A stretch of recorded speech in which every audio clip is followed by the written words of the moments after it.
And we are back once again with Icewindale, Rime of the Frostmaiden.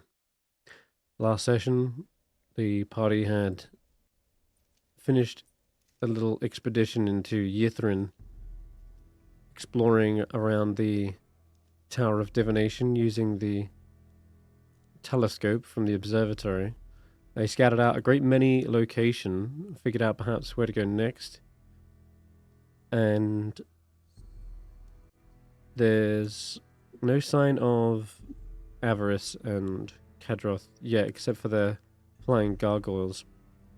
They must be pretty well hidden, either within Yithrin or perhaps elsewhere. But you did find a strange-looking well. And when you went to investigate, there seemed to be some sort of psychic pull when Willow sat on a bench, and it was pulling their consciousness down into the depths of this well. You saw strange symbols of pentagrams and like 5 wizards who, later you learnt that these 5 wizards had attempted some sort of brain merging ritual, which instead went horribly awry. And you remember seeing flashing images of that experiment. They're like brains in jars and this hideous monstrosity.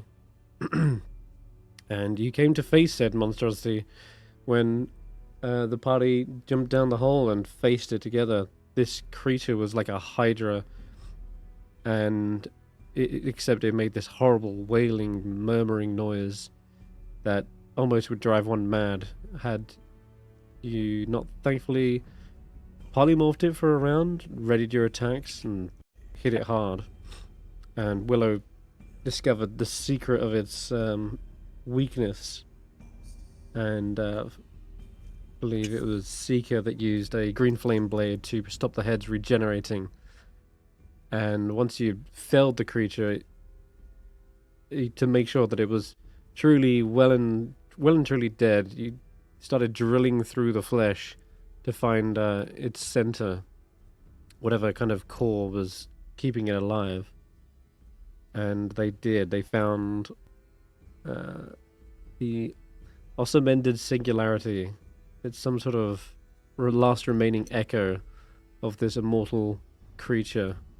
And that, when struck, shattered and released a psionic wave, knocking a couple of you out. Those who saved against it, though, don't have any memory of this creature. It's almost as if it's been wiped from existence. Seeker and Stef, however, still have lingering echoes of it. And from what they gathered, from the increasing pain every time it was mentioned, it's as if it's like reforming in one's mind, slowly and steadily. So the less you mention of it, the better, until you find a permanent solution. But for now, this might be how its immortal nature truly works. And I think, yeah, Steph actually got an image of them, like a sort of premonition of them being torn apart as the Hydra is reborn from their flesh. With that, you decided it's better to get a long rest now, since you got completely knocked flat. You scattered out ahead of you, spotted the gargoyle, and led it on a goose chase with your familiars. Met some Nothics. They weren't a big issue though, since you've kind of befriended them, it seems, and you made it back to the grove, where you're about to take a long rest. So, what's the first thing people want to do over the long rest? I'm not sure now, because I want to do something with Seeker. Same. No, I'm not sure how to, what avenue to go now. Yeah. It's really throwing a wrench. Yeah, Seeker's not here currently.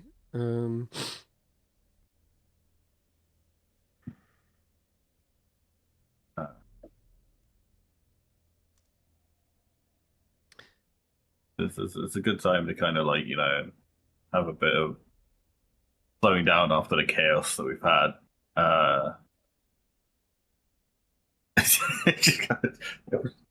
He wants to jump into character and do something first.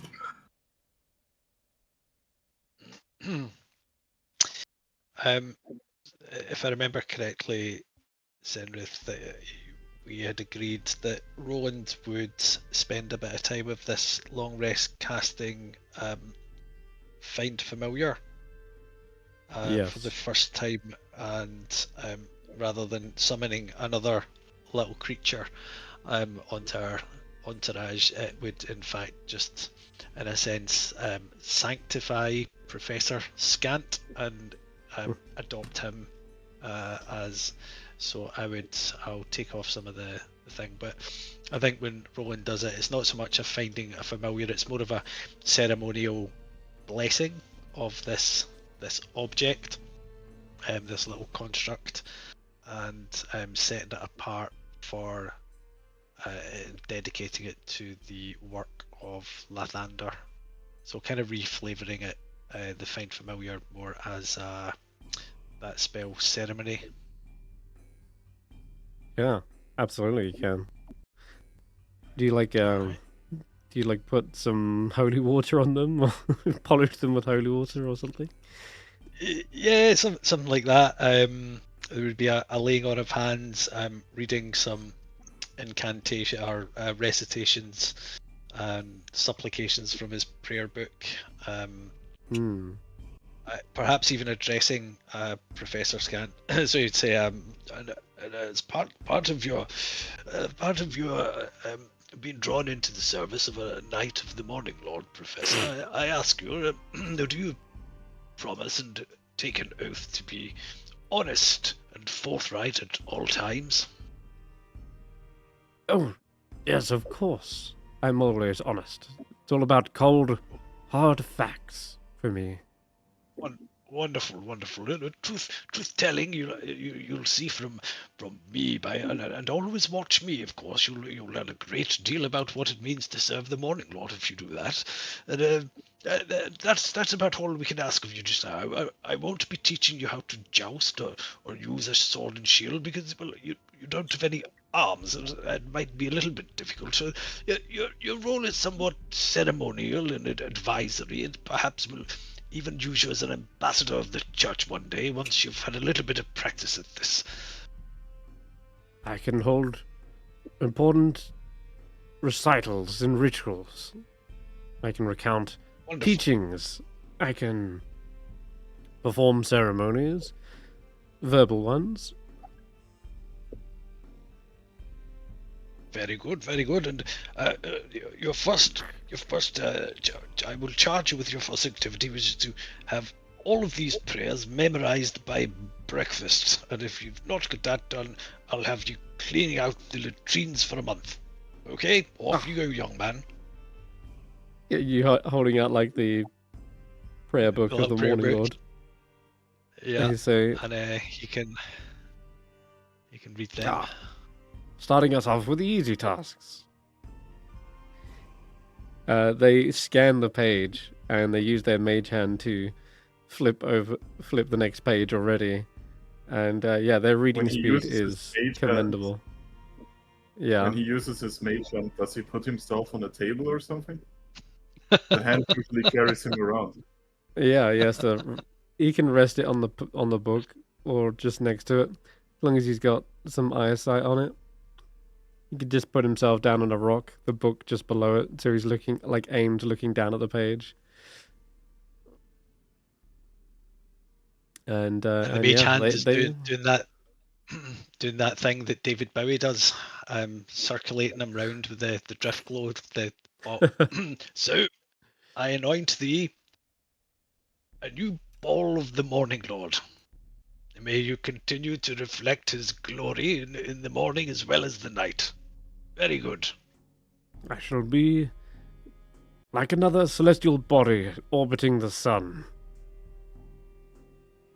conforming to its gravity and serving it well. And you see it slowly orbit your head. As if your head is a planetoid. Yeah, or like an iron stone. Don't, I can't see. You're shining that bloody light in my eye. Oh no, that's the other one. Right, well, as you were. All right. Yeah. Okay, right, I will mark off the incense, which I'm sure I've got somewhere. Yeah, I've got some incense here, so I'll mark off one of them. Perfect.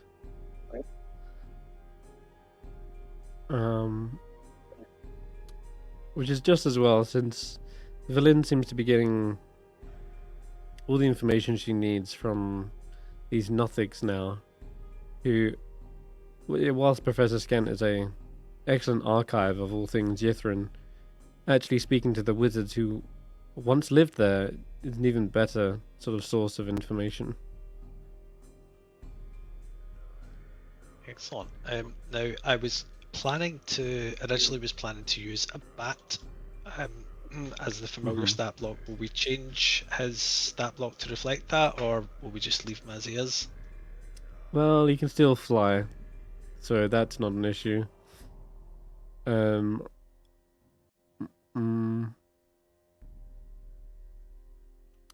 As for things like echolocation, doesn't have that, but he does have immunity to a lot of conditions, it seems. All right.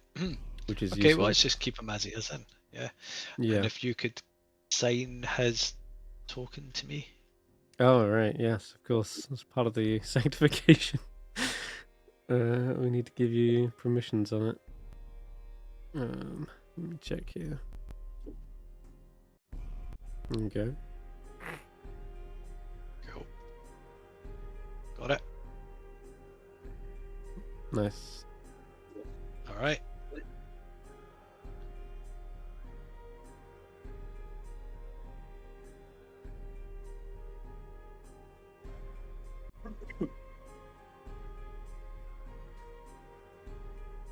All right, that's me. Are you finishing? Go on. Yeah.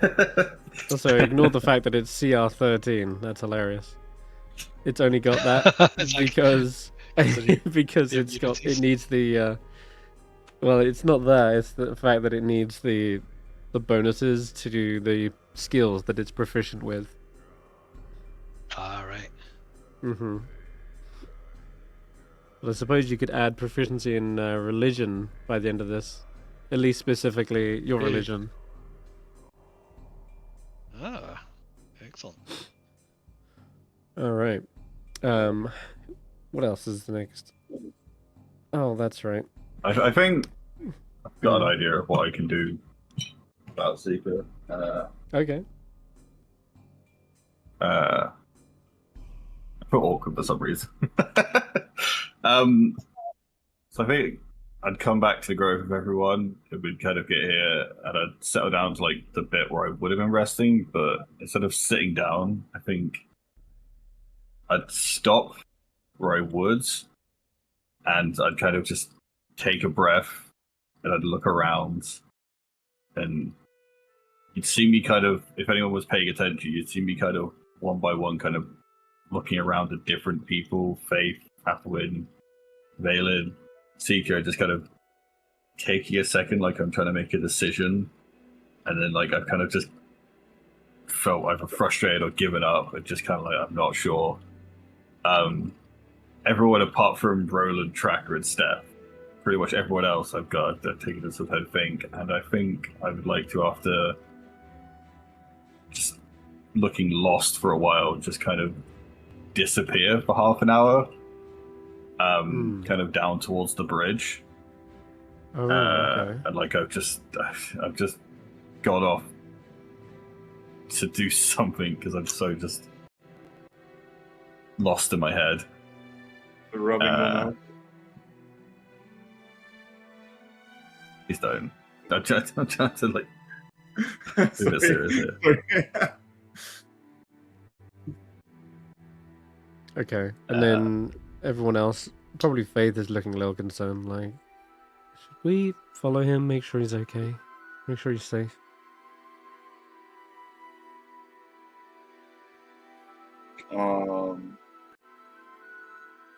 Sure, I'll go after him.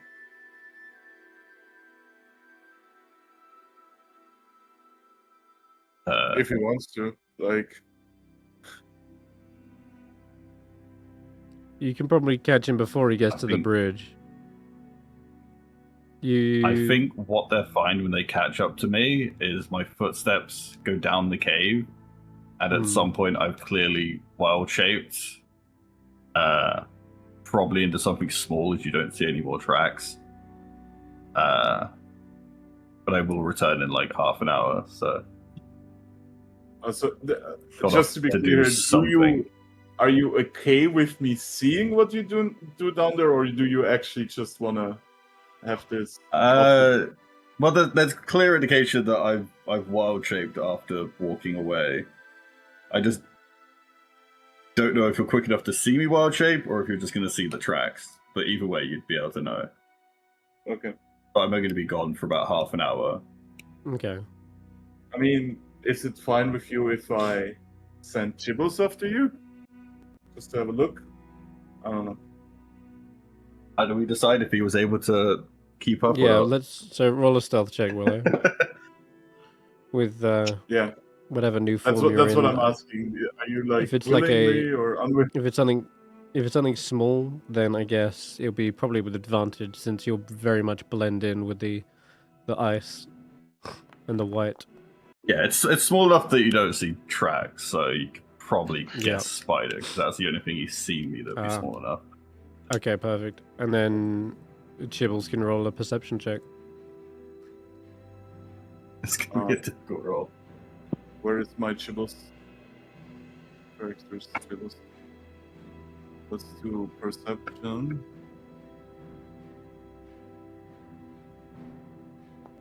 Jeez. Wow. I do Not think enough. he I was think you needed a nat 20. Jeez. Okay. Chibbles flies out, checks around, and there's no way they could have got that far ahead of you and cleared the whole bridge. And so, confused, they kind of look left, look round. They can't see them anywhere, and it'd be too dangerous to go into the city, and there's no way they cleared the bridge. So, they just left kind of confused, head scratching, and they fly back to you like there was no sign of them. I see. Well, I'll make my way back to Campton. Just like, yes, he wants to be alone. Honestly, that bloody boy, telling him persistently to stay close to me, and it seems that he willfully does the opposite. Does anybody need their armor polished? I'll need some kind of punishment to help him learn his lesson. What about you, Seeker? We could have him polish you from top to toe if you like. You're looking a little bit covered in blood anyway after going absolutely crazy on the dead body. Yes, well, that's what we'll do then. We'll have Willow wash you clean with I don't know, it's a twig. Yes, you'd like that.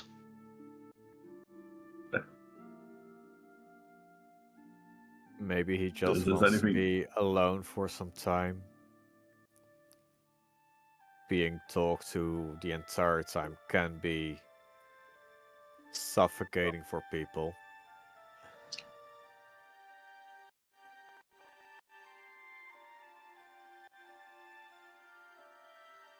Yes. Well, I suppose Willow he's is not capable on enough watch. to be out of harm's way. Somehow. Are you sure? What if he finds another cave full of ice piercers? That's the thing. Even if he finds a cave full of ice piercers, they don't see him. Somehow.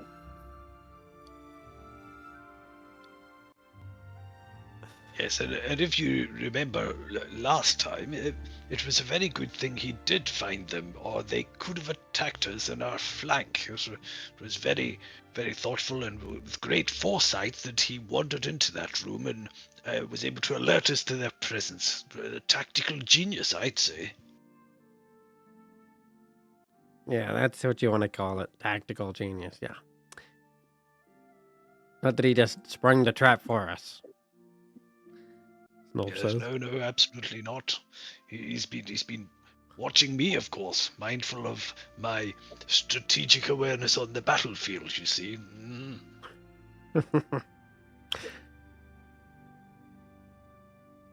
All right. Well, Uh, after a little brief while, say half an hour or so, you guys have kind of got ready to head to sleep. Most of you would probably still be awake since there's a 2-hour period where you can just do light activity before needing sleep, but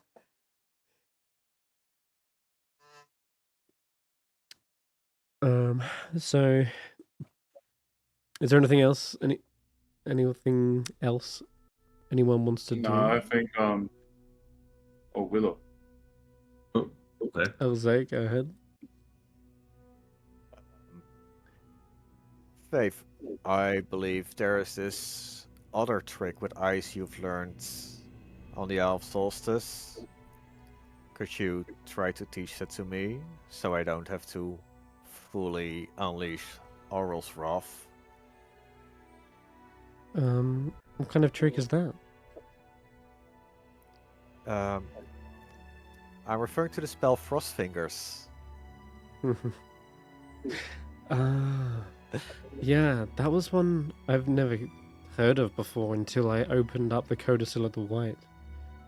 It's a strange spell. It almost functions similar to sort of Burning Hands, but with cold.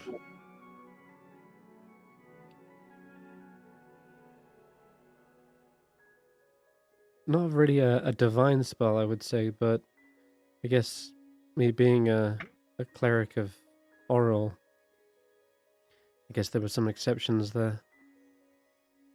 But you might be able to figure it out. It's more primal in magic. Sort of, nature and the elements.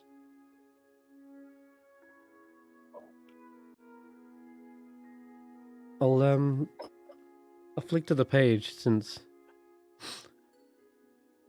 that's a good starting point. We don't have the book We don't? Oh, no, we don't. No, that's true. anymore. Well, I guess. Yeah, that's true. I guess I'll just have to teach you from memory. So hold your hands out like this, and when she kind of points them out, for like a burning hands, I always imagine like you have to do like devil horns, and you put your devil horns together. But for that, for like frost fingers, it's probably more like the same way, but like upside down, and the fingertips, the index finger and the pinky finger are more like curled up, almost like Oral's horns, like the way they're swept back. And she gestures with that, and she says, "Just tap into the frigid, cold Iceland of the island of Solstice. Do you remember how the temperatures there were like supernaturally cold?"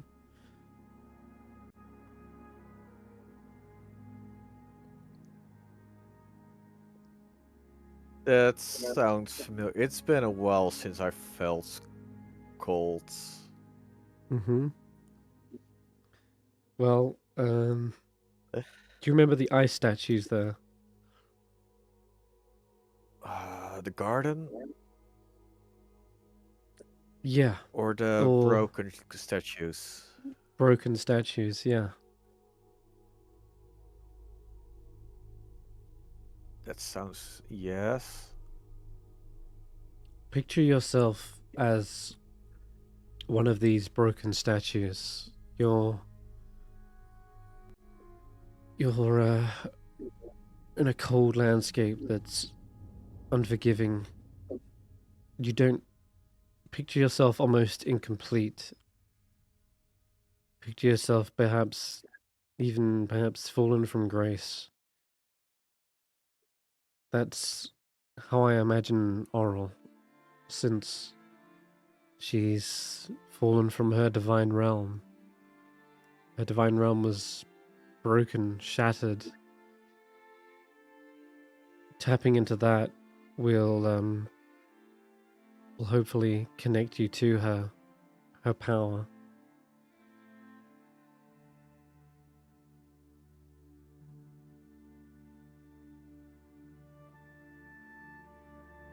So you almost have to imagine your own weakness, I guess, in a way. And then let that out. Let that, I guess, those insecurities manifest as a cold, wintry breath. Exhaling those negative emotions is what causes the frost fingers to manifest.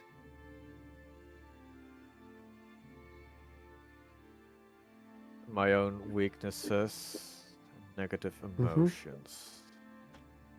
Yeah, that's how I've been able to do it.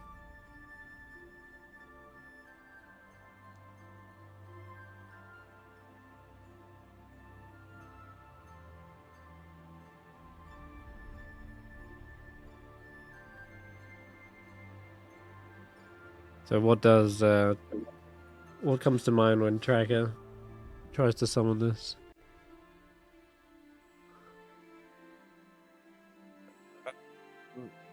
Tracker is conflicted what he considers to be his weaknesses. On one hand, he understands his physical shortcomings, seeing how there's other people around him that are somehow more capable than he is. Yeah. On the other hand, he understands that he should be untouchable, unbreakable, but he is becoming way more vulnerable because he's protecting other people.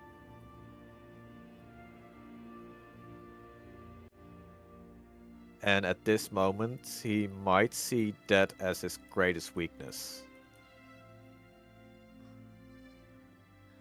You think compassion is the weakness then?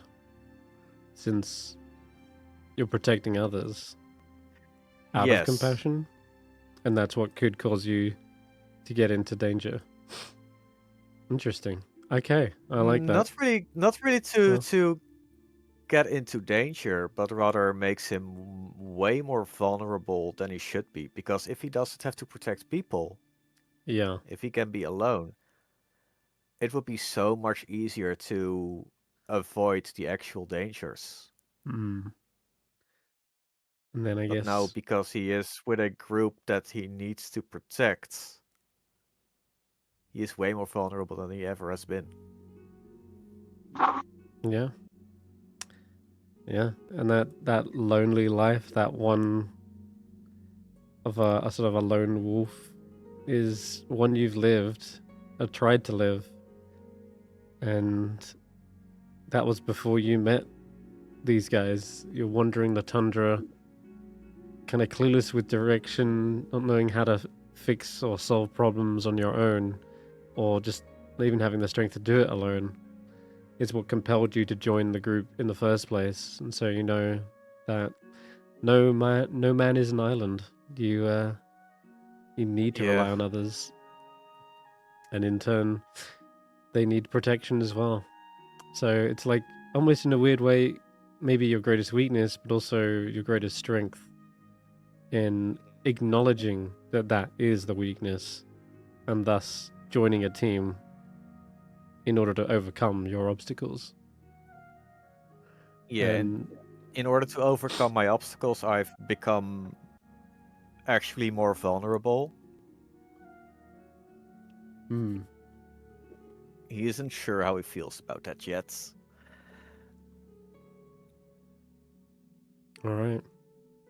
Well, that uncertainty, those doubts, can manifest, and you feel a freezing cold circulate your your claws.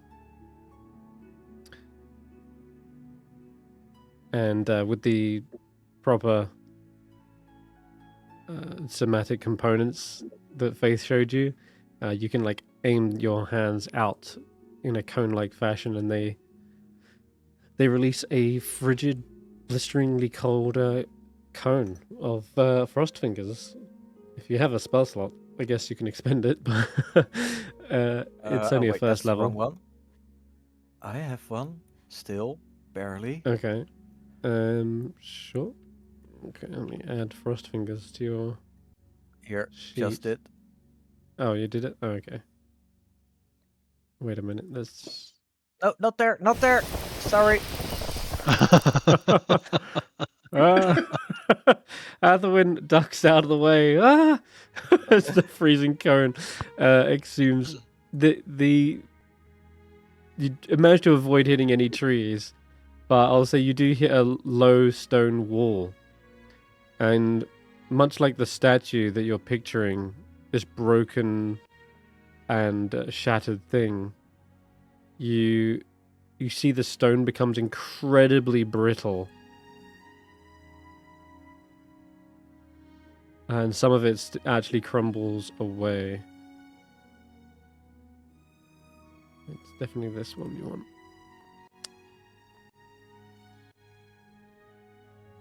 Yeah. And now, if you, she says, see this hard stone wall has become just like one of those icy statues, just brittle and weak. And she actually taps it with her staff. And even the small amount of bludgeoning damage is enough to crack the stone into pieces. Doesn't He even does do 0 damage. She no, It's a because she does a minimum -1. of no.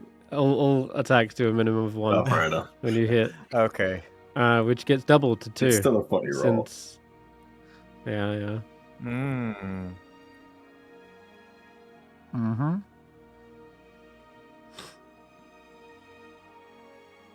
But yeah, that's what she points out. Mechanically, as you know, anyone who fails the save has vulnerability to bludgeoning damage for a round. Or is it for the next hit? Yeah, it's into the next hit. Next hit. Mm-hmm. As you hit it with the ice, like crumbles away. Yeah. So, Faith says, "Did I tell you a little bit about Oral's realm? What I remember of it? The original realm."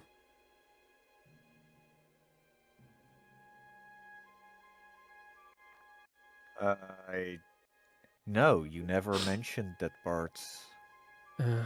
We haven't really Okay. spoken about the Isle either, because we didn't have much time there. Well,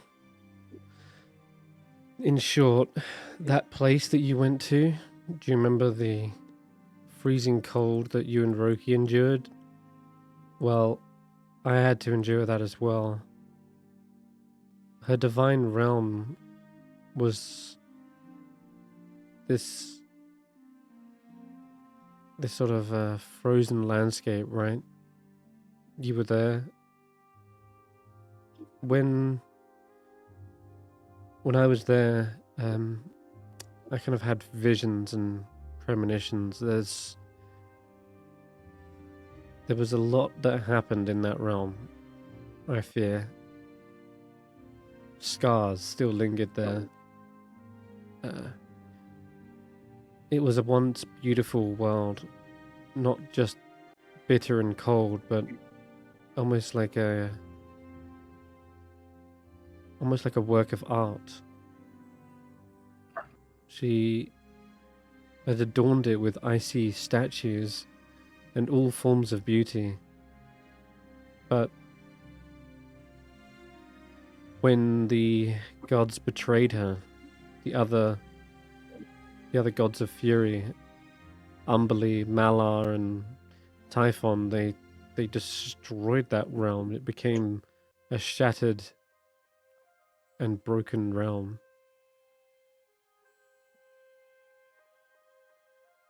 And in it, everything she loved was gone.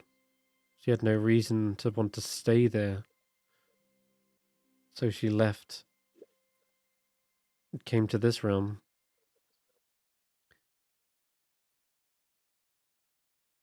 But I remember seeing those fragments, pieces and shards of her once beautiful statues. And I felt her pain of losing that, of losing her home and the things she adored.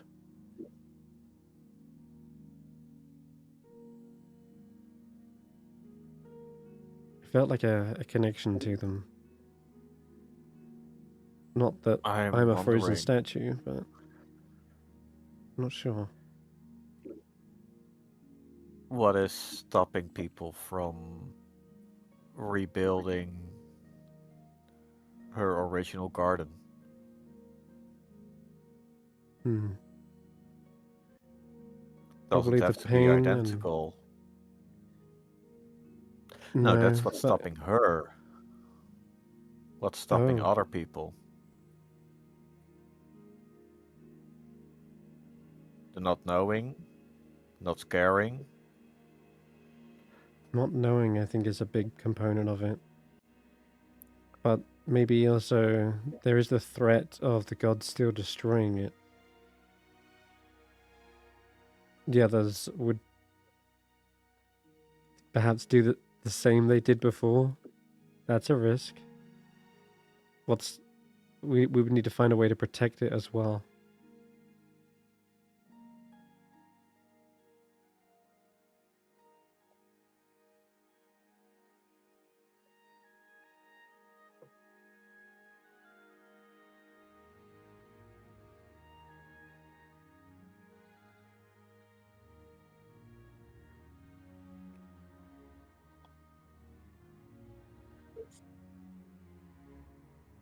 Anyhow, that's something for when we finished our main objective, I guess, here. Maybe completing this will give us the power to do something like that. But I felt like a connection to whatever this realm was. I've always been a wanderer, not having a place to live. Going from church to church just to stave off hunger and the cold, trying to find shelter and such, but I've never really had a place to call my home. But this Isn't place that felt like a different? home. You came from nowhere and found a home. She had a home, but now is nowhere. Perhaps. But it felt more like this. It felt less like I've come from nowhere and more like that is where I came from. But that can't be possible. It doesn't make sense, but even though it was a broken and shattered realm, hardly something you would call a home, it felt familiar. That's what I mean. Almost like I remember that place.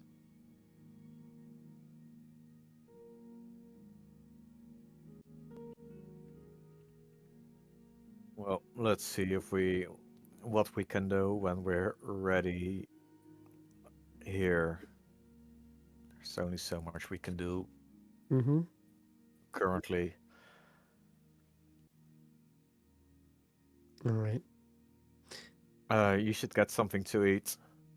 Yeah, starting to get Grab the hungry. bear. Oh no, not the pears.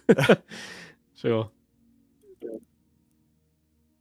mean, she'll partake of a pear if Tracker you... eats one, Tracker gives one to Faith. Oh god. Alright. It's at this point, as you're eating the pears, that Willow, you could return. think I just returned, just being disappointed. I failed. Just was my normal sleeping spot.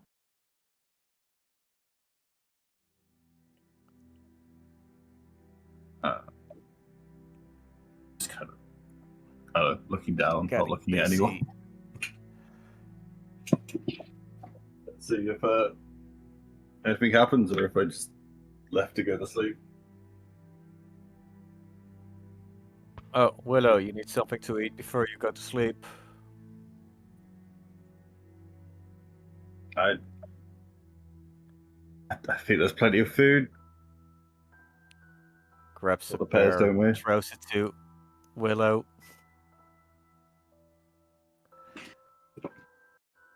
All next to me. Pick it up. All right. I rolled the Charm of Cure Wounds for Faith. That's really useful.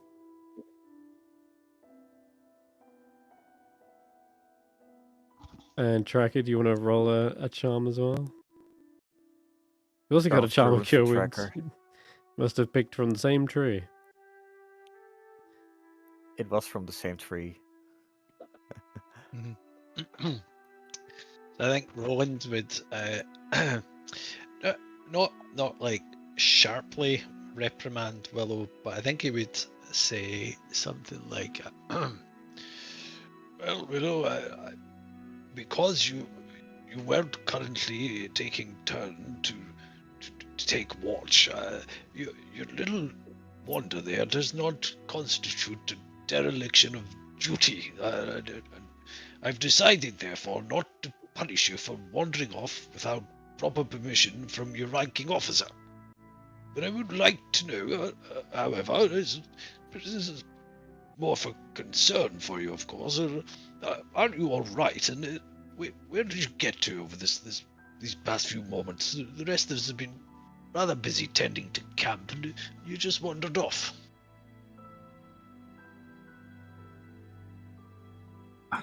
Didn't really go anywhere. I'm kind of just like sighing, struggling to get words out.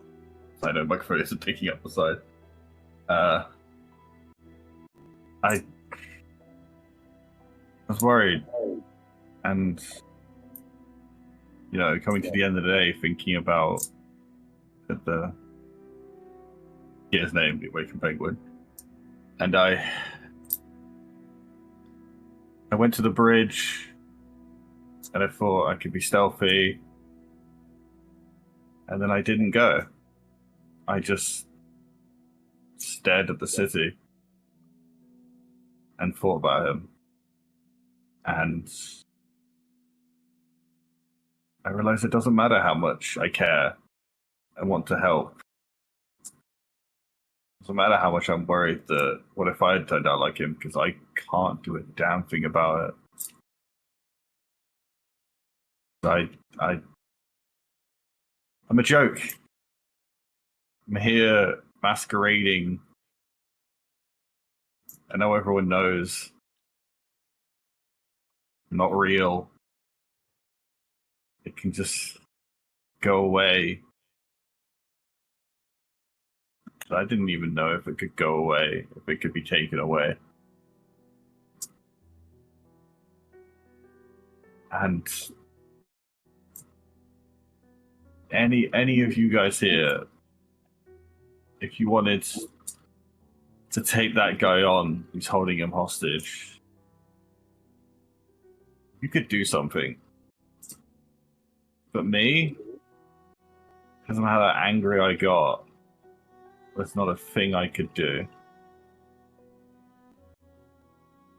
And now everyone knows I'm a joke.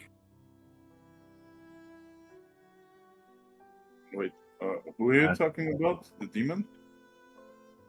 Not... Yeah. Yugoloth. Oh, okay. Scriven Scry. The one who's keeping the Awakened Penguin. That's the Scriven Scry. Yes. So, I started to believe I was someone. Because I used to just celebrate before I met you guys. I used to just go around and I was so happy to have what I had. And I loved the trouble I got into. Have a drink here, drink there. And at some point, I actually believed I was doing something. I realized I wasn't drinking because I was proud, because I was doing something. It was all fake. You guys are the ones doing it. I'm just along for the ride.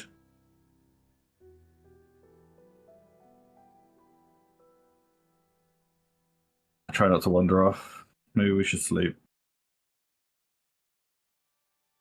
Well, I do think that sometimes after a long march, days of battle, we can all become a little bit weary of the road and weary of this life. So I would agree. Some sleep and some food would probably do your humors some good. But before you do, I would like to remind you. Do you remember when I fell to the powerful jaws of a bloody undead dragon of all things?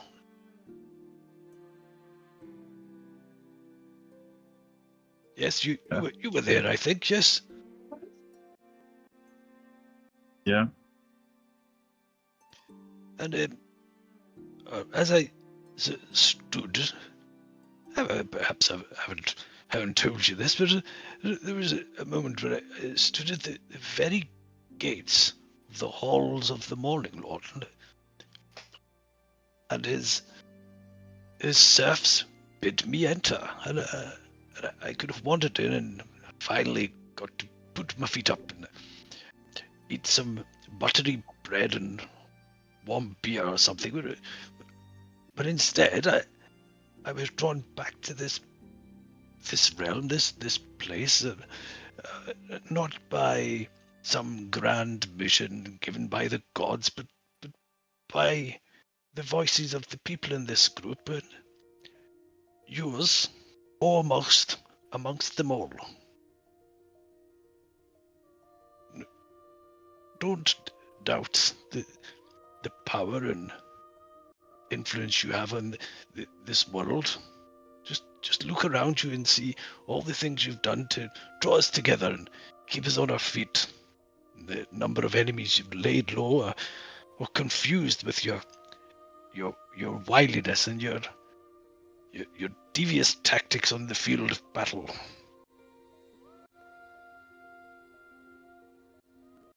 Sure, you may have many things to doubt about yourself. I think we all do, but you have also many reasons to believe in your strength, young boy.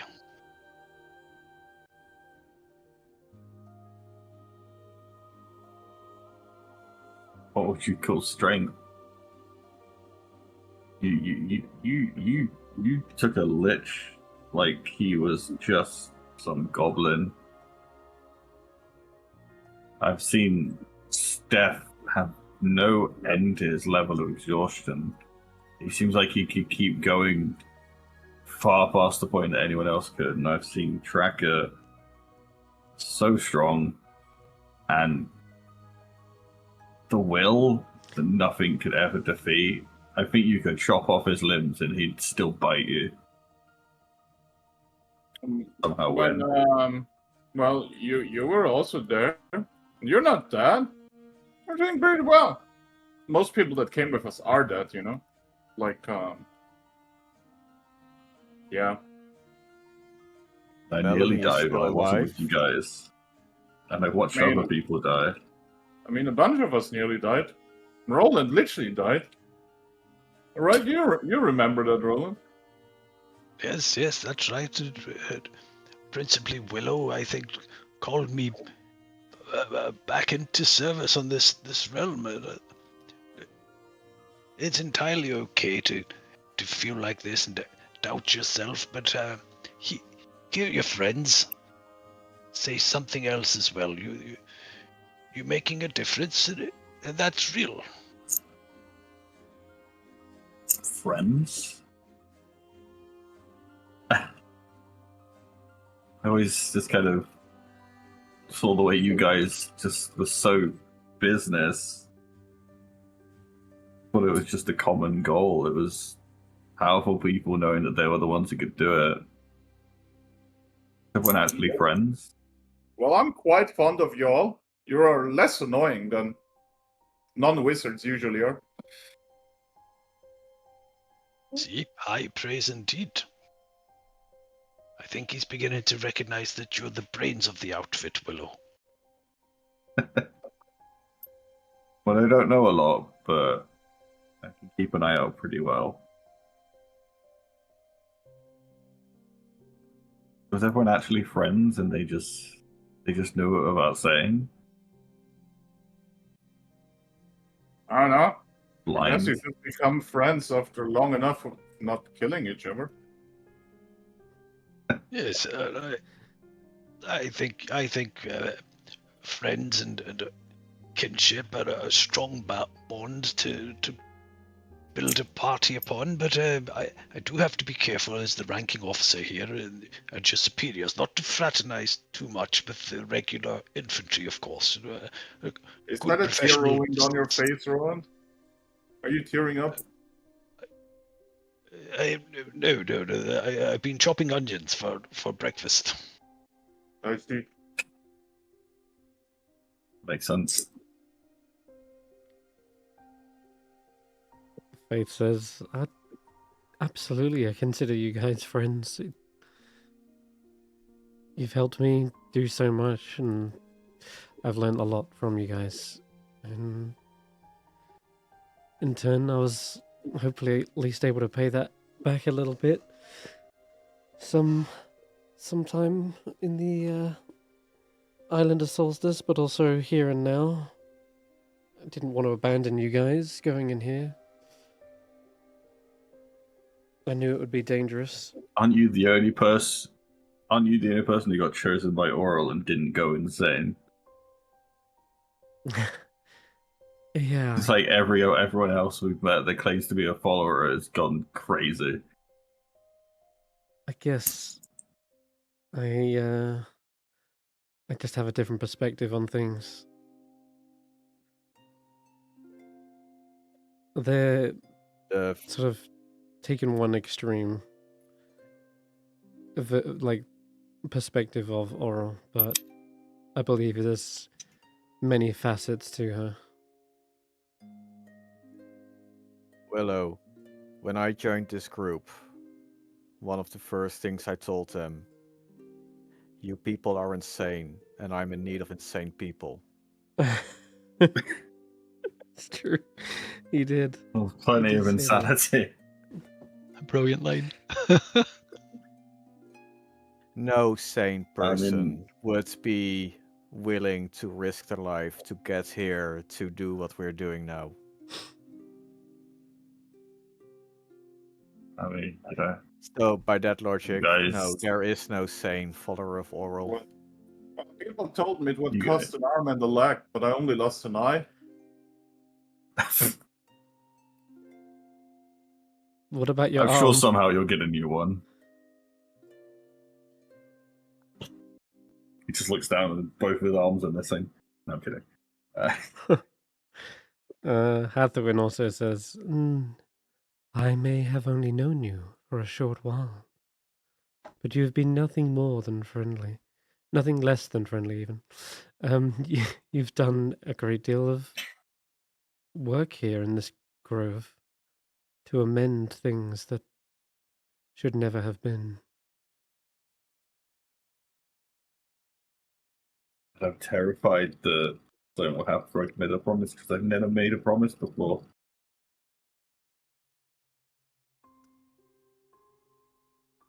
But at I some trust point, you. I was drinking and talking about these guys before I met them, and someone decided to give me powers to not be as strong, but to beat them, to do something. Someone thought that it was a good idea that I have the ability to do this stuff.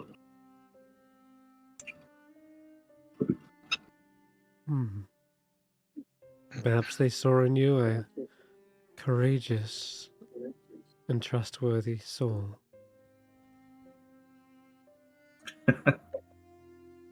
Well, if courage is doing something you're terrified to do, I guess I am. Well, yes. We get more some than sleep. anything. We have so much to do tomorrow. We have got people to help, and we've got a city to stop someone else getting control of. Hmm. Snorp will also say, Thanks, everyone. hey, I'm still just a tiny little scaly thing, and but you've done more than I have. And you're even smaller still.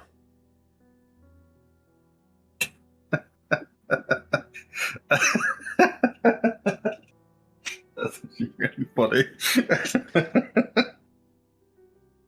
Well, I try to help where I can. Sometimes it's just a nuisance. Sometimes it's useless. But other times, I can get the last hit on things. And look, and he holds up his little sling that has quite a number of notches on them from where he's managed to claim the killing blow.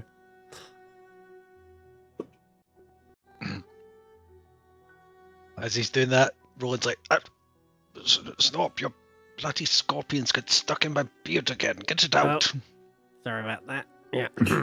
So, yeah, like little I think things. there was a time where Snorp would have been the most terrifying thing in the world to me.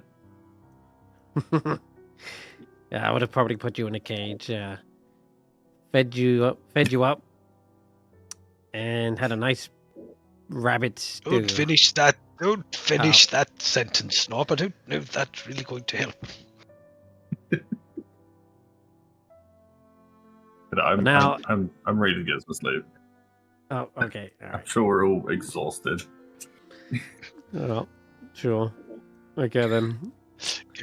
Can we say at the start of the conversation, Fang Pawjaw had come up to Roland dragging a huge tree log in her mouth and dumps it at his feet, and he's like, "What the hell am I supposed to do with that? I'm not big enough to throw that for you."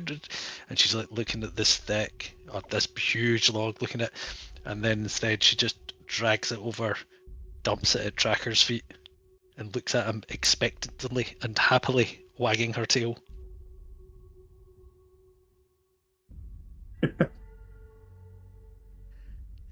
Picks up the stick She wags more. and oh fuck. Oh no.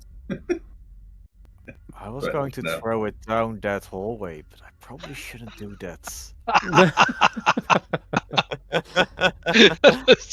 But it is so nice and straight. Oh, it would be so fun to have a fight just before a long rest.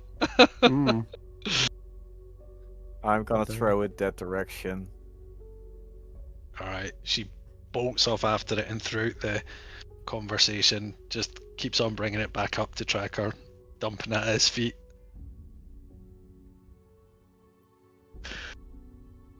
This log is bigger than Roland. It's huge. It's like a twig for Tracker. Yeah. Probably. Like that. Speaking of, do I add another 9 feet since the thing? Mm-hmm. I think at this point, well, you'd be falling asleep, right? So you wouldn't know what's happening until you wake up in the morning, right? Yeah, fair. Okay, cool. Then If everyone is getting a long rest, you may click the long rest button. Yeah, much needed, I think. During the long rest, Professor Scant undergoes a bit of a change from his usual arcane blue and now has a more divine, golden, yellowy light tinge to him instead. He's this guy.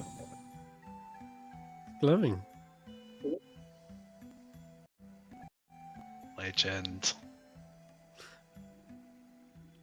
Okay. When you come to Tracker, you have grown once again. At this point, you have reached a ridiculous height of 21 feet tall. You are probably At weighing what about. point can- Mhm. Is that my current height or is it my increase? You are currently at 21 feet tall, weighing 7,700 pounds, Fuck. and Expensive. your strength Almost is because sat of mom. at 23. Bloody hell. All clothing and weapons you're carrying have magically increased to match your size. But you are literally as tall as these tree ants now, which towered above you until recently. At what yeah, point can he just pick up the central tower and we leave with it? He just puts it in his pocket. Fangpaw Jaw What's really anyone gonna does do look at like that point? Fangpaw Jaw looks like a regular sized wolf to you now. Yeah. Excitedly, she has gone to get an even bigger stick.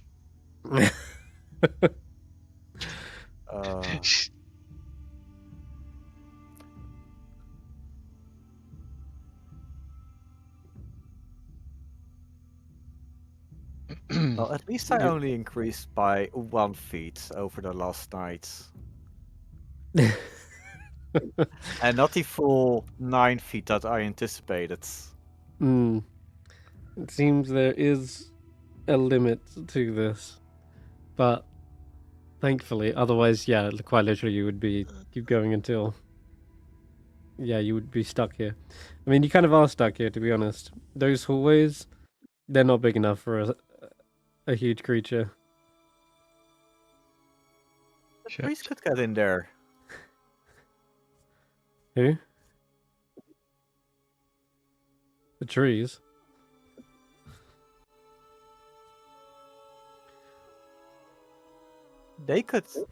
They were able to get from the town in here. If I'm as big as those, I should be able to get out.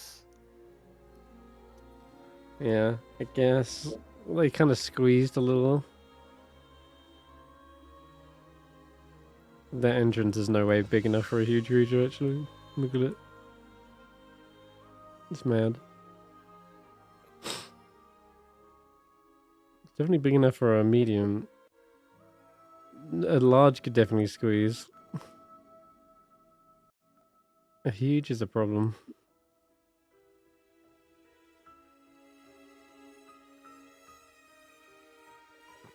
Okay. Guess it's time for some excavation. Well, how long do you think that's going to take? Even at your increased size, I don't think you can just break bits of wall off with your bare hands, can you?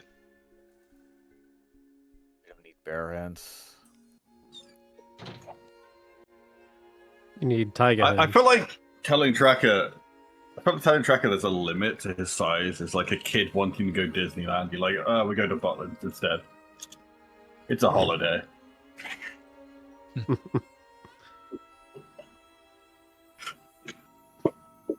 Cracker can dual wield a miner's pick and a morning star to crack the walls, chip them, It's gonna make insane noise, probably.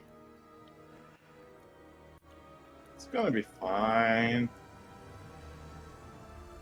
I assume that's what you're doing for this morning. Yup. Okay. All right. Can never sleep on Sundays. Always some construction worker. I'm just gonna hit the The- long Like we're rest. cavemen. The silence spell isn't movable. It's not like an aura that moves with an object, is it? It's just in a place. It's in a place, yes. Mm-hmm. Damn. But it is in a very large region. I think it's only 20 feet, just looking at it just now. 20 feet radius, right? Yeah, 20 it's feet 14 sphere. diameter. Pretty chunky. All right. So, good question. Aid on all that malarkey. Is that still is that worn off now? The aid spell and all that. I think we said just for ease, it would be best just to run it concurrently with our long rests, rather than try to remember it any other way, because it runs 24 hours, Mhm. I think. All right. And you just finished a long rest. Yeah, so that would all break off. Does the hero's feast persist over a long rest? Nope. No, right. So we're all down to 0 on our max hit HP, but I will do the aid thing because it's such good value for a couple of spell slots. But we'll sort that once we see. Even a 20-foot sphere is not going to get us very far into the corridor, is it? Do you see the templates? Yep. That's when Faith casts silence. That's a decent chunk. I'm just wondering if we've got enlarge reduce instead. That would be fewer spells requiring cast. Well, silence is a ritual. I keep forgetting Yeah. that. Thank you. Right. Oh, yeah. Well, let's do that. Silence yeah. doesn't use any resources. Enlarge reduce is possible. No, then- silence is fine. It's a ritual. Yeah. Yeah. Sorry, I'd forgotten that. Brilliant. Yeah. Well, let's just do that then. See how that I works. just checked. I just need to go and Actually, say Hero's goodnight. Feast does last 24 hours, so I guess it is up for some period of time.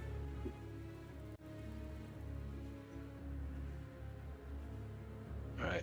It's gonna I'll be up leave for that. another 14 hours. All right. 14 I'll leave that. hours. Right, I'll be back in a minute, guys. Sorry. I don't think 14 hours. I don't think you. I mean, we got it like long rest and stuff. Maybe it's 8 hours on.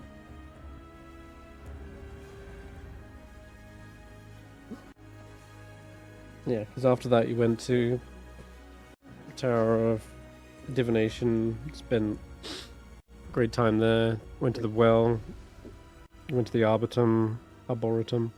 There's the... And there's the 8 hours. Yeah, it's got some time. But... Faith, I don't know why Faith has this temporary hit points. I don't know where that's from. It might have been from my rage at some point. Okay, It let's get rid of that. doesn't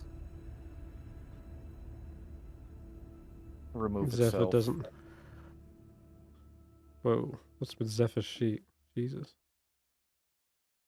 Still using the old one? If I wanted to prepare cool lightning, I can do that inside the city, can't I? As long as we're not in a building. Cool lightning? Yes, you can. Yeah. I haven't tried it yet. Seems like fun. Okay. Cool. Let's go to that. Alright. Looks like you're all set. Although Chibbles can get rid of that temp HP. Second Snorp.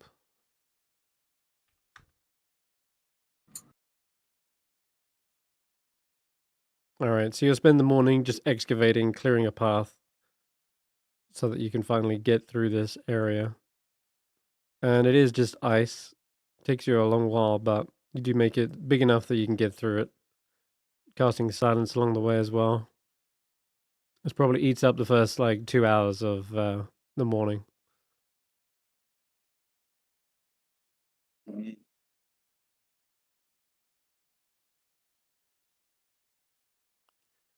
Ah, damn it! It does specify if you're smaller than large.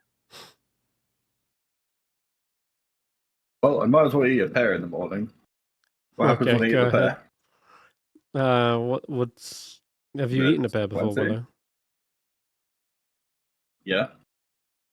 I Oh had yeah. Roll the die. the berry fire before. Well, that's right. Okay, yeah. Roll again. We've got 2 uses of that. Is it 20? Mm-hmm. Yeah, it's a D20.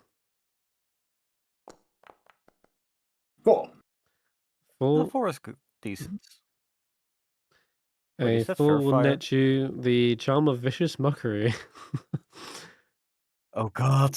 Nice. So allows you to cast vicious mockery 3 times, and then the charm will vanish. So we'll just add the cantrip to your sheet. Already. Vicious mockery. There it is. And then we'll just add some uses to this. So I can light something up and then mock it.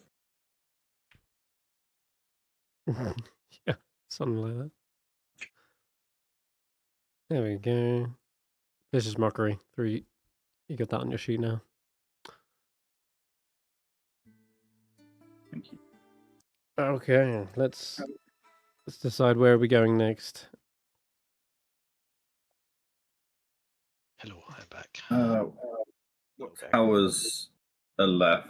I assume we want to go to a tower, right? There is necromancy, transmutation, evocation. I feel like we should leave necromancy, give T a chance to show up this or next session. He would really hate to miss out on that. Mm-hmm. Oh yes, illusion and enchantments. Enchantment? Oh, enchantment sounds fun. I don't know a character reason to pick that, but as a player, that sounds fun. Have you already been at the destruction tower or like evocation? Evocation? No, we haven't. Evocation, I believe you have checked it with your scrying I mean, shit. I checked every place with the eye. Yeah, Mhm. evocation, I believe there were traces of it being broken in already, as if Avarice has already raided that place.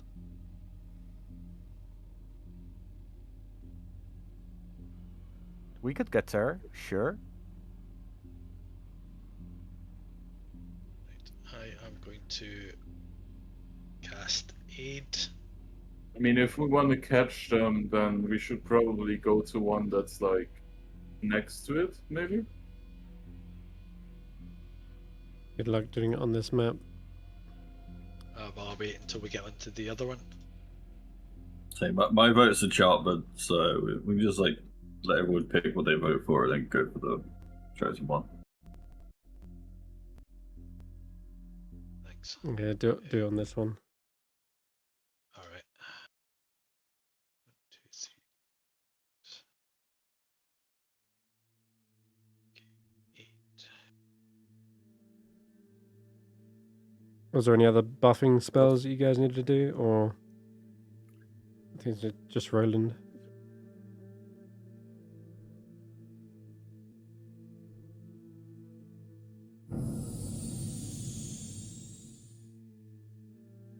Okay, so that should be Tracker, Seeker, Fang Podjaw, Roland, Willow, and Stef. think I accidentally cast it on Faith as well, which I didn't mean to do. Okay. I Faith can can... have it. Oh, No. Although, she's squishy. she's a little squishy. Yeah, but I'll she tell you what she can tends do. to stay back a wee bit more.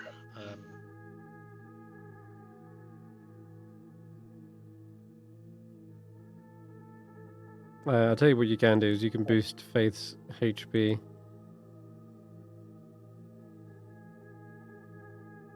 You can boost it anyway, because she should have more HP than that. That is true. What should it be? And let's put it up to... Let's put it up to like 39 for now, ish.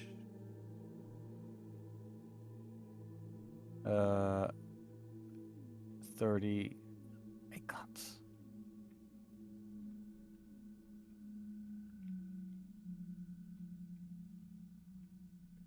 We'll just Okay. boost it like this.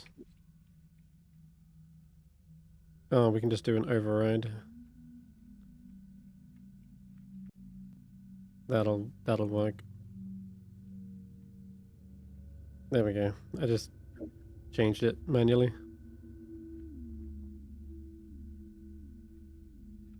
Cool. All right.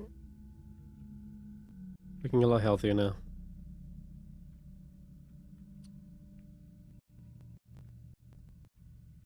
Okay. And now that you've done that, I'll drag you back to there.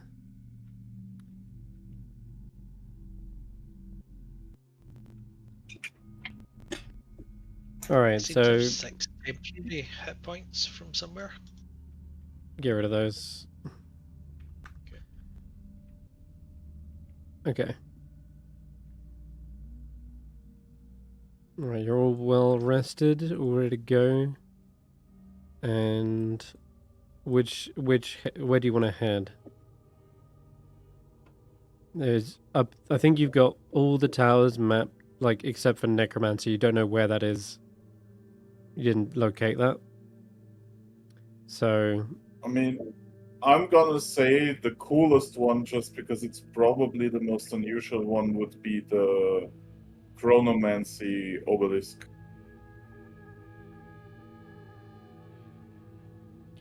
you can go check That's it the out. one. That's it. That one. Let's just take a vote and see what everyone says. If 2 people vote for the same thing, we can go there. Chronomancy was as I said, I the voted green Shaman. glowing.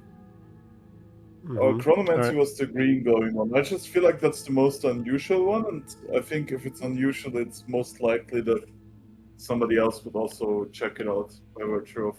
Okay. All right, Tracker. Where do you Let's want to Tracker go? and Roland vote for. I would prefer to check out transmutation because it is nice and clear on the way. Okay. And Roland?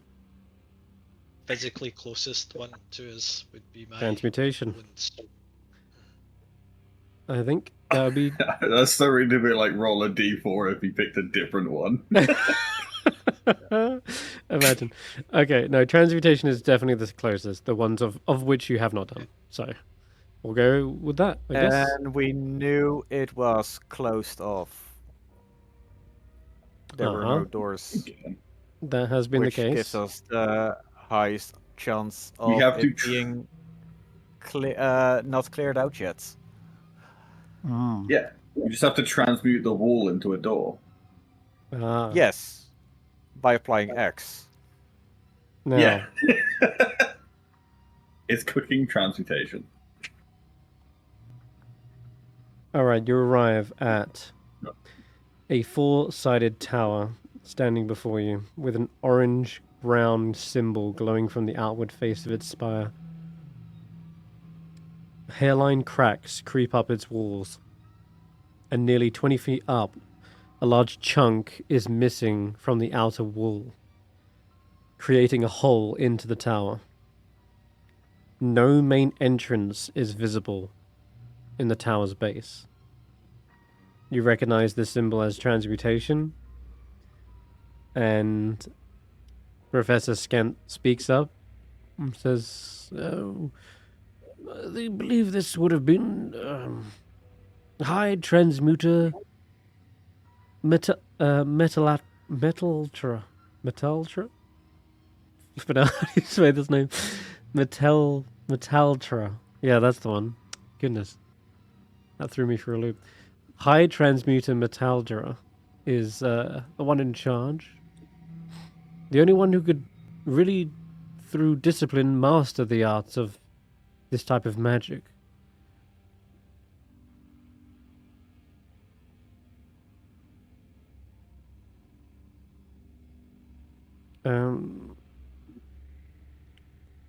Working just with the realized other...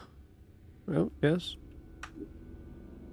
You mentioned a hole in the wall in the tower. How high? Question mark. 20 feet up. So I can look straight through it. Oh god, that's If you bend terrifying. down- If you Okay. Get on your bend down, tiptoes. Can I You're 21 up feet tall. my party members and just let them Yes. drop them through that hole? You probably could. Yeah. Oh, that's problem solving. Should we not investigate it first? Chuck me in, Scotty. Oh, dear. Well, I was saying we have two beasts of the sky and shivels to Chuck check me there in, isn't a sorry. trap. I am the eye in the sky. Okay. Fine. Okay, Steph wants to go ahead of anyone else. Let him. Okay. Drop Steph in there and let's see. Steph is already checked out. Steph is probably also gonna fly in, do some scouting. Okay. Yep. I'll drop you in a minute. I'm just thinking of what to do with Seeker. And as a convenient exit stage left type thing, I'm going to roll on the random encounters table since we are... He got kidnapped by gargoyles. He's fighting them. No, nothing that battery extreme. ran out and needs to recharge. He runs on solar. Might take a while. Here we go. D20. Of course, it's no encounter. All right. I'm gonna say that we'll times that by 10 and say that 1d4 Demos Magian and 1d4 Galvan Megan. Ooh, yeah. Okay. You haven't seen these before. Appear. So, what happens is, as you're making your way towards this town, there does appear to be a little bit more foot traffic in this area. Not from giant living big beast hands, thankfully. This time, there appears to be quite a collection of Megan. And one in particular seems to be, well, there's 4 of them, in fact, hovering off of the ground. There seems to be crackling lightning between their fingertips, like so. And at this point, they seem to spot you guys and start to approach. And a Seeker will step forward and says, hold on. I will converse with them. And Seeker will try to basically form some kind of established rapport with these Megan. And this conversation takes a great deal of time, so much so that he says, it seems they have much to tell me and show me. For now, you guys go on ahead.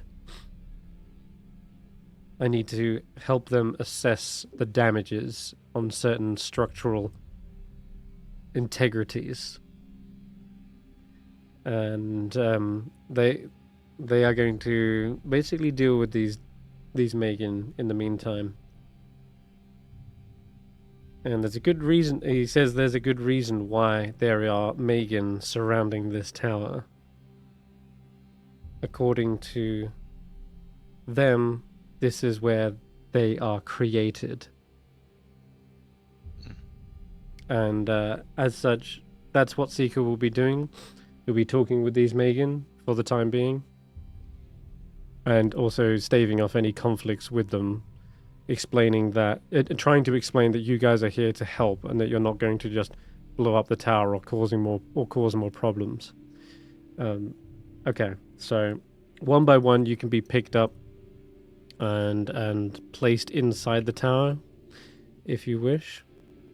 So I'll take you to the map. I'm not allowed to blow up this tower. Yeah. No. do I have to commit to Seeker's promises? Yes. Only when he's outside. Only when he's within earshot. Okay, let's drag you in. How all does right. Tracker get in after helping the rest of us in? Probably not. I imagine that will be the moral conundrum that he's eventually going to be stuck with. All right, here you go. This is kind of what we're looking at. Oh my god, I have so many tokens, you can't even see what's on the map. Basically, I'll describe it. A interior, beyond the hole, a torch lights near a closed door. You can see there's this like flame burning. Boxes and containers are strewn around the floor of the room. A slight path seems to have been cleared, leading from the door to two life-sized mannequins. The figures are dressed in strange fashions, laying akimbo on the floor.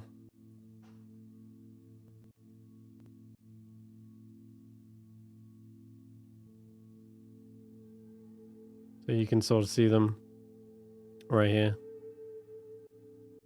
They look just like the Magen that you've encountered up till now. One of them does indeed look like the one you just saw, the kind of floating one with lightning crackling between its fingertips. Can anyone speak to dead people?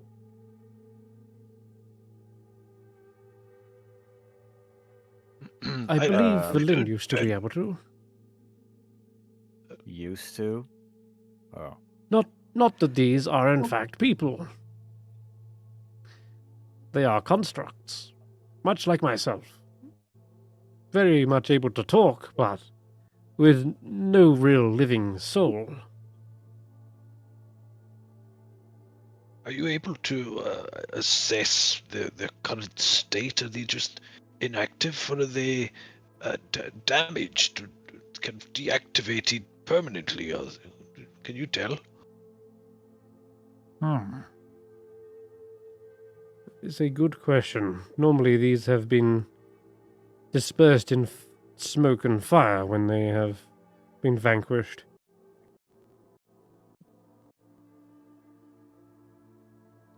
And they look over them for a moment. I guess they'll roll an Arcana. You can roll the Arcana check for them, Roland. All right. Yeah.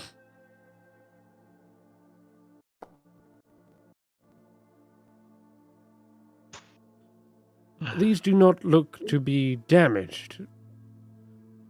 They are not deactivated either. Possibly because they haven't yet been activated ever.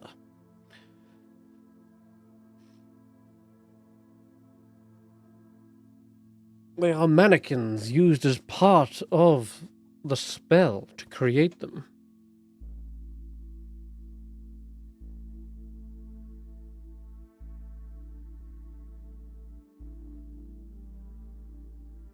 And looking through the supplies as well, Professor Scantleg opens up a few boxes with a mage hand and says, Ah, as you can see, here are the other components.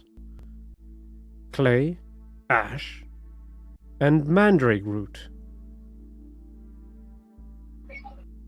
And most important of all, you see suddenly Scan draws a dagger from the box, and it is jewel encrusted.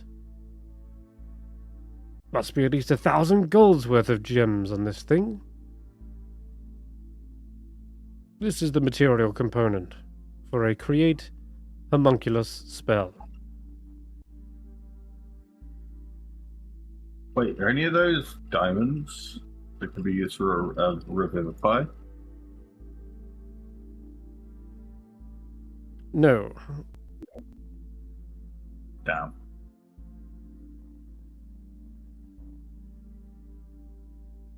Diamonds would likely be used in a much more precious fashion. Perhaps the necromancy tower has some. Can we just throw a piece of coal to Tracker and see if he can press it into a diamond? Nobody's that strong. That's gonna be a very tiny diamond.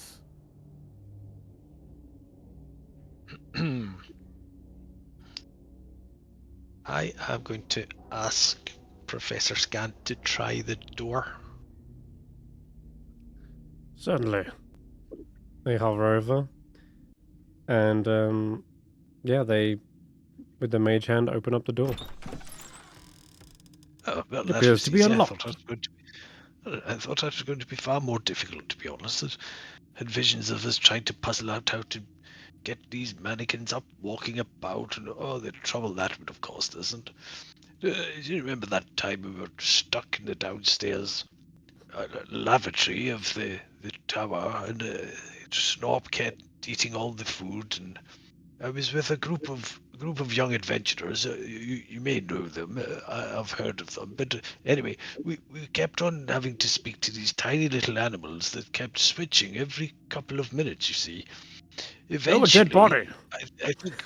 Oh, what? Just distractingly Oh. brings a conversation to an end. Yes, there appears to be a skeletal corpse.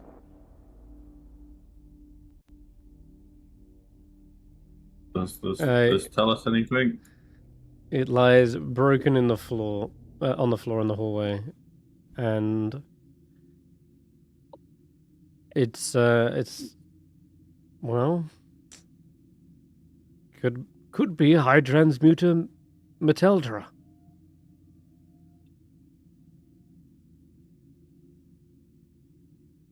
Can we take one of those torches for Roland? They look like they burn forever.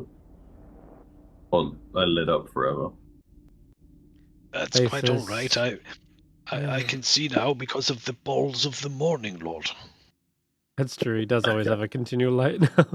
But his face says, "You're right, though, Willow. These look like continual flames." Oh, the thing, the poem riddle. Flame in the palm of your hand. A burnt palm. Can you burn your palm with continual flame, or are these like cold No. fire? Yeah, they don't give off any heat, I'm afraid. So they're not part of the puzzle. Probably not. Ah. Tracker, are you able to fit through? You can Nope. get your head in. That's about it. I'm afraid to get through this door would be impossible. White Fang Porjaw does have to squeeze in, but they can make it. So getting through Did doors I accidentally just put my is- beast through a wall? I've lost my beast. No. Where's your beast? It was following me, and then it stopped. It just told me it stopped following me, and I can't see it.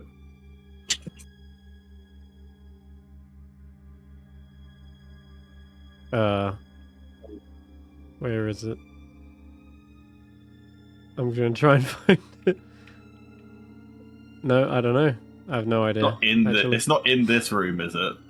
No, it's not. Don't want to figure out later. Replace it. And Roland says to Fangpodjaw, I know it was you. Spit it out. You'll get fed later. Where What did it is go? happening over Where's it? here? Around the corner, you see a statue of an elf next to an intact 6-foot-tall cylindrical chamber. The device is topped with an intricate crystal rod and appears to have 2 keyholes, as well as a lever with 3 positions. Behind its transparent door, a mannequin has been haphazardly propped inside the device. The floor is sprinkled with bits of broken glass vials, many seeming to have contained a silvery liquid. And a door leads out of the room towards the tower's center.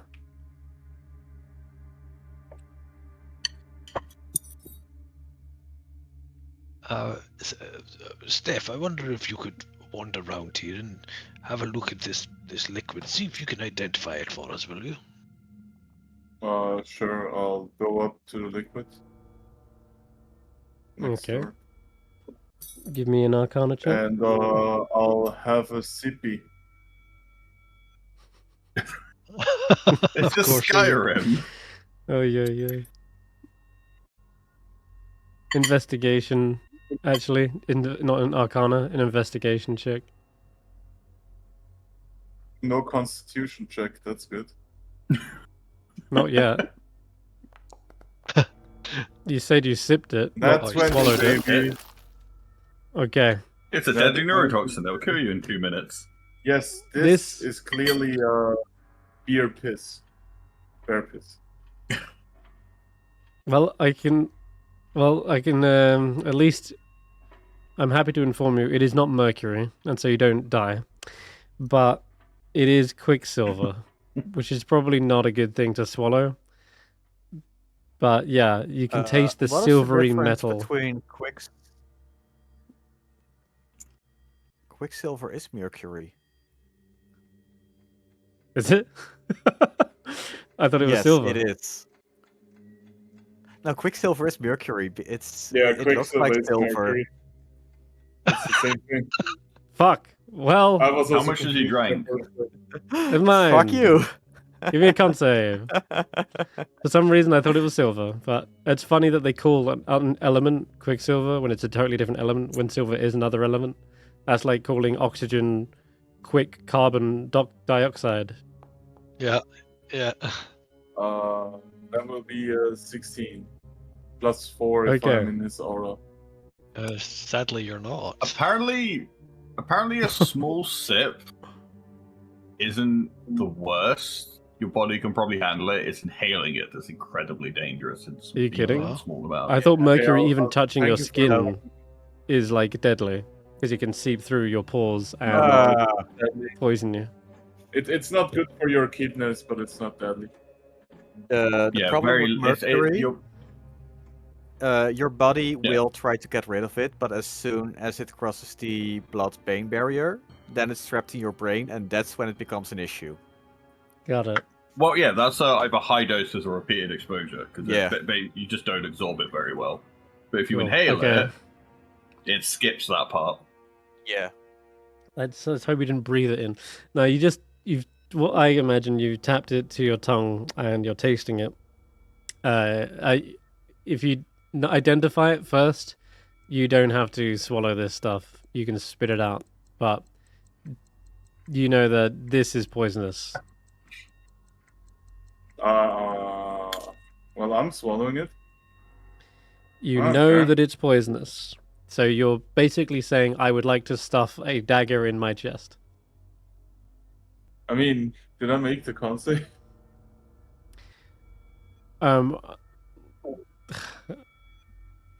I just don't I rolled a nat understand why 20 on you the would list. swallow poison, like actively want to swallow poison. What's the reason Stef would want to swallow this clearly poisonous Really? material? Building a resistance to Quicksilver. Building resistance. All right, Oh, very well. You swallow the quicksilver, and there's no immediate downsides. You don't just start throwing up or anything. This is about Okay. prolonged exposure, right? So okay, this won't be let's one hope con not. save saves all.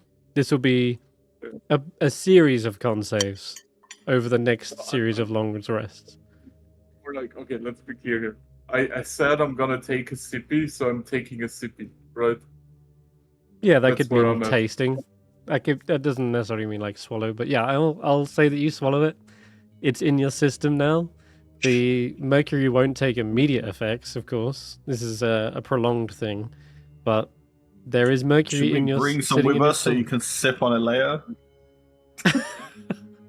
But what information does that gleam us except for that we have mercury here? Well, that part you can see the device obviously requires a vial of quicksilver, and I need you to roll an Arcana check as well to look at the device. This is the second check. Okay. And Professor Scant give him help on that? Yes, I will allow that. Do I need it? They are. Okay. You can roll it again, just in case. Sure.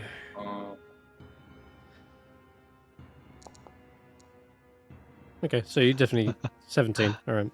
So the device appears to have some effect on the mannequin placed inside of it, and the effect probably varies depending on the positions of the lever. The device clearly requires these vials of quicksilver, but you also notice a bloody smear inside of there as well, so it probably needs blood as well as quicksilver to be drawn from, like, blood drawn from the user, probably. As you can see, there's probably a small, like, needle that probably pulls the blood from you. And lastly, you can tell that the device is activated when 2 keys are inserted. There's those keyholes I mentioned. You're gonna need those as well. Okay. Are there any... So is the device down here, or is that still the device up here? This is the only device in the room. Okay. What is down here? Okay.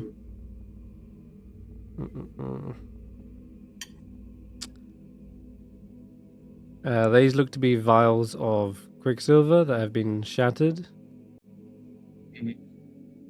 And that looks to be just a glass rod of some kind. No snacks for the road. Okay. Oh, here we go. Yeah, it's a flexible tube tipped with a needle, and it has the word blood written on it in Draconic. And you also see another... yeah, the vials also have little labels on them with quicksilver. The 2 keyholes on the device appear to be identical, and the 3 positions of the levers are labeled as Demos, Galvin, and Hypnos.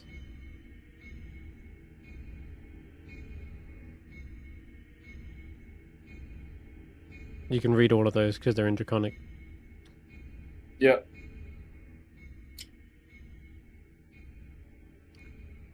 So that is the type of homunculus you can make, probably. That I would. Can I inspect the corpse? Do I find anything on the dead guy in the corner? Give me a perception check.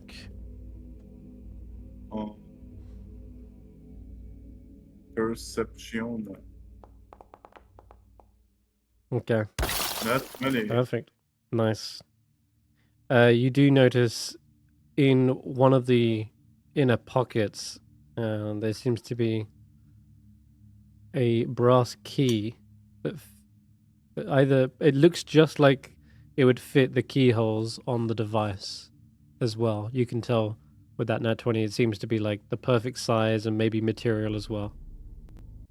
Okay, I'll grab the key. Okay. Anything else on him? No, it doesn't appear to be. Okay, I'll nab one of his rib bones, maybe then. Okay. Can I open this door? What is in here? Okay. Ah, shit. Well, I think you just fell 20 feet. That's what happened. Oh, is there a hole in the ground? Yes. Yeah, you just This walked is why I into went it. around the corner because he was going to open the door soon. Oh, and it also explains where your Beast of the Sky went. It's down Yeah. here. I just looked. Yeah, I that's told where you it I flew. would clip through the wall. Uh-huh. Okay, so like I'm obviously not falling down. I thought it just looked like a room.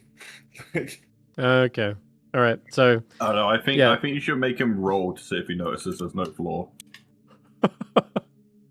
Can I see if there's a floor there or not? yes, you can see 20 feet down is a floor. Is there also I'm thinking more just like confidently stepping into a room as you open the door and realizing too late. Imagine. is there also like a floor above us, or are we at the top floor? No, actually, as you look up, I can show you this image here.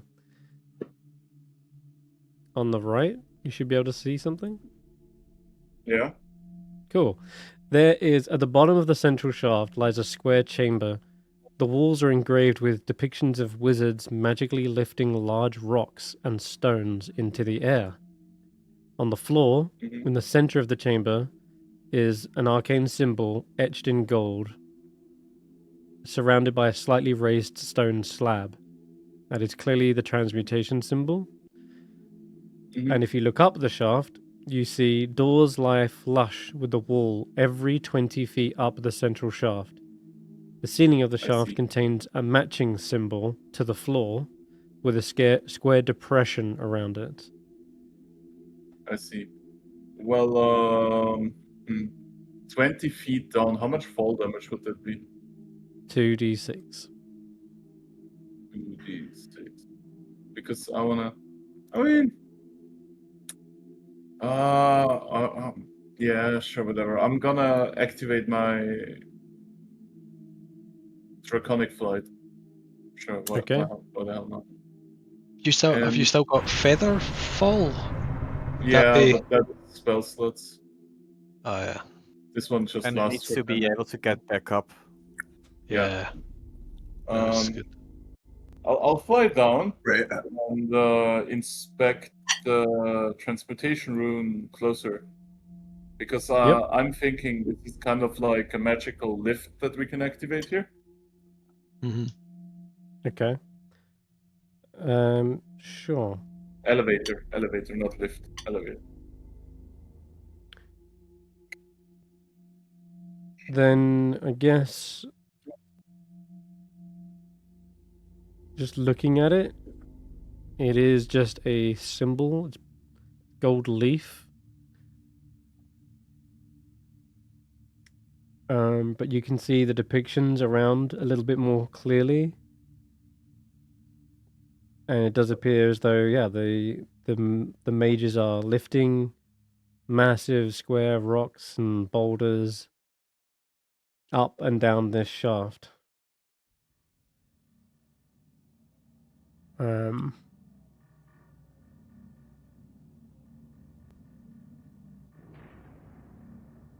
You can roll an Arcana check. 1 second. 1 second. I have to go to the kitchen quickly. Let's see here. Arcana. Sure.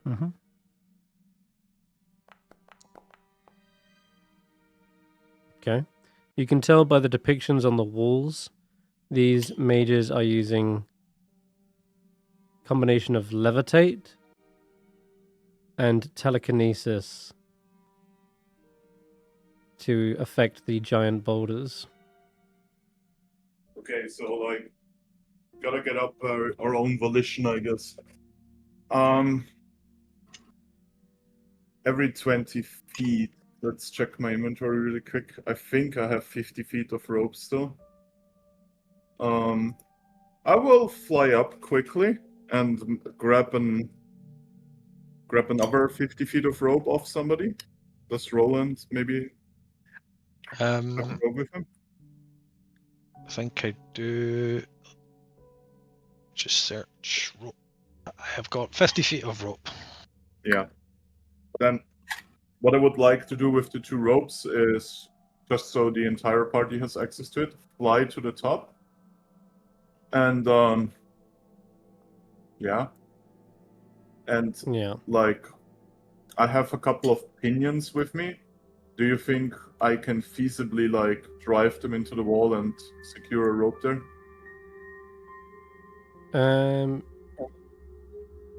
Yeah, probably. You could even thread it through the handle of the door as well. It's an Yeah. even easier method. Something like that. So then we have a rope and we can climb the entire length of the tower. All right. I mean, I can fly, but you know, the lesser life forms can join me.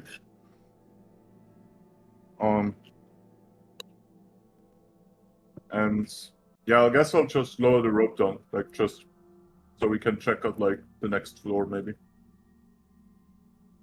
Okay. Is everyone climbing up the rope?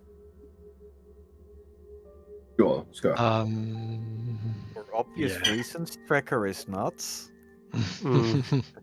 You can do the King Sure. Kong thing. Look, Tracker, there's a little window here. You can stick oh your yeah, head yeah. in. Yeah, Yeah, sure. I've got one question. Uh-huh. My gear increased in size with me. I have basically grown 6 times my own height. No, wait, 3 times my own height. It says your Does- weapons and does the- clothing. Oh, not my gear. Okay. Never I'll mind. count I count shield as a weapon, but I don't think I was going don't to think- ask, would my rope have increased by another 50 feet of size? But that's a no. that Okay. I don't think so. Nor does your food either. But Oh, your backpack definitely did, because you're wearing that. But that's it's part of clothing. Okay. yeah. Okay, check. Okay. As well as any tools, I'll say could be considered weapons. So your tools match your same size, but you know a potion wouldn't, for example, as well. Okay.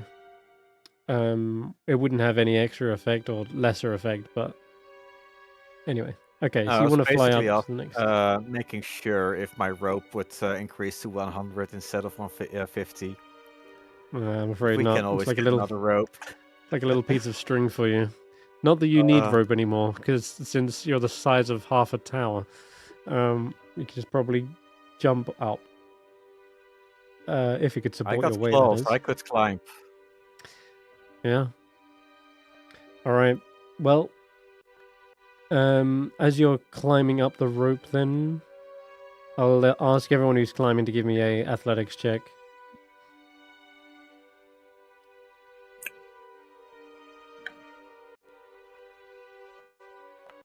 I'll be right back. I am required by my wife. Okay. Those are successes, no problems. It is quite a distance down, but the rope is firmly secured by the looks, and you're able to get up to the next floor. And let's have a look.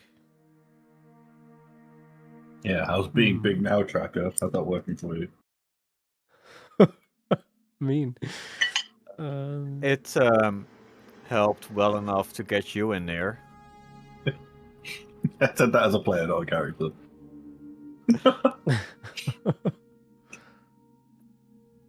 Okay. Let me just read here. Zephyr can fly up.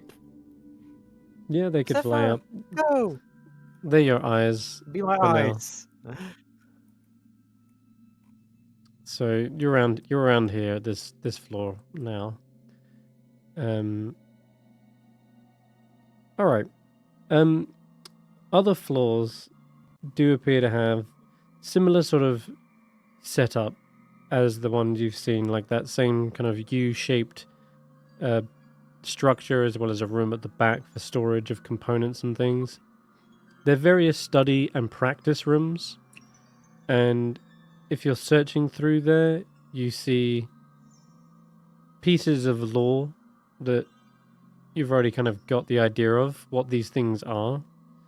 But Professor Scant also float around and say, yes. The Megan. The wizards used human-like constructs called Megan as guards, workers, and valets. These constructs were created using powerful spells, first developed by High Transmuter Metaltra.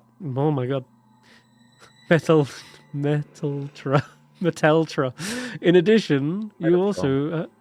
yes, something like that. There seems to be detailed books on each type.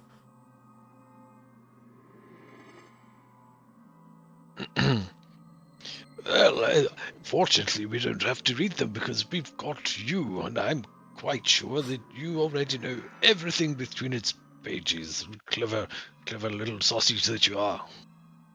Well, yes. Demos are usually guards. And let's see if there's anything useful for you here, Megan, because you haven't seen them all. Galvan.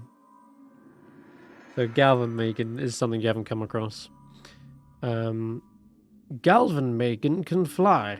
They also store static electricity, which they can discharge as lightning bolts. Pretty useful. And lastly, Demos. No, not Demos. Hypnos. Hypnos, Megan, are telepathic and use their powers of suggestion to control others. Their creators use them to force enemies to withdraw or surrender. Or perhaps, maybe even interrogate.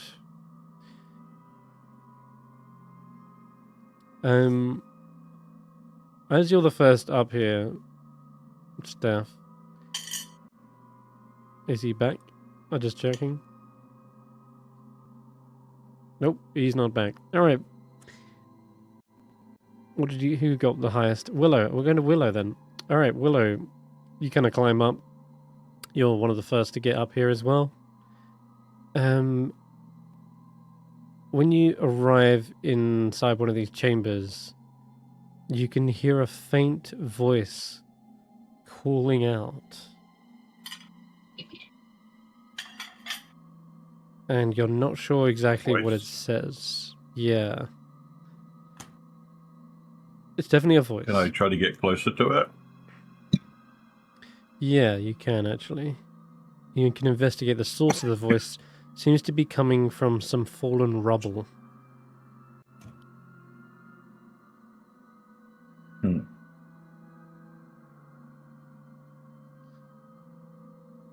I check if anyone's in the rubble?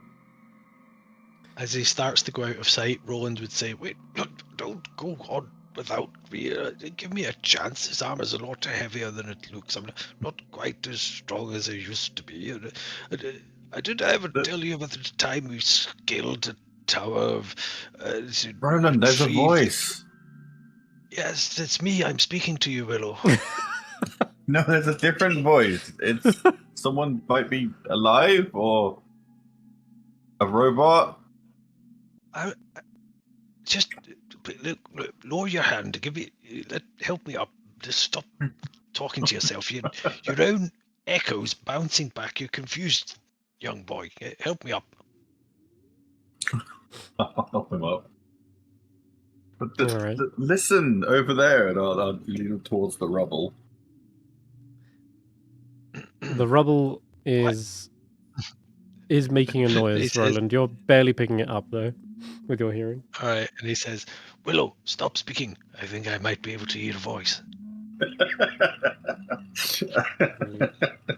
Love it. Yes, and because Roland can hear it and Professor Scan is seemingly following you, you can hear a translation. Oh, it says, "Is someone there in Loros? They are asking for help. They seem to be stuck under some rubble."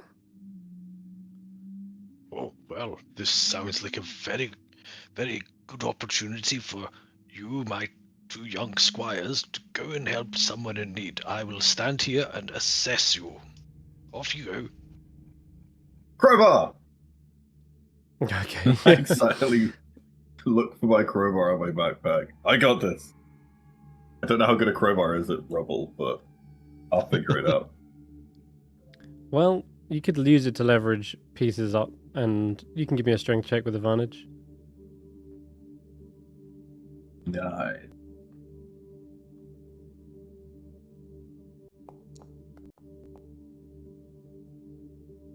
Guidance 14. be used Thank on God those. for advantage. Yeah, you can guidance that. Yeah.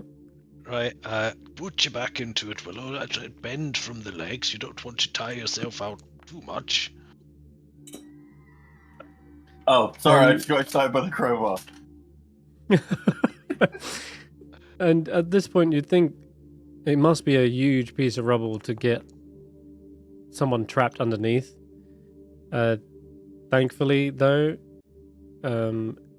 it actually isn't a huge endeavor to get this off of them, because it's not a body that's trapped under here, but instead you seem to find a candelabra. What? Okay. Oh, Transmutation. thank you. Finally, I'm free.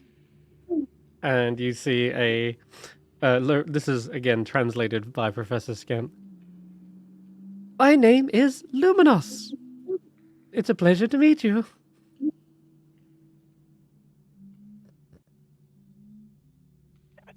Holy Beauty and the Beast. What is Very that? much so. That's Lumiere.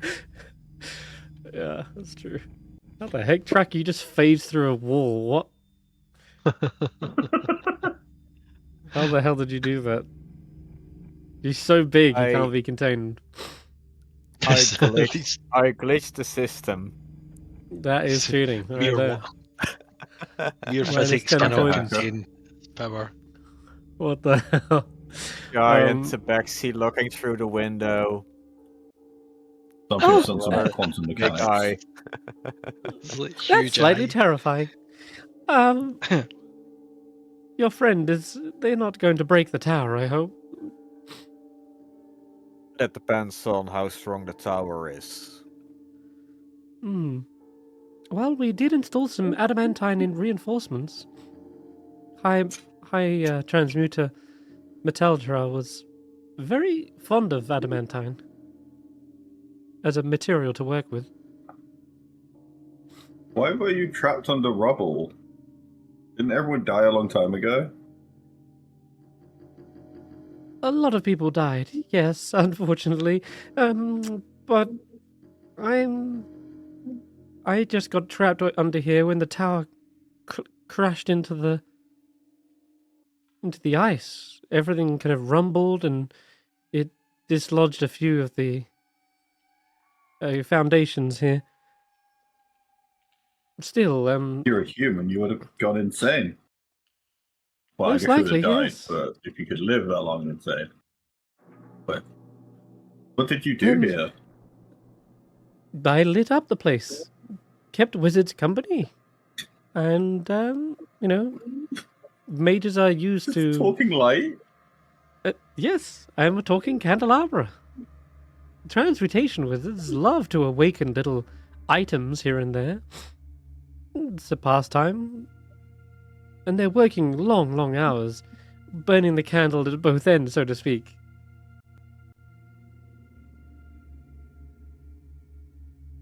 I'm very confused.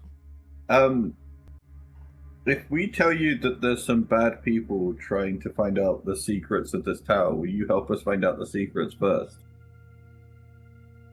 Oh, secrets. What kind of secrets? There was like pieces of like a poem to help us figure out how to get into the central tower. I think. Am I right, guys? Yes. Oh. Ah, if anyone knows anything about that, that'd be High Transmuter Metaltra. But... They alive? I'm not sure. Last I saw, they flew up to the top of the tower. But, perhaps Tynesworth knows a little bit more about it. They're a friend of mine. Similarly, they also awakened object. Awakened clock. They'll be alive. Can you take us to them? Well, I don't know where they are exactly.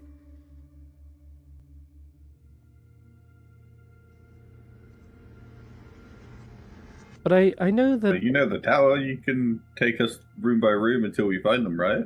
Oh, yes, of Or course. we're just wandering around. Very well. I'll lead on. The little candelabra steps up onto its legs and begins gesturing with, flamey like hands. And yeah, it's totally Beauty and the Beast, like looking appendages. They hop away and gesture towards the next level to search it room by room.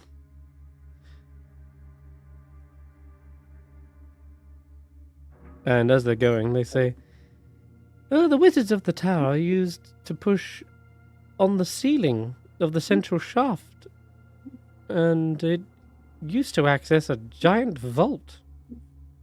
Maybe they're in there."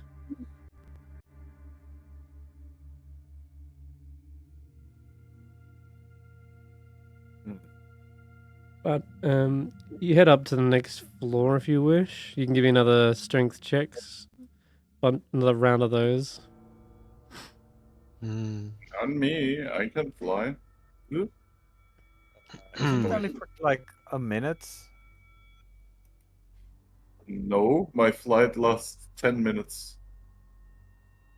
My wings are beautiful and large. Oh god. Oh faith. Oh faith. Uh-oh. Oh fuck. That's gonna be a full 20. What was Me, it? since I can fly, can I catch Roland? You want to catch Roland? Yeah. Can I? Huh. I will guidance that. Oh wait. Can I guidance Faith? Did she fail her She climbing skill? definitely failed. Yes. You got She a 2. failed. She got a 2. Oh, I got Right. Sorry. Yeah. Oh, That's, sorry. okay. Then I was scrolled up in the chat. Can I catch Faith? Give me an athletics check as well. Then after all.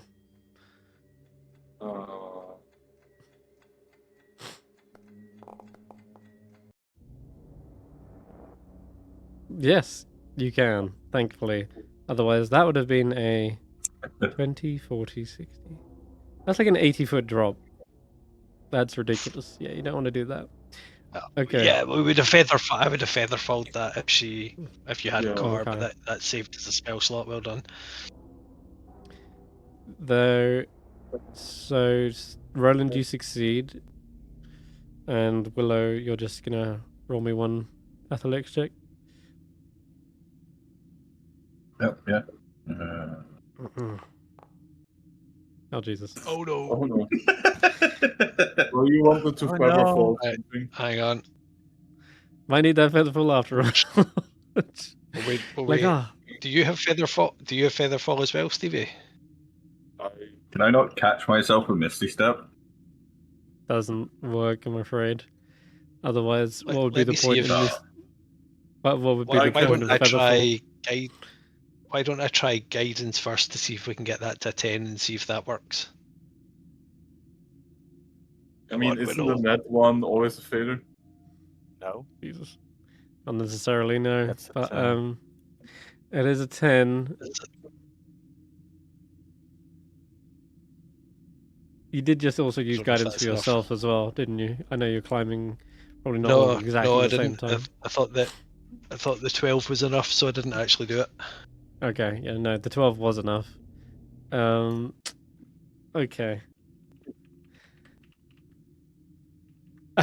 Okay.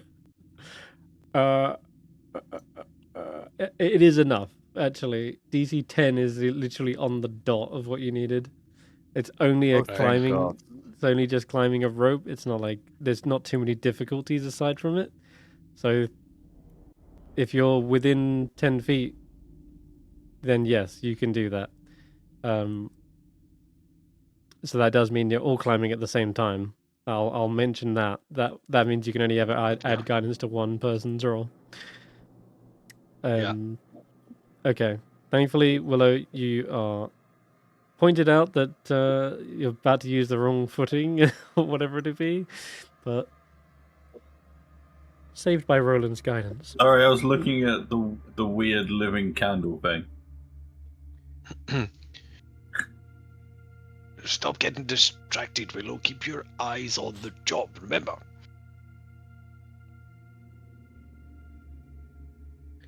We should be able to find Timesworth from a ticking sound.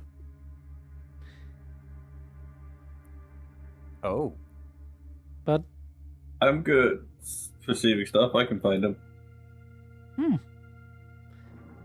Ah. Oh, yes. This would be a little scribe's room.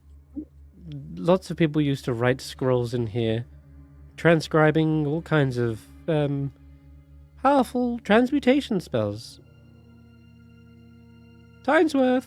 And you see the candelabra kind of hopping around, making sure not to burn anything papery. But those searching this room can give me an investigation check. There are more skeletal corpses in here, I'm afraid. Zay, yep. 2 questions. Even Yes. though I'm outside the room, can I use Sensate plus Tremor Sense to help find the ticking sounds? And other question, could I use Gust to mitigate falling damage if people were to fail the next climb check? So instead of falling the entire 4 floors, I can make them fall until the previous floor? Sorry, could you use what to stop their fall? Using Gust to push them Gust. a distance away. So rather than them falling straight to the floor, they fall to the ground of the previous floor. These are not grounds of previous floors. This is the chambers on the exterior. So what you're looking at is the central shaft is completely flush. It's a straight drop.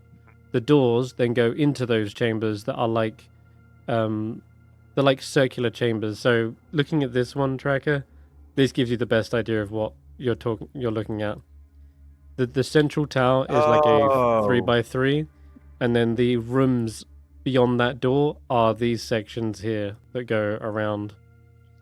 So yeah, they wouldn't. Yeah, okay. But the first question, you can be able to see them. No, I'm afraid not.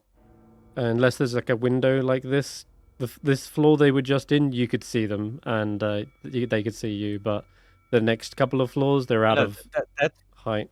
That window is for the region around that central shaft. I can't see in the shaft. No, you can't see inside the central shaft. No, you can't. Yeah. What was I going to say? As for the hearing the ticking sound, yeah, you can give me a perception check. Oh, perception. Damn it. Yes. Might be perception. You're not raging currently, so I'm not raging currently. Check. Okay, still though, it's pretty good even with that. There is a faint ticking sound somewhere. It's not moving around per se, so your tremor sense doesn't necessarily pick this up. This is more to do with your blind sight and just your supernatural hearing. But There is a clock somewhere within the tower, and it sounds like it might be on below the ground. Below. Mm-hmm. Yep, below the ground. Like you're on the floor. It's below that. You're I stood on was the floor. climbing up. Oh, okay. Well, then you want to climb back I, down. I was using the tremor sense on the wall. Oh, I see. Uh, Yeah, you don't detect it up here. Okay. But it would be detectable if your feet were planted on the ground. Then yes, you can pick it up. What was I going to say? Oh yeah, the next floor. What did you get on the investigation checks, guys? 4, 13. 14 for me. 16 for Will. No, that's a perception check. I need one from Perceptive, I cannot Stef. investigate. I'll tell you what, Faith could be helping one of you at least. I don't know who, but let's go with Stevie, as they got a good chance. Does Faith need to roll anything? I will say they could probably be better off helping someone else, unless you want to roll for them. It looks like Steph could use the help. I'm gonna say, yeah, and that's not an investigation check. Whoops. I ain't seeing shit. It's dark as fuck up here. Okay, yeah, just I roll an didn't understand a investigation word check. of that. Oh. Me rolled investigation. Me smart. Okay, Faith's help pays off. That's a success. As you're going through these side rooms, you do discover something of use. A box clutched in the hands. It's frozen over, but it's clutched in the hands of a skeletal corpse. And you can open up the box and roll a d10. Candelabra. The bomb. Yep, because you successfully got it. 7. The box eats your face. Holy Avenger, I knew it. Knew it would happen. The most useless spell.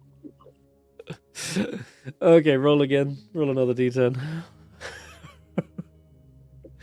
Why? What's wrong with 7? It's trash. Oh my Because it's on 3 or an 8. yeah. Okay, you can have it for free. There's a scroll of dark vision.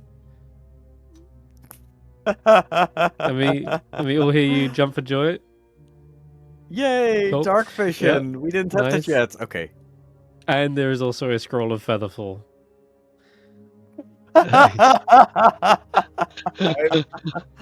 I'll hand this off to Faith. Being To as Faith? she's the only body that can't literally fucking fly. She says, I might also be the only one who can't cast these spells. Yeah. No, I mean like physically. These scrolls are very Yeah. confusing. I don't think it's As on in my they're not spell part of list. her- Nope. You can give the dark vision to Roland. I really don't need it. I've got a dark mantle cloak that I wear, and the balls of the Morning Lord light my way. But featherfall is a spell that you can use on other people. Yeah. So, at least So- someone else holding it means that they would be able to use it for them. And currently in the party, I see only Roland and Steph could use it. So one of you should have it. And the Alright, rest, of well- course. She isn't proficient in Arcana? No. Why would she be? She grew up on the streets. I don't know. Can Seeker use it? Has he not got mage yes. levels? Seeker can get it. No, he is at mage levels, but he's special. Okay. Yeah. If he can use it, give to him. I put my hand up earlier on. Did you? Sorry about that. Go ahead. That's it. No, that's all. As we move between these floors, do we need to do an athletics check every time? To climb the rope? Yes. Yeah, right. That is just, we're going to fall. Someone's going to fall, and we're going to run out of guidance and abilities. So Roland's going to propose. This feels like a rather treacherous way to be navigating this tower.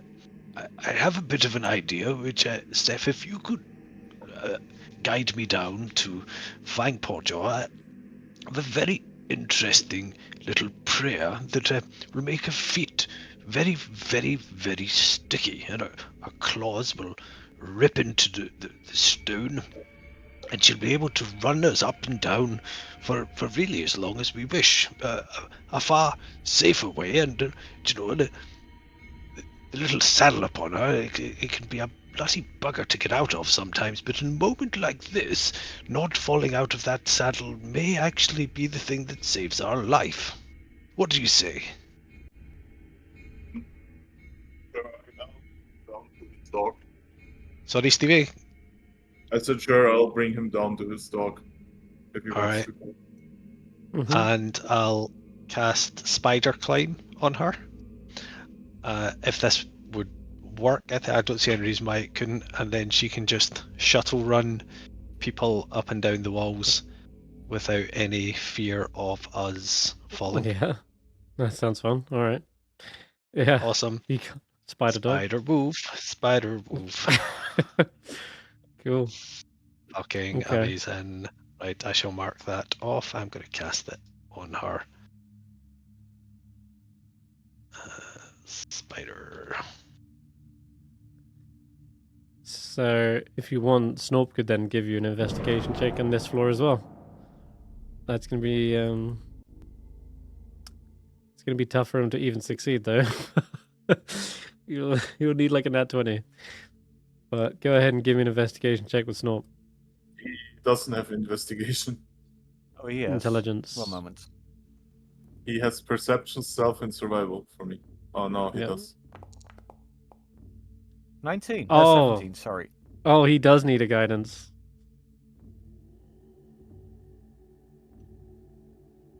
Stop. Oh! Don't get That's distracted not- like that's I a did. 20! That's a success with the 20 there. Snorp is super excited now that Nice. he's got the shuttle bus up and down. He's like, all right, let me show you how how to root out trinkets and Chinese. Gotta use your nose. Smell the ink on the pages. Oh yeah, definitely coming from this one here. And you can roll a D10, Willow. I'll let you roll it since you did help with the guidance to push it over the edge. Give me a 10. Ooh. Oh, close. Oh, this isn't ink. What the hell? And he pulls out a potion from a secret compartment. And inside there is a kind of a wind whipping around. Poison of darkness. Wow, Stork, you totally intentionally found that compartment. You're so smart. You definitely didn't pick up a piece of paper. This is strange. It's like cloudy and white. Does anyone know what it does? It's Mm. Quicksilver. Makes you fast. I know. It's a delicious beverage of Quicksilver. It doesn't look I don't know. metal. I could taste a little bit if you wanted. It's always I learned from the best. You take a sippy. Well, Could we could ask Professor Scan. have a wee look at it first. Yes, you can roll an Arcana check.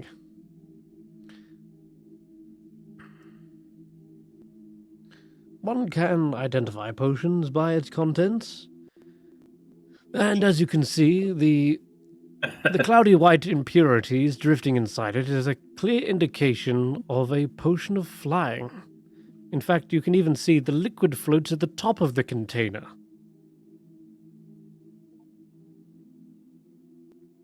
Rather than yes, it's almost as if gravity has been reversed. Potion of Flying That could is be a useful at some huge. point.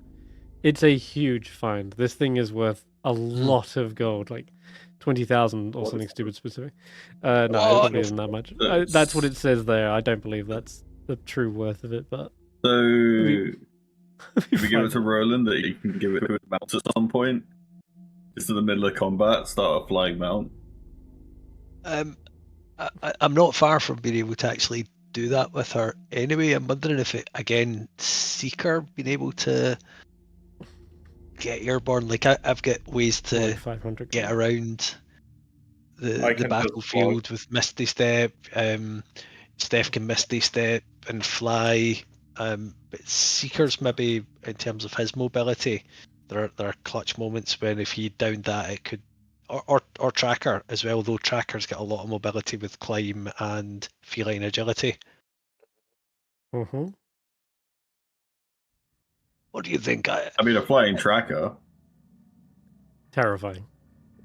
That is terrifying. That's terrifying. Ugh. It's not. Should we It's put it- not so much terrifying when he's flying about. It's when he bloody lands on you. That's what you really got to watch. Snop says, I don't think flying enemies are much of an issue if he can just reach up and hit them. At this point, the building would have to be very tall. But let's give it to them anyway for now. Well, I wonder if we should pass it to Seeker, and should someone else need it, his clever little owl could deliver it to them.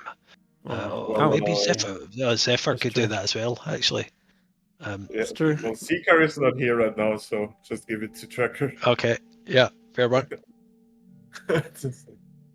Okay. Maybe tie it in a little necklace round Zephyr's neck. There you go. Put it on your sheet, Tracker. 1 potion of flying. Ignore the gold cost. All right. Nice. That's a good little find on this level. There is one final level that you can use the Fangpaw Jaw bus to get to the top.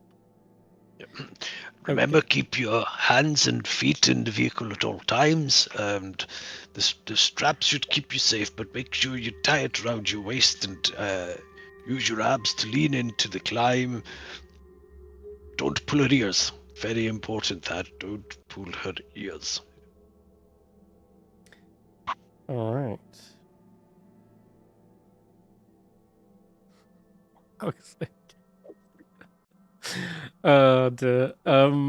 During the investigation, by the way, I just want to point out, doing one thing at a time. Yeah, okay, Willow.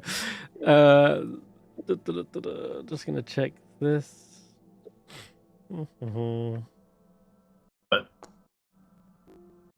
Okay, Any you're danger? good. A little, just very minute amount of danger. What did you get on your perception investigation check, Roland? 13? Was it 13? Okay, you're good. So Willow's the only one. Whilst you're going through the rubble, Willow, you do find a animated letter opener that seems to be intent on stabbing things. And as you're like flicking through scrolls, it launches its attack towards you and sticks right into your like buckle and doesn't hit the flesh, thankfully. But it's like, cut! Must stab and cut. And the candelabra's like, oh, goodness. Like, we understand it, or is it just speaking gibberish to me until translated? Oh yeah, it's speaking in Loros again, translated by Professor Skent. This thing seems to think that you're a letter, Willow. I'll be the letter A. Not that guy. Meanwhile, Luminos is like, calm down. No, this isn't a letter. Willow, I do apologize. These these animated objects are very singular-minded sometimes. Then again, I guess so am I, in a weird way. He didn't hurt me. Can I keep him?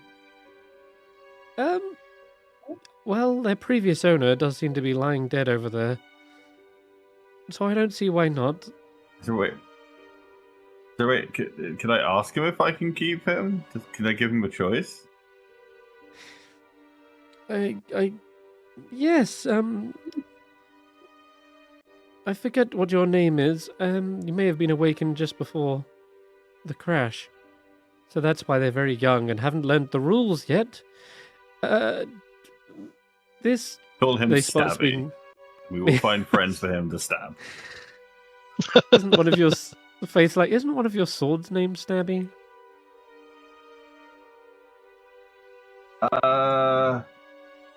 It used to be. Yes. Huh. You don't want to Call get those him confused. Call him Prick.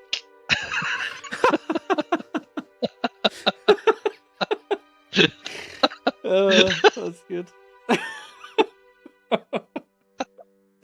I like it, actually. You could. Prick is good. Prick. I don't want to call him Prick. Stab! We're friends now. It's too late. Prick. You can be. Prick. You can be stab. Prick.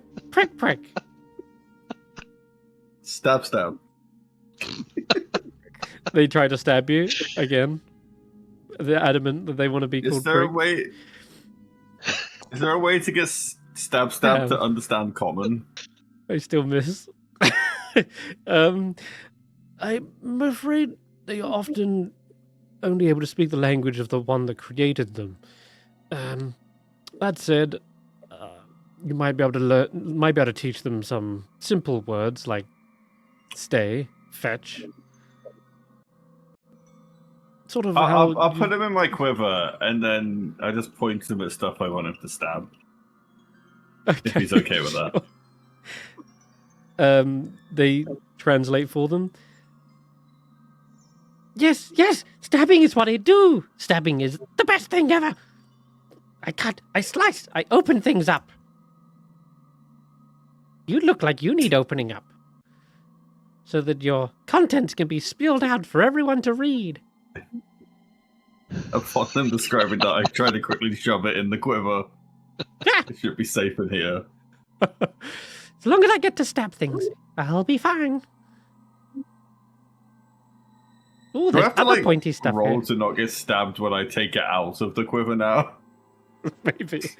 Yes, Make a deck maybe. save whenever you grab something from the quiver. Yeah. Well, I pointed it away from me, so I've been grabbing the handle, but it's an extra dimensional space, so I don't know how that works. Like, yeah, will it that's true. stay pointed away from me, or will it turn around?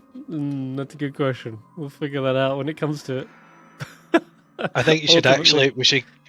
We should give it to Seeker and then message T and say in this session he got given a sentient weapon. And it's a tiny letter. Yeah. Call him Prick. Oh, God. For now, Okay. I'll keep it, and maybe we'll offer it to him later. All right. No, I was only kidding. I think you should keep it. You've With befriended. the promise of stabbing things, it seems this stab will happily join the party for now, so long as Yes. he understands that you're not the things that need stabbing. But that may take some time. But yeah, that's because you failed by 10 or more on the investigation check.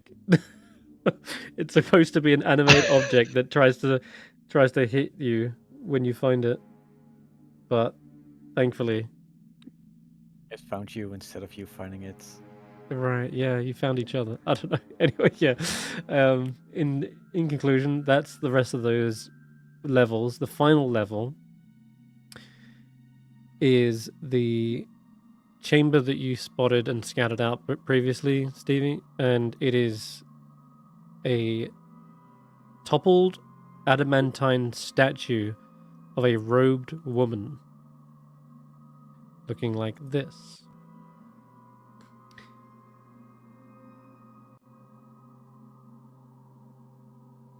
And because you also went to the museum Stevie. You remember you got to see the paintings and portraits with all the kind of names Yeah. beyond them?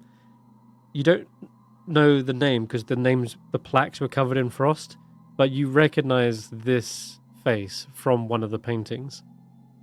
She is one of the high mages. Looks more like a high statue. All right. And you also remember that she likely cast some sort of spell through polymorph, and that she probably transformed herself into an adamantine statue.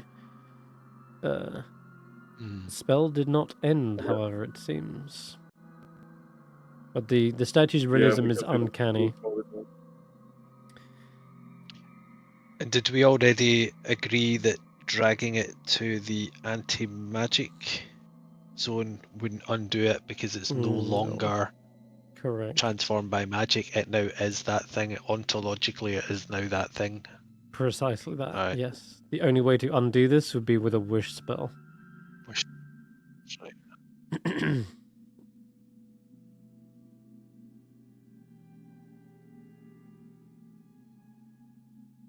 Oh dear, that's not good, Luminos says.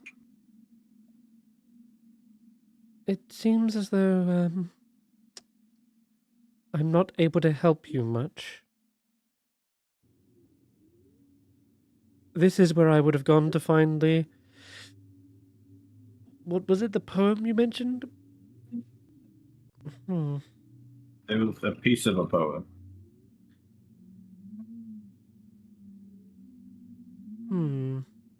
This is where I would have gone for the poem.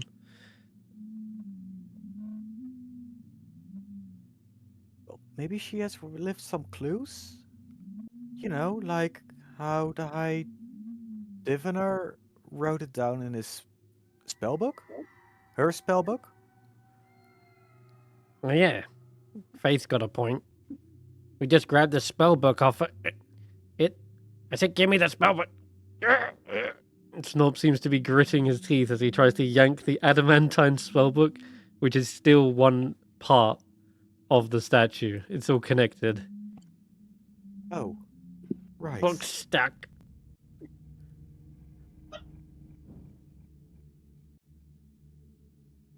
I can't get that thing off of her. It's like glued to the side.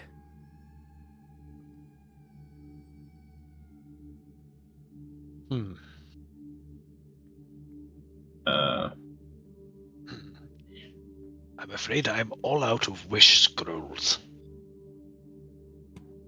You had a You wish. saying we could unglue it, or did it permanently stuck to her? Yeah, it's like fused as part of the statue, isn't it? That's Snorp's interpretation, but looking at the statue, it's very obvious. The book is part of the statue. It's not glued. It is one whole object, and you wouldn't even be able to open even if you got the book off, you wouldn't be able to open it and turn to pages, since that is also just a solid block of adamantine.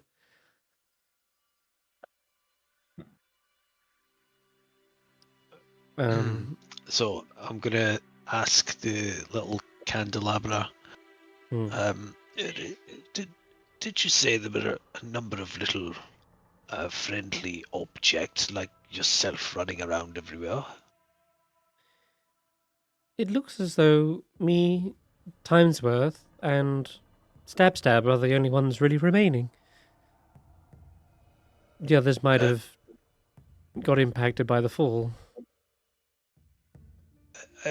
I'm wondering if you or Timesworth may have overheard or overlooked the content that had been written in this book, the information that we need. So I wonder if we could speak to Timesworth and interrogate them. I mean, ask them politely.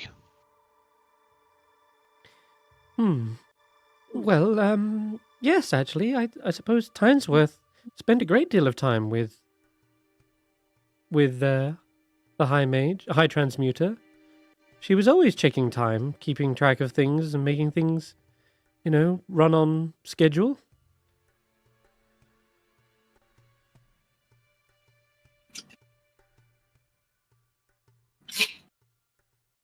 Or should we split up and see if we can find them? Well, you've searched through all of the upper floors so far, and you didn't hear any.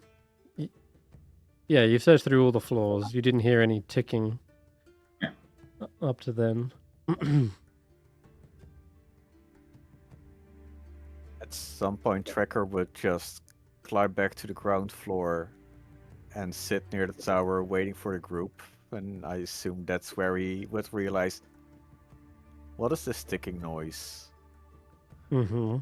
Like when you sit on your watch? Mhm.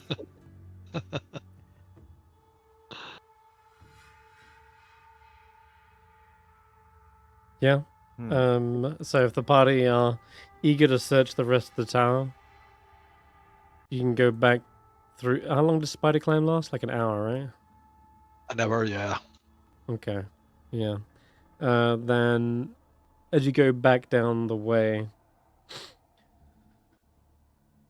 I guess you could stop off with Tracker. Yep. Everything all right out there? Did we ever go looking or find the second key? No, you haven't found the second key yet.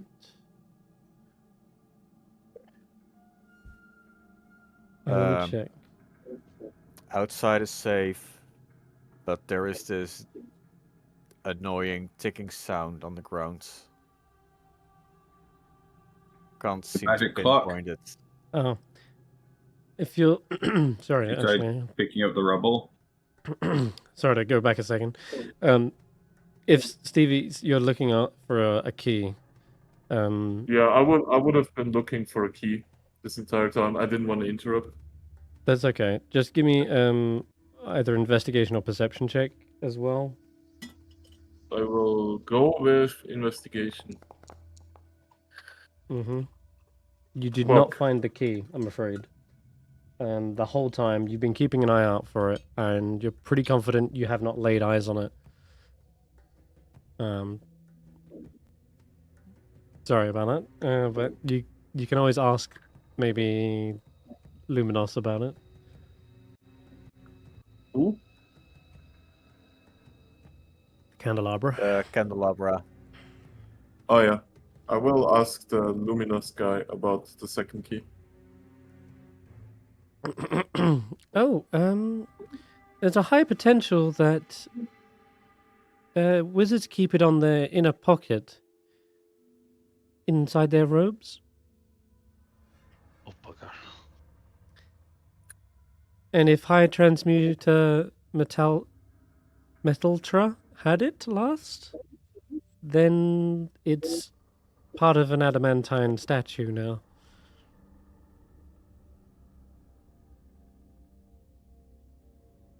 Also, she has the second key.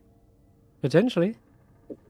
You've checked through the rest of the robes over skeletal wizards that you found. Specifically in the pocket, you found that had the first one, and none of them had that. I have one question about the statue, right?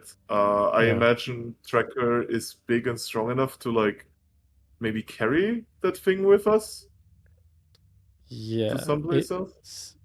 It weighs 880 pounds. What happens if my carrying capacity is 1,400 pounds? Yeah. I feel like we should bring this thing back with us, right? I do actually have a plan with this at the Chronomancy Tower. Okay. Well, it's not a tower, but it's an obelisk, but yeah. Yeah, the Chronomancy obelisk. Mm-hmm. I will just say here, I feel like maybe if there's some magic at work there, maybe we can turn back her time to the point where she cast the spell. Interesting. Okay. Yeah. Potential. All right. Sorry to Could we go backwards. also Sorry, yeah. double check? Don't we have some kind of spell that helps us locate little objects if we've seen something like it? We've got one key. Would that be an option? We don't know for sure. It's trapped in the center of the statue. It may just have fallen. Last time I lost a key, in fact, you wouldn't believe where I found it. Well, you probably would. That's right. It was stuck in my beard. It was there for 2 weeks. I didn't have a clue. Faith says, I do have that spell prepared. Locate object. What do we think? Is that a good use of her second level spell, isn't it? It works. It works. Wouldn't it just locate the first key we've already found? I don't know how the spell works, so You need to specify a object, and if it's not specific enough, it will just pinpoint the nearest item that is similar enough to that description, okay. which would be the key we already have found. So either we need to put the key in some area where it can't be located.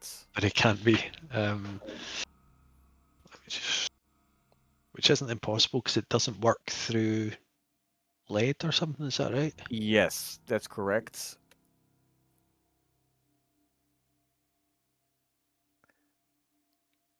Here, describe or name an object that is familiar to you. Use sense the direction of the object's location if that object is within 5 miles of you.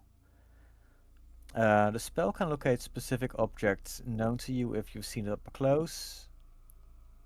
Alternatively, the spell can locate the nearest object of a particular kind, such as a certain kind of apparel, jewelry, furniture, tool, or weapon. So it can locate a generic key, but that means it would locate the closest key that I've seen. Or that I could see. If either, like, have we not got a box that we can maybe pull something out of, or even one of our prescient planners could maybe have a tiny lead key holding box stashed away, and then we could cast the spell and find the nearest key, which might not be stuck in a statue, but at least it would maybe rule out that it's just fallen down the back of the couch.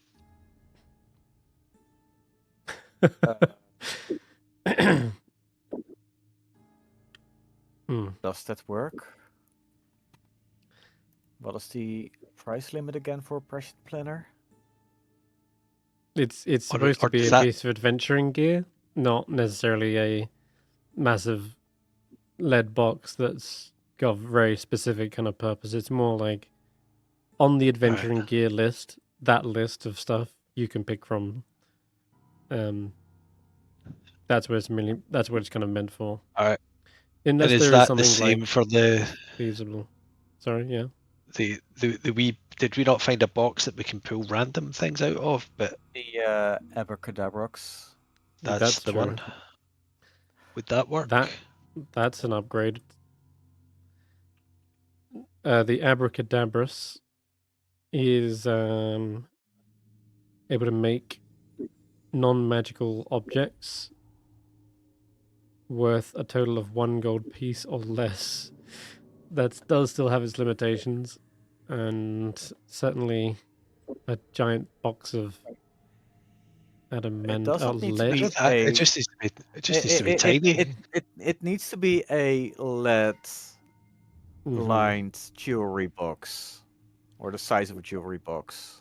Yeah, it could be like a sardine tin, big enough to fit the key in. You know, that's the kind of size I'm thinking. However big the key is, and it's just like a really basic lead box. Is it any lead? Any thickness of lead? Okay. Keep our uranium. Yeah. I'll say if it really is that tiny, just like a big enough to put the key in, it'll probably be about a gold.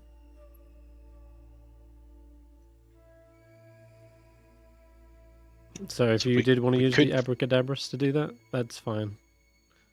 So we could theoretically do this. The question is whether or not we think it's worth the second level spell to confirm that the key is probably in the statue or The part of the issue- statue. The next part would be if the key is part of the statue, would it be still considered a key? Yeah, Yeah. I would imagine we cannot just like pry it off. Especially if No, you're looking for totally. a brass key, it would not be brass Yeah. anymore. Technically, it'd be also adamantine. Yeah. Yeah. Oh, Unless you search well, for I have one specifically an idea. adamantine key. I mean, honestly, that also saves needing to look for a or find a lead, because you can search that's true, yeah. adamantine key rather than brass key. I would like to try one thing so we can end this superstition maybe. The key that I got, can I check out if it fits in either keyhole? It does. It fits in exactly both keyholes. Okay, is anybody here skilled enough to just replicate the key maybe? We can just like assuming this is a mundane object, right? We know that Seeker has a box Mhm. that can replicate mundane items. wait. That is true. Does Brass, it have to yeah. be brass specifically? Maybe not. Maybe not. That's genius, Steph. Steivei. That's why I wanted to check if it fits in either hole. We can just Amazing. make a copy of the key. If we can make a copy, we can get a piece of soap and make a soap mold of it. Soap, yeah, possibly. But you're right in that the abracadabras could, I guess, create something of similar. I mean, let me just abracadabras.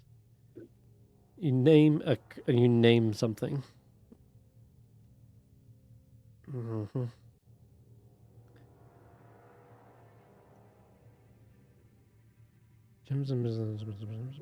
It says gems and precious metals created by the chest disappear after 1 minute. So there is a potential you go like, a diamond key and it creates that, but it'll then kind of vanish after a moment. So it is possible, but it would disappear briefly because it's brass, which is it is a precious metal, let's be honest. Now, the only other thing is, can it replicate something that's so specific? Or does it just create kind of vague items? Because you're asking it, hey, make this for me. Mhm. But it isn't it's not a 3D printer. So... Do we have anyone that's like proficient in blacksmithing maybe, or that has like an artificer kit, something like that? Yeah, Well- I've got but I'm smithing tools. I don't know about Seeker. Could he Seeker is attempt to proficient just with those. like Seeker's proficient in thieves' tools, I think. could he just wait, what am I proficient in? I'm also proficient in some tools. Yeah, Seeker is proficient Goddamn in thieves' Setter is tools. over me, I can't click my token. So you can always press C to open up your character sheet. Two so- proficiencies, none. Why do I have none? I should have at least one, no? No, it depends. You can pick one in lieu of instead of like a language or something, but if you don't have a class that gives you one, then no, you don't have two proficiencies. Yeah, or I mean, background. can Roland just attempt to replicate the key maybe? With a piece of metal? Roland, give me an intelligence check. Or yeah, be Arcana, but Steph asking you if you can replicate this. I just want to see if Roland's smart enough to So know an something. Arcana check. Yeah, it's Arcana. I'm going to look to Professor Scant and say, just quickly chat it over and give me a little bit of help puzzling this one out. Do you think this is something I'd be able to do? That is possible. I know that there are certain spells like Fabricate that can do this. Give me an Arcana check on Professor Skent instead. Instead of you rolling it. Which is going to be infinitely better. Oh my god, it's like, Wow. oh my goodness. Infinitely? Yeah. Ah, yes, but you're nowhere near smart enough to cast Fabricate. You would need something much more dumbed down. The next closest thing would be Prestidigitation, which 12 is a success, by the way. It's only DC 10. Just to think of Oofed. it. You couldn't fail Prestidigitation. that. He couldn't. Oh, yeah, you couldn't. No, you're right. So when the question is posed, can Roland do this? Roland is indeed the only one who could, but you would need to swap it out.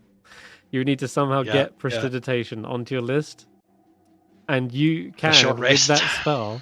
Yeah, a short rest would do it, and you would be able to replicate the key, because that's what it can do, right? You can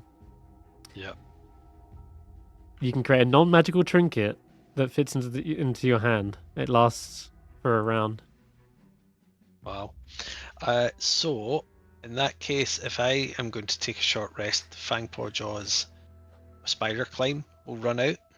So we need to get me to the floor with the keys. Yeah, this floor here. Yeah. Okay. And I'll take that short rest. Okay. Whilst you're doing that, then I think your wings would come to an end at this point. Yeah, Roughly. I'll stop at this floor, I guess. Sure. That sounds fine. Okay. And before my wings come to an end, I would have taken the ropes down from up there, so we have them in our inventories. Okay. What about the statue?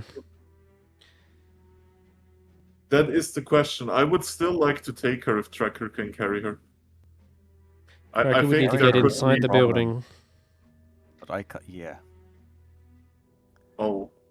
Well, Can you pass her through the window? is it yeah, can we pass her through the window, or is it possible for me to, let's see here, if I have it prepared or not? There's no windows on these upper floors, I'm afraid. Ah, fuck, I don't have... Not yet. I do not have... Can I... Wait, Roland's doing a short rest, right? Yes. You want to I can memorize swap a spell on a short rest? Well, before that, I will ask you just straight up, give me the rules answer. If I cast Reduce on it, right? Would it be small enough to fit into the bag? I'm sure Reduce has its own rules on stuff like that. Reduce the object does have the weight and size. There you go. Yeah. So it'd half the weight to 440 pounds. Mm-hmm. That is still heavy as fuck. I'm not gonna lie, that's ridiculous. Even with it being half the size, it's insane. That it would work to get them out through a window, but there's no windows up on this floor. The closest one would be this one, but you would still need something to be able to lift 440 pounds, which I think that this can do. Adamantite is like the hardest shit ever, right? It's denser than lead.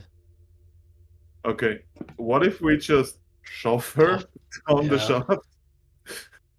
Can our tensor's disc be of use? It can carry 500 pounds. Yeah. But I don't know if it can go over open space. It can't go over open space, that's true. But I'm more asking, like, is there a way for me to just, like, shove it down? Like, just whoosh. If you reduced it and had a lot of strength characters pushing it, potentially. I think reduce would go a long way to moving it, though. Let's see. You know, that makes the check feasible to even shove something like moving 880 pounds is like insane, but if it's 440, if we do a short rest, like, right?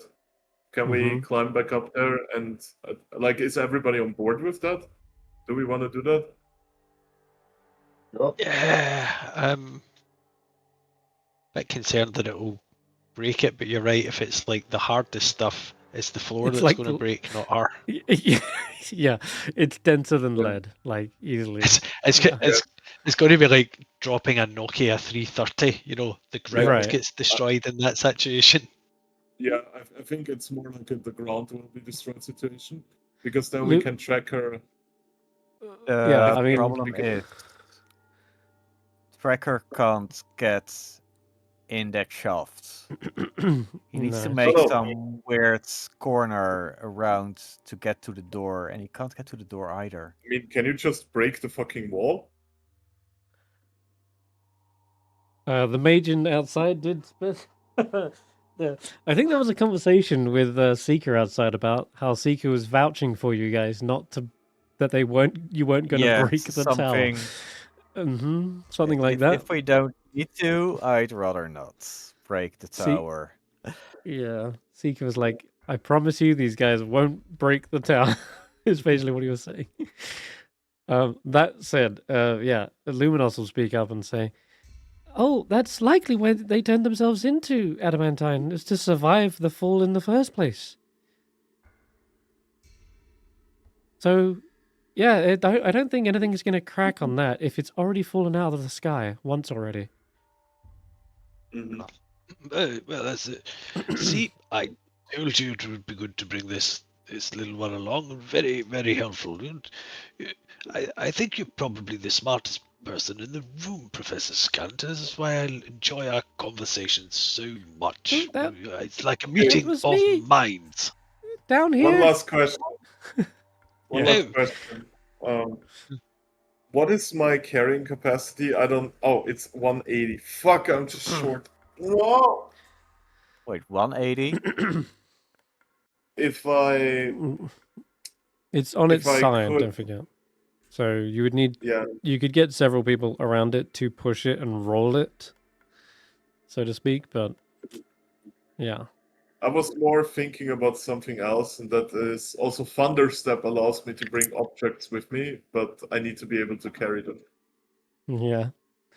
Yeah, no chance. You know what makes it easier to roll stuff? Leverage. Crowbar. Crowbar. That will give you advantage on the check, it's true. I feel like the solution to this might actually be in the tower. You were saying there were mages in here casting levitate and shit, right?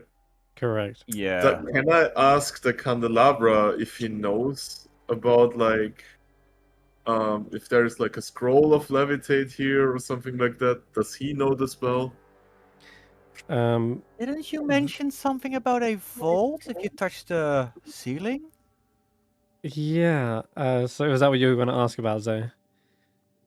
No. I wanted to ask how much weight a rope can carry. Because if we can get it to the bottom of the tower, we can with pulleys. Oh yeah. And stuff, Tracker could lift it up again to get it to a place where he can actually grab it. God damn. That's a good question. We How need much to- can rope carry? I think 400. in D&D, It it's has safely a around DC 600 pounds. Okay. It's easy. We have a plan. So if it was reduced, yeah. But I don't think a standard rope could carry 880. That would be... That's So in the it would stretch. be. So Well, we if can you were use to have them parallel ropes to double the thickness effectively, it might be able to carry it. Potentially, yes. Yeah. But you don't really need to worry about it That's another landing. question for later. If you Yeah, I don't need to pushing it worry off. about it landing, but I need to get it. I need to get to it from outside, which means Wait, when it's can't on the my bottom, I need to can't get my plane of climbing it hold 3,000 pounds? up. What, a block and tackle, you mean? Yes. That just allows you to hoist up to 4 times the weight you could normally carry. You're still limited by the weight of the rope. But before we get onto that, Luminos is going to answer your question about the vault. Yeah, there used to be a vault under here. And there's this thing right here, if you excuse me, and they kind of gesture Willow aside. That's a pressure plate.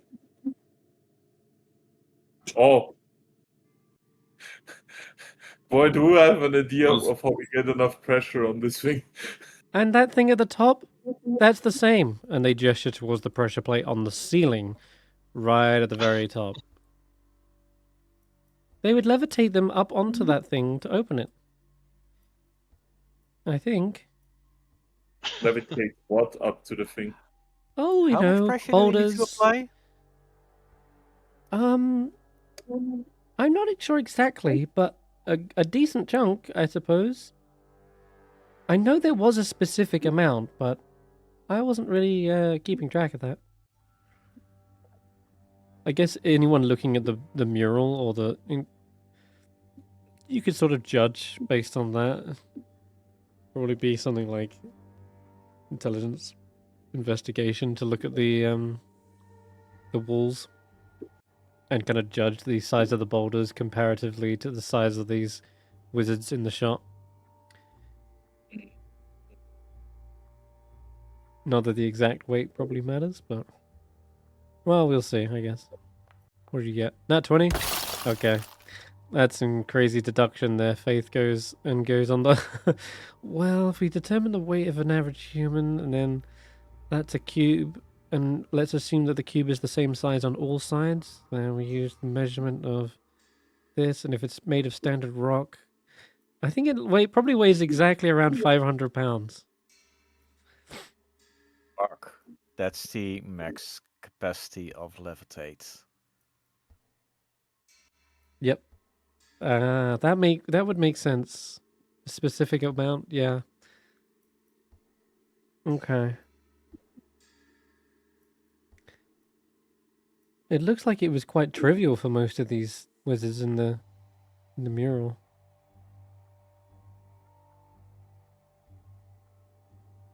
Ah, okay. So the pressure plate's on the ceiling, so they would lift it up onto the ceiling to open up the vault. And she's like looking across the mural and she's noticing like the sequence of events that happen. Okay.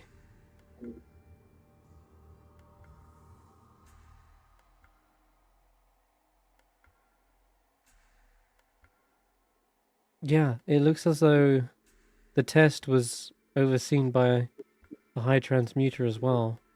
Looks like some sort of graduation ceremony as well for aspiring transmutation wizards. So they would levitate a stone slab up onto the ceiling of the tower that houses the pressure plate, and in doing so you'd gain access to the vault below.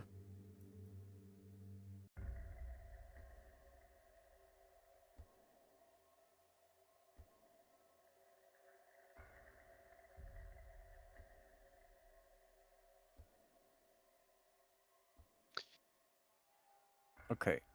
So I'm going to ask Professor Scan. Could you remind me? Did you say what one of the constructs that these magos, what one can cast a levitation spell? Good question. Didn't you say they levitate? The Galvan Maiden do, yes. Oh, they levitate rather than can They- levitate.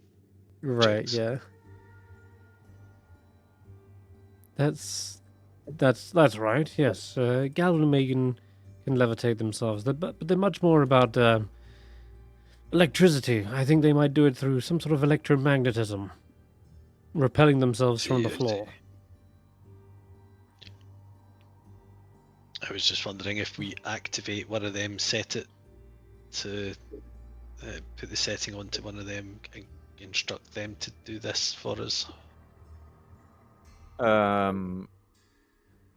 Alternatively, Stef, can you still use catapults? Yeah, I can if I short rest. Ah, But I do know the spell, yes. but you don't. If we don't have levitate, why not launch a boulder up to the ceiling? What does upcasting catapult actually do? Increases the damage, I think. If it even. You increase by 5 pounds per spell level. Okay, yeah, okay. That's what I wanted to know. So it is 5 pounds. I can cast it at level 4. That would be 25 pounds. That doesn't Mhm. exactly sound like a boulder. You're thinking of like the impact force, though? Yeah. Yeah, that could. I mean, I'm willing to try, but I need to short rest either way. Yep, that's fair. All right. You guys can complete the short rest, and you can now swap around a few things for yourselves. Yeah, I will. What do we undo? I didn't use this one in a hot minute actually. Hmm. Just quickly to say, seeing as I'm doing a short rest, I'm going to burn my Harness Divine Power and Channel Divinity to rekindle one of my spell slots. Okay. And then I get the Channel Divinity back from the short rest, so that's You quite do. handy for that as well. Brilliant. And then you're out of Harness Divine Powers for the day. Yes, yeah. Yeah. Okay. In the meantime, Willow, you got your crowbar ready. I don't know what you would like to do. Whether you want to start moving the statue or not, that's up to you. But it's gonna be. You'd need the help with and reduce, wouldn't you? Anyway, that's the point, isn't it? Yeah, you were gonna reduce it and then Yeah, I'm move gonna it. wait for Okay. that. Yeah, never mind. Okay.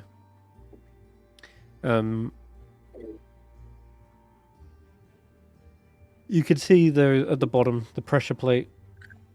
It is sorry, it's not a pressure plate after all. The thing on the floor is a slab of stone that weighs about 500 pounds. Oh fuck. That's the thing they would have levitated. They could have used also boulders and other things. There's a big old column in the corner as well, but I don't think anyone has access to that spell, so yeah. Well, that's the stone slab. And up on the ceiling is the pressure plate. I mean, Stone what slab. was the vault opening up? Literally just the stone slab lifting up. You can check and see if you can lift it up, but it doesn't look Only like it. tracker could in- Faith, get in there. by looking at the sequence on the murals, it shows that the vault opening once the pressure plate on the ceiling has been pressed.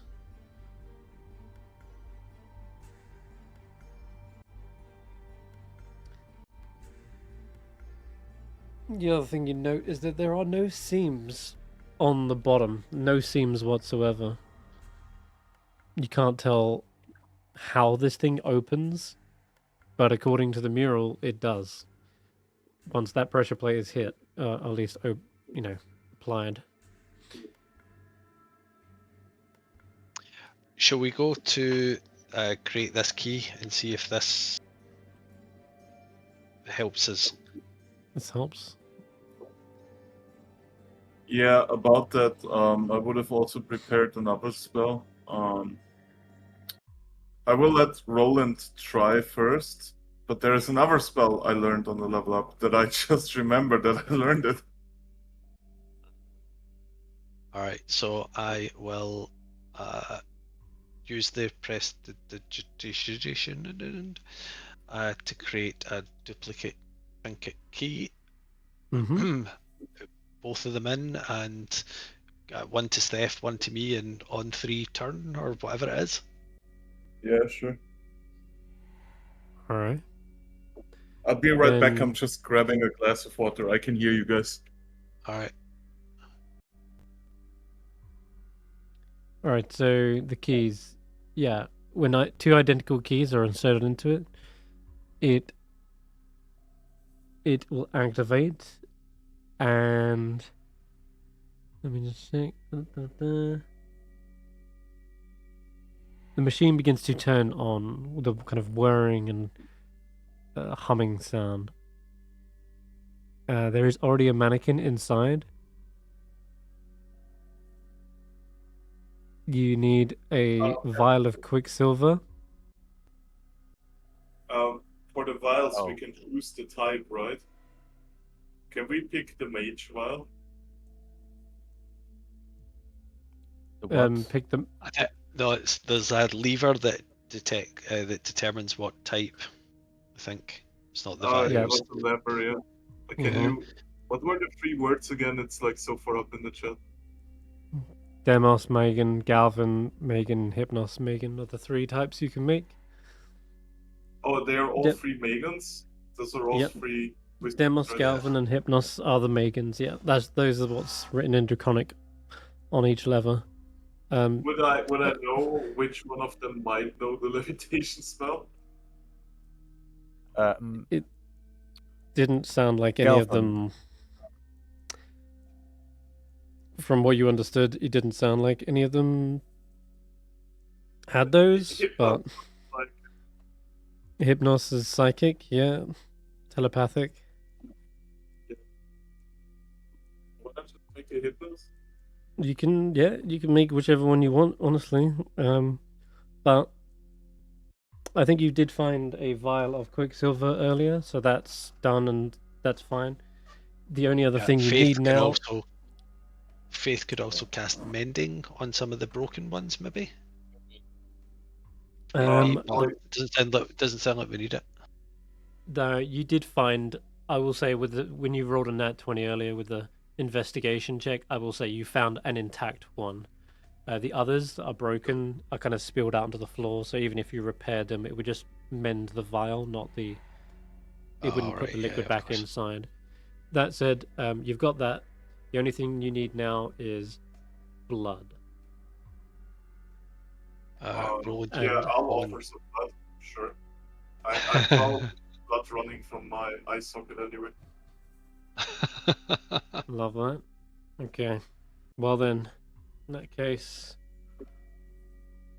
Stef, you step up to the strange needle-like appendage. It's like a long tube with a pointy prick on the end. Another prick.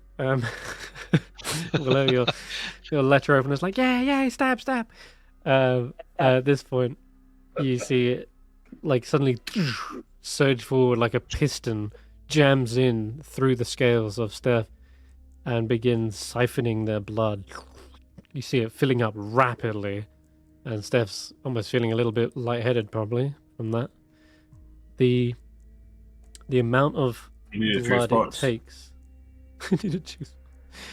So the amount of blood needed for this thing is equal to the Megan's challenge rating.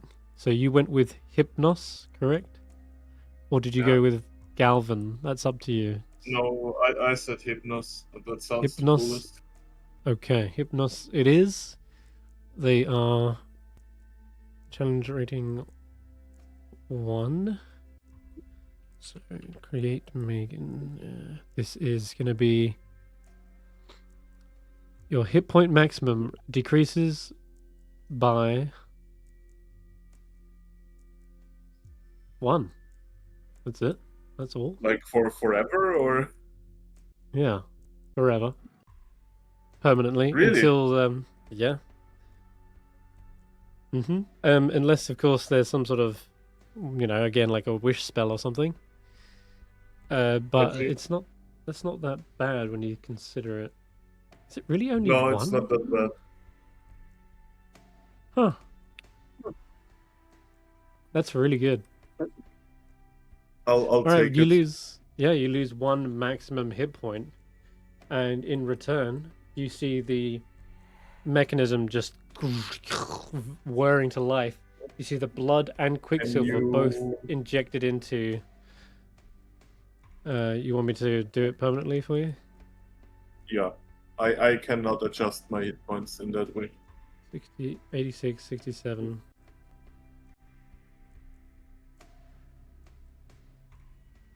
Does that do anything?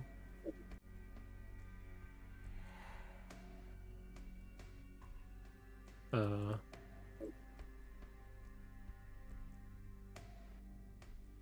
don't know if I've broken it. I feel like I've broken your sheet. What the hell? The cogwheel has disappeared.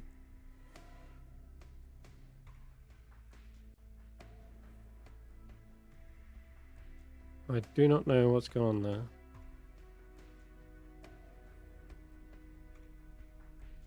Oh, I can't edit it because you're under the effects of aid, apparently. Ah. One sec. I'm going to end aid and see if I can change it now. Nope, cogwheel's still not there. Okay. The cogwheel literally disappeared after I put -1 in the overall bonus, and seems to have bugged it out somehow. I'll probably need to revert your sheet to the original.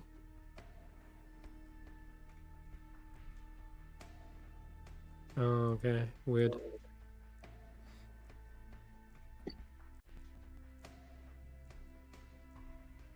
Okay, let me do this. Yeah, here we go. Let me just do it like this. Maximum overrides. You should be on 66 now, rather than 67.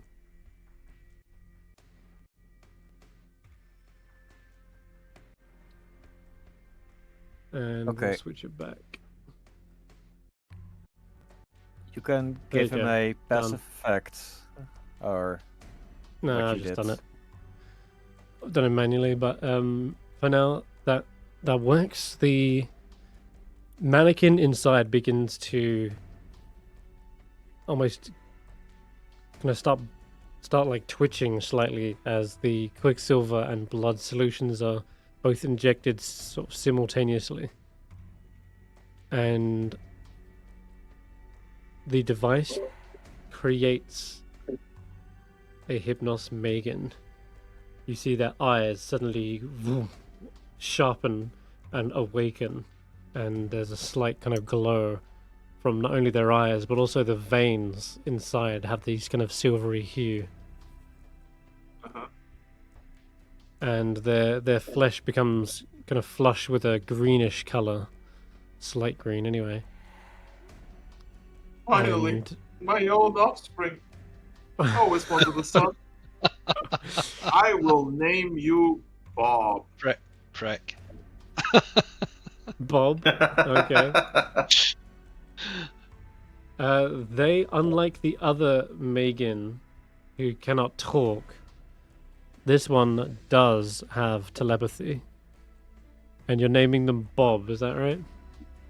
Yes, I will always call them Prick under my breath. he's Bob the Megan. Designation call it- Bob. Acknowledged. Hello, Father. Greetings. Alternative designation, Stef Jr. Stef Jr. Overwriting previous designation.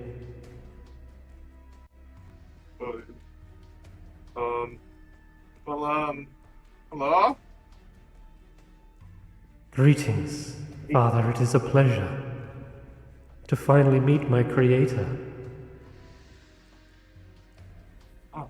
Finally somebody that acknowledges my greatness.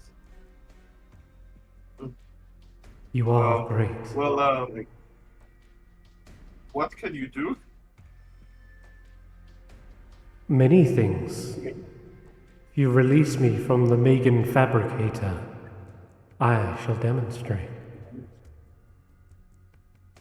Can you cast levitate?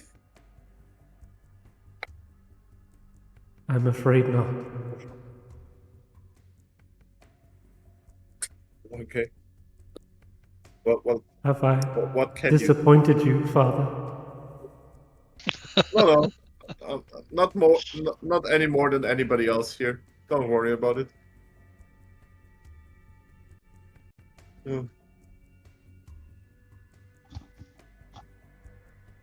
Well, what can he do?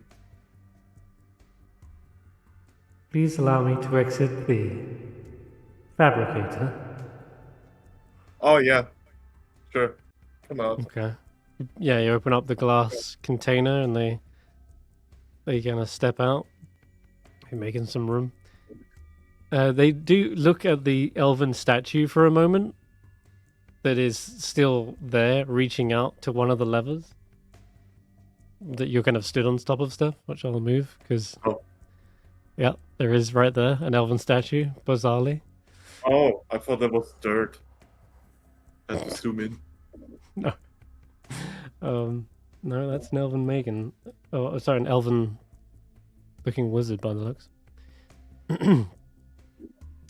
So once they exit out, their eyes glow silver as they reach into your mind,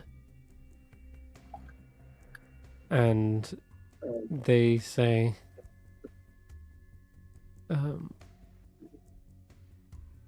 well, this may hurt.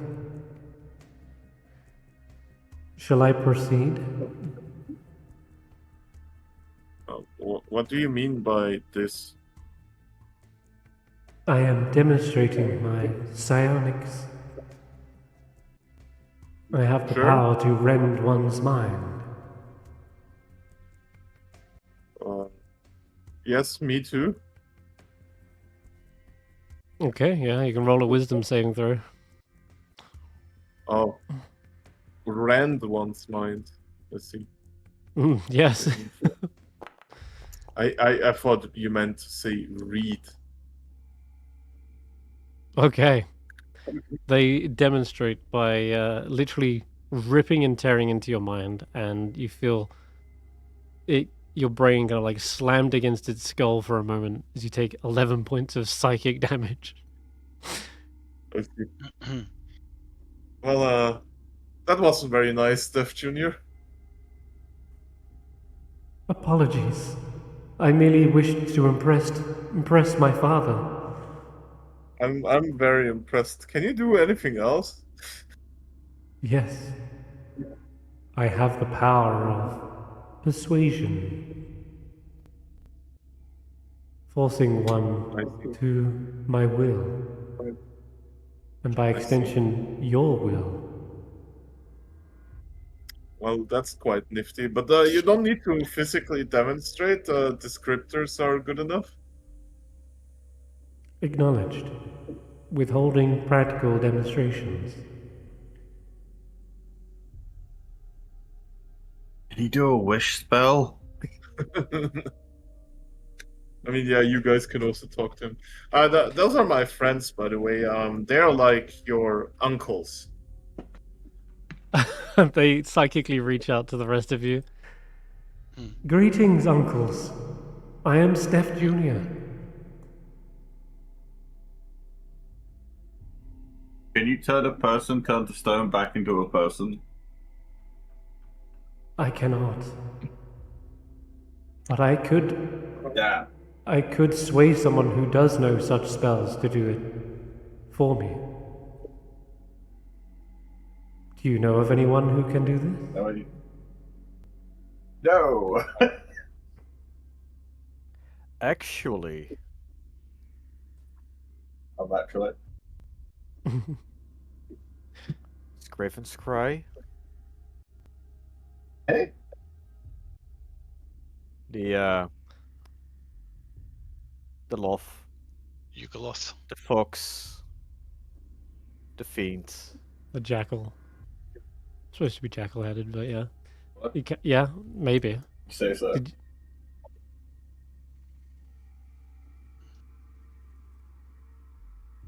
So we're gonna have to just come back here and see if we find another way to levitate this thing. Yeah. I have no ideas of how else we could do this.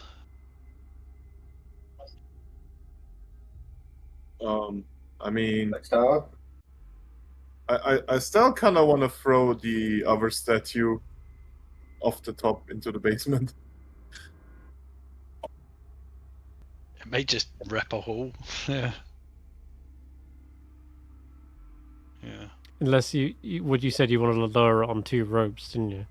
And at that point, you would get it into the right level, so the tracker could reach in and grab it. Was the whole idea I thought behind that was not to drop it, but to lower it. That is one option. But if it were to be dropped to the ground floor, then we need the least amount of ropes to pull it to the floor where I can reach it. But you need to use some kind of pulley system to redirect forces to make the corner for tracker to pull it up. What length do we need for the rope? 60. Yes. 2 lots The of vine 60. of climbing can hold up to 3,000 pounds, and it can like shrink and Jesus. it can change shape on command.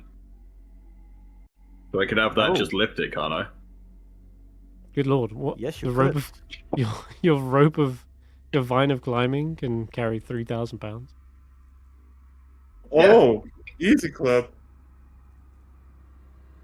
If you hold one end of the vine and actually speak called the vine anime, I could tie the something and be holding it at the same time, right? So then it animates and it will pull it. Yeah, sure. Actually, it ties itself. I don't even have to do that part. And it's 60 foot. How convenient. Yeah. That's bizarre. That's literally what you need, is like literally 60 foot. Okay, so if you wanted to, you just need a strength check. Well, you'd need to reduce it, and then a strength check to push it over the edge, and then lower it with a rope, effectively. Stop. Did not short rest yet?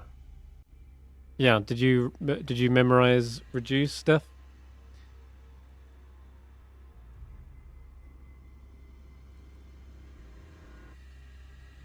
Steivei?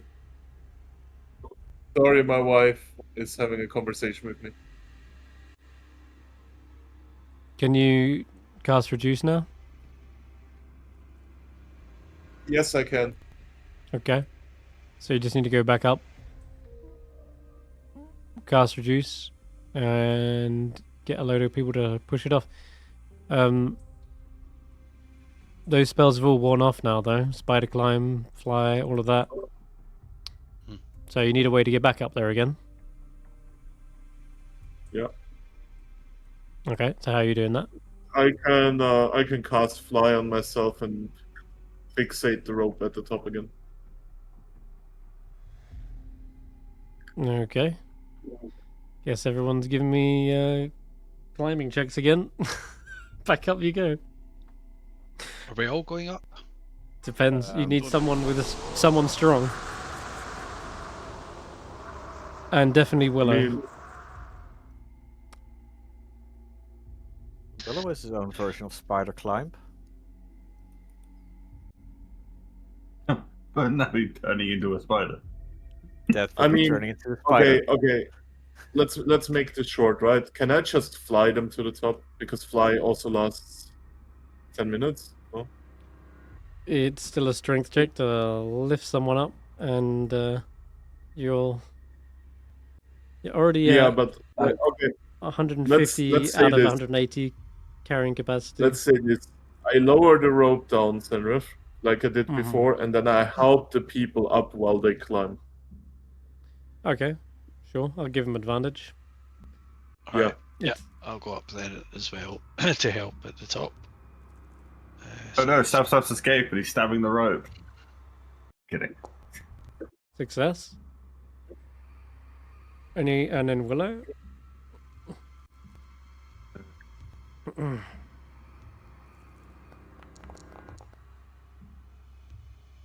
Yeah, that's a success as well. Yeah. Alright. I won't make you roll for every single floor. It seems like this kind of system is working extremely well. You get to the top. The statue is on its side, and Willow, you apply leverage with your crowbar underneath to try and like flip it over and maybe even roll it or like turn it over each time. Give me a strength check with advantage, unless you wish to give the crowbar to Roland and have them try it, but it's up to you. What do you think? Who's gonna have better bonus? Depends. Is he looking at me in a way to tell me I should, or is he not? I Looking at my crowbar. very much think you should give it a good go. Just don't break your back on the crowbar. You do it. Fine. Oh. Okay. Give it back after. So you want me to do it? Did you say? Yep. Yeah, you've got more strength than me, right? All right. Yeah. Well, I've Athletics. got athletics proficiency, and it's at advantage because of the crowbar. Oh, Yep. honestly, what is the bloody point in having a squire if I have to do everything round here myself? I mean, come on, look at the bloody age of me. It's not great. It's not. Obviously, it is, but Wait, fortunately, Roland, Lathander you're is, supposed you're supposed to hold the long part. Oh, that's gonna give you guidance. Oh, sorry, I was too quick in there. You can give guidance as well, Willow. It might be a 4. It might be better, yeah. Yeah. You always take the highest. You gotta hold the long side. Oh, that does make a difference, actually. I see what you mean. All right, a little bit better. We're looking at a 17 in total. But in my head, I was setting the DC a bit higher, unfortunately. The strength alone to lift this thing is almost unbearable. It's like lifting the head of that golem, and that thing was devastatingly heavy as well. You needed a disc just to carry it around. Mockery in response to him failing this. I'm kidding. So you had your hand on us from Flash there. I kind of misclicked, but Okay. is there any window on any of the top floors? No. This area here you see is a coating. Can I also give it a try after seeing Roland struggle? I'll be like, fine, I thought you could do it, but I guess you can't. I will say you could. Is there any other particular type of technique or description that you would add that's making it be done differently? It looks like Roland's back gave in. Roland saying, well, can't you turn yourself into a bloody big bear and just grab it with your mouth the way Fangpaw did with that tree? Oh, I was gonna like shove it under and stand on it.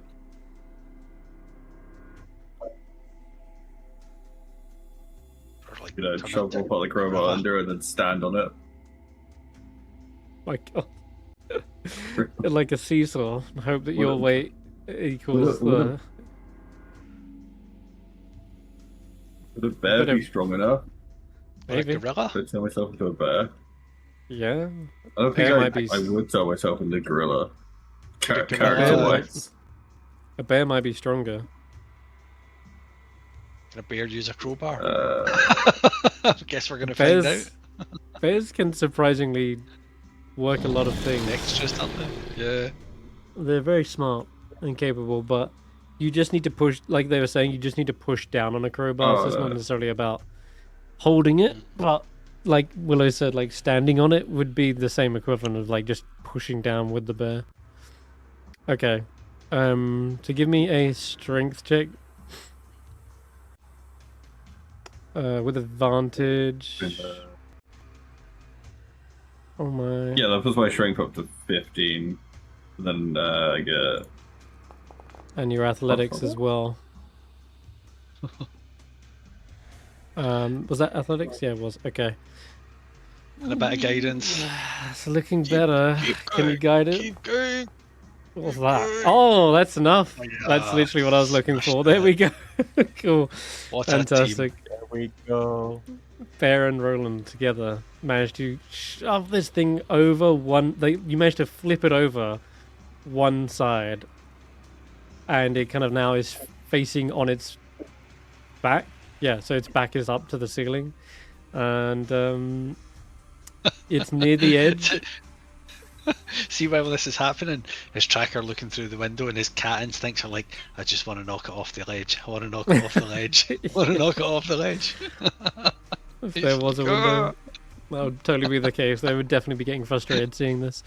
That said, yeah. All right, now we're going to do another 15 checks for getting it flip-flopped over to the next side. No, we're not. We're going to say that is enough to get it to the edge, and you have to do the same thing again.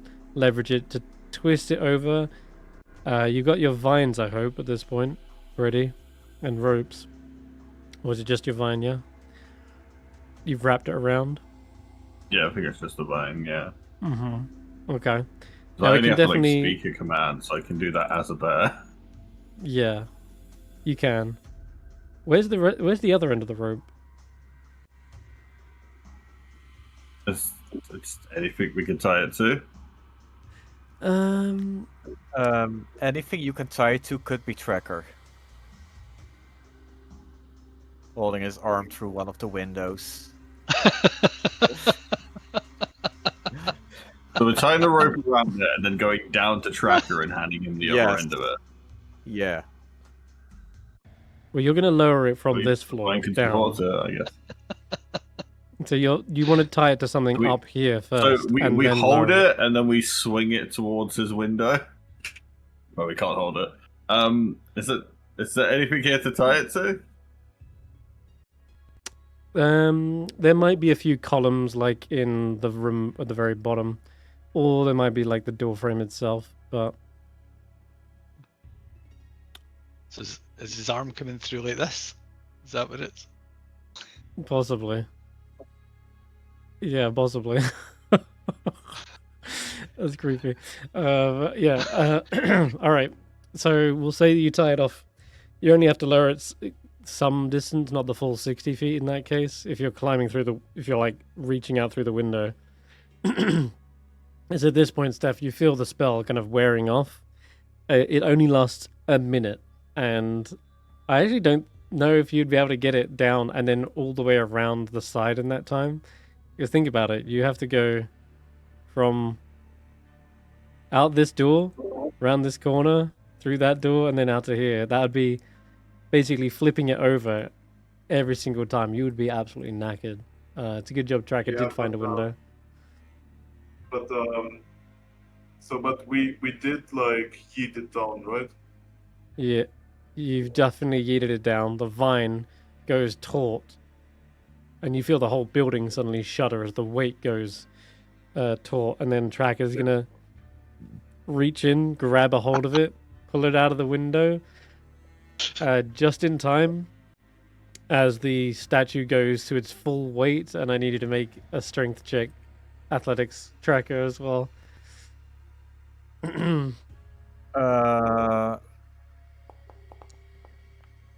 no, I rolled terrible. Oh god. Okay, whereabouts are you? You're on the third floor? 60 feet. Okay. Hey. 1, 2, 3. Oh, big question. Mm-hmm. That thing is small size, right? It was. No, yeah, it was. It was. Now it's going back to medium. If it's... is it because I'm like 2 sizes bigger that I've got advantage?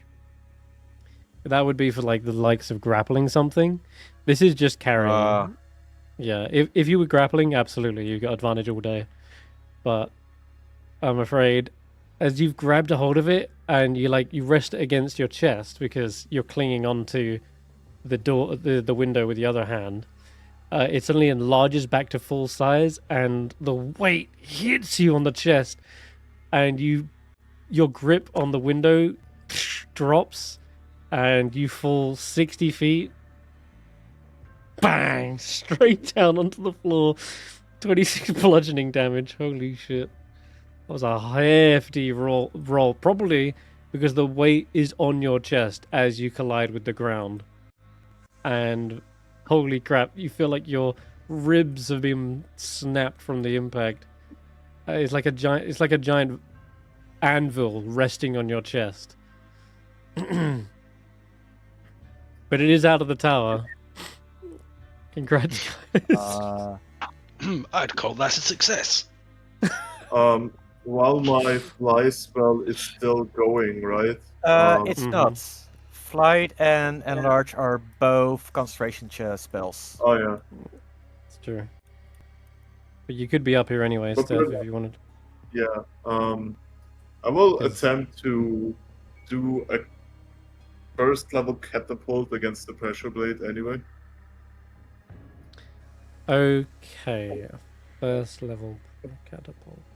That's 5 pounds, plus you can multiply that with the force. Roll me the damage of the catapult. Caster's level.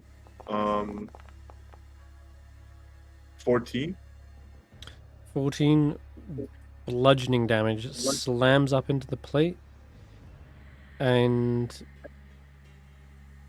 you definitely see it kind of impact. What are you hitting it with, just out of curiosity? Just like a piece of rubble? Just rubble that's around me. Yeah, it's a bit of rubble. Okay, so the rubble impacts and shatters into pieces when it impacts the plate. Mhm. It maybe for a brief moment like does make some sort of like clunk noise, but it doesn't appear to have opened up the door. Maybe Okay, it we're needs some pulling sort out all the stops. I'm gonna upcast it to 4th level. Oh shit. Okay, roll the damage for that. Oh, we got some ones in there. But it's a 23 bludgeoning damage. Holy shit. Okay, that thing gets clunked so hard that it seems to wait, let me check. I think on the damage depressed.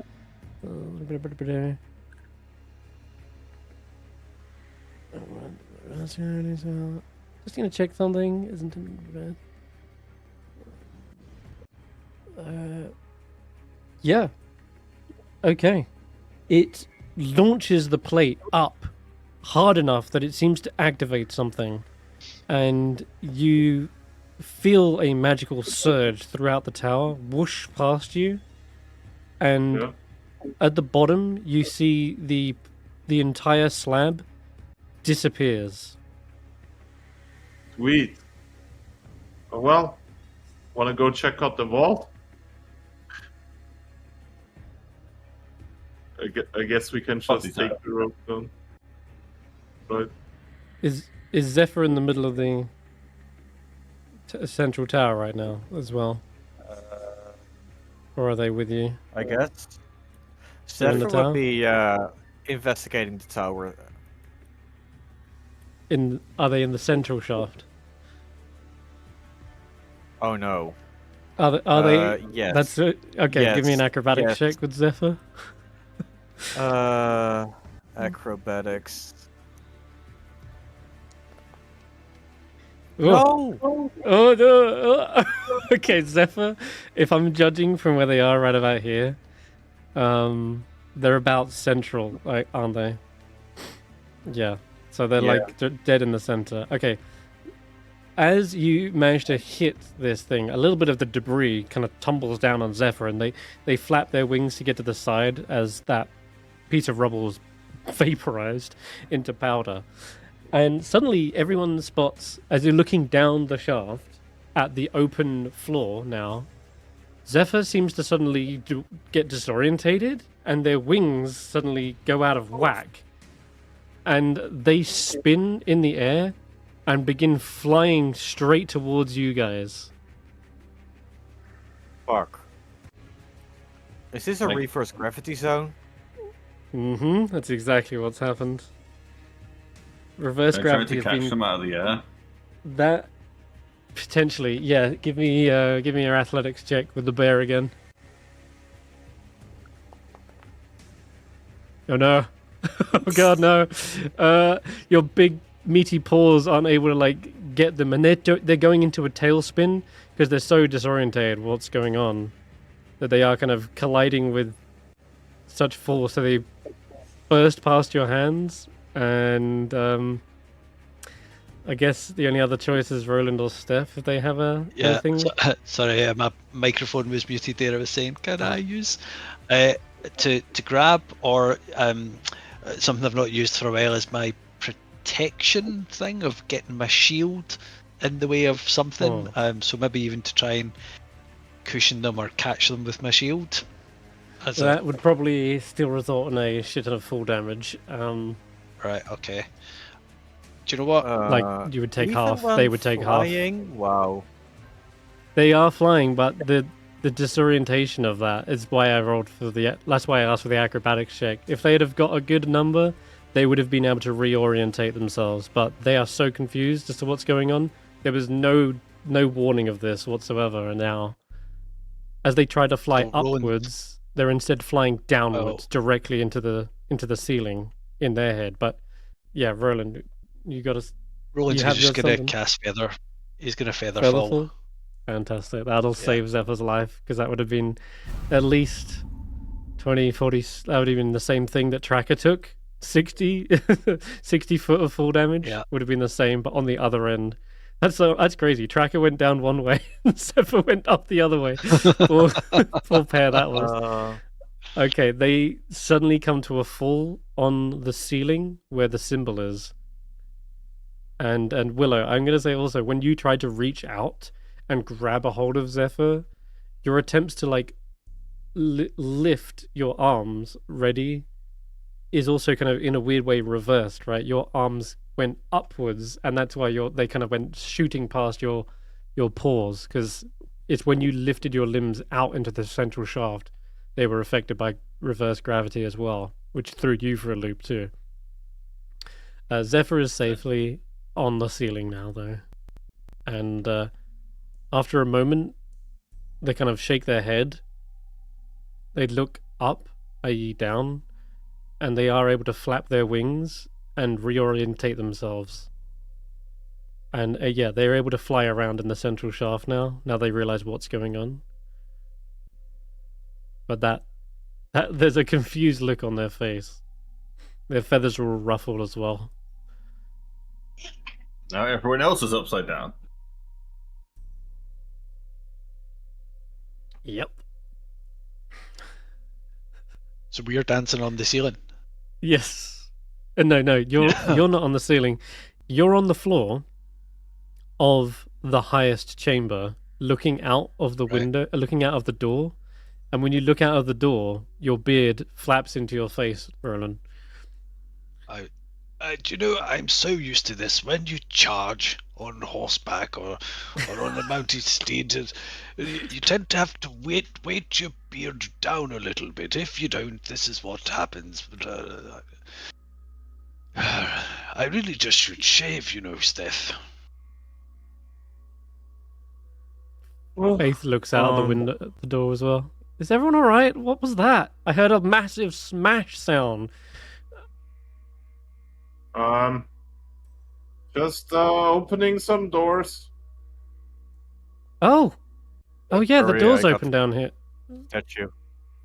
Good job, Tracker. Do you need help? Do you need some healing? I'm not sure. This is just minor wound. Okay. You hear Stef Jr. as well poke their head out. Father, are you all right? May I be of assistance?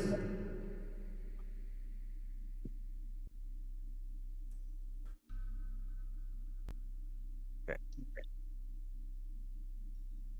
I guess not. All right. Well, now we've got the new problem: how to get back down. Died. Okay. Do you still have a rope available? Stef can bring it to the down. Yeah. I have a climbing speed. Can I climb up the walls? You mean climb You down have the climb walls? speed on a bear? You do, Yeah, don't you? climb speed of 30. I just don't know if that applies here, if it has to be like rocky terrain. Yeah, Bears typically. can climb trees. They can. Typically, you need something to dig your claws into. This is like flat, smooth stone. So no, unless you had spider climb. Yeah, But I will say that makes sense. if you do get a rope and climb down, I'll give you advantage. No. Or climb the up. vine of climbing's rather. still out.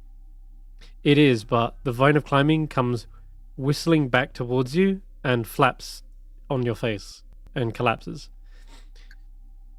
And I instruct it to go the other way. You can, yeah, you can tell it now to stretch up. Problem solved. That's yeah. All right. So you can now cling it onto like the door or one of the pillars at the bottom. Either one's fine. And yeah, you can now climb up towards the floor. That sounds so We were weird to just say. rolling. The fact that you went one more made it like we were rolling. What? What do you mean? Oh, right, yeah, I was When you tried to go rolling upside down, you went one step extra, so it looked like we were rolling. Okay. like bears do. Mm-hmm. All right, everyone up there can give me athletics checks. Oh, here we go. The bear has advantage. Yeah, okay. Bear's doing great. Can I just jump? I just want to yeet myself down. Don't forget my crowbar, Roland. Yeah, you can jump. I got that thumbs. Whee! And I'll feather fall myself at the last second. Okay, sure. Show off. The zone of anti-gravity? Question mark. No, it's not anti-gravity. It's reverse gravity, but Featherfall works in this instance. What? Wait. No, wait, yeah, you're right. What am I talking about? Reverse, Yeah, hold reverse up. gravity. Stef, This is. You can't where jump gravity comes down. from. You're, Where the fuck? you can't jump down. You're up. Oh, Oh. God, now you're gone. You've gone off the map. You reversed yourself into the exist. Press Okay, Control Z. then, Press, just do let's- Control Z. then let's reverse that. Where Do we found Control the Z. resource. There we go. And yeah, I can't. okay. I can't get your token. Just have to.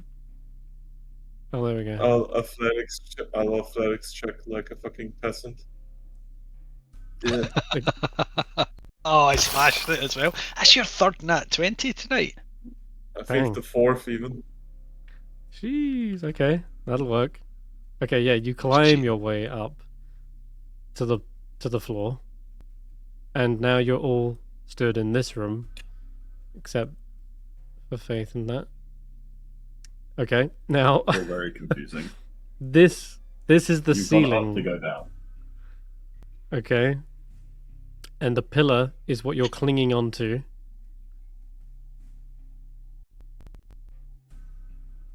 Is this but slab still there? there is no longer a. Oh shit! Oh fuck! Slab, the fucking slab. Okay, so the slab reverses and goes hurtling to the top as well. Thankfully, it was just Zephyr in there, right? At the time where you catapulted into it.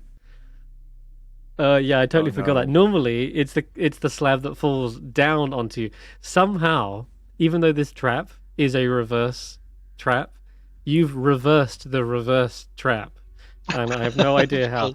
But yeah, what's supposed to happen is you levitate the pressure plate to the ceiling, hit it, and then the slab comes crashing down on the apprentice, and that's the final test. But for you guys, it's the slab has fallen towards you, but Zephyr was the only one in the chamber. So hang on a minute. God damn it! What is it? Let me check. What the pressure? I'm the only person is. that's confused. It's a deck saving throw. It is a literal deck saving throw. I need Zephyr to make that shit. Oh God. As long as you know what's going on. Oh no. Yeah, Zephyr needs to make a deck save. Fuck me.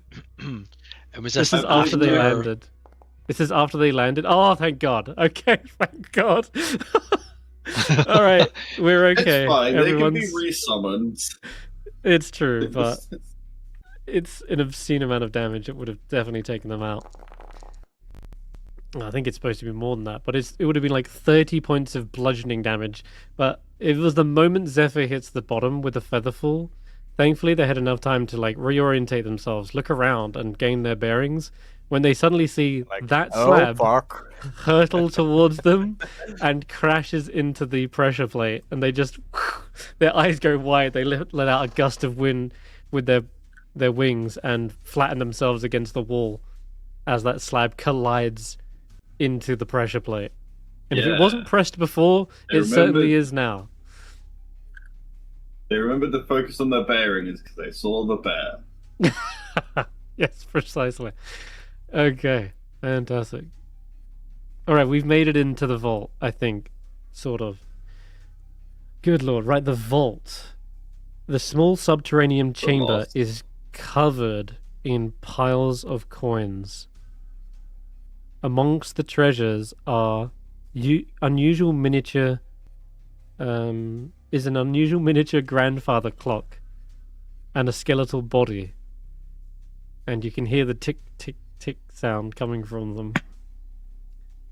And I guess since it's opened up, they look up towards you.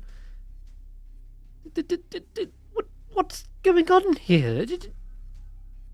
You're not wizards of the transmutation school, but you've passed the test, so I guess that does make you honorary members. Can I pour at him? I got it. Roland says, we didn't exactly pass with flying colours, but let's just say we showed ourselves to have the bare necessities. As he taps for Very good, very good. I'd say we passed with flying. The candelabra's like, time's worth. Oh, it's you, Luminos. It's been some time. I've been counting the days, counting the seconds. 200 years to be exact. No, 300. 200? Oh, wait. Or was it 400? I may have lost count. Still, the vault is yours.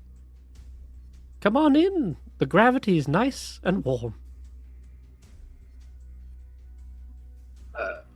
Warm. You do notice the coins are not spilling up to the ceiling. The vault is thankfully under normal gravity. You just need to climb up and into it.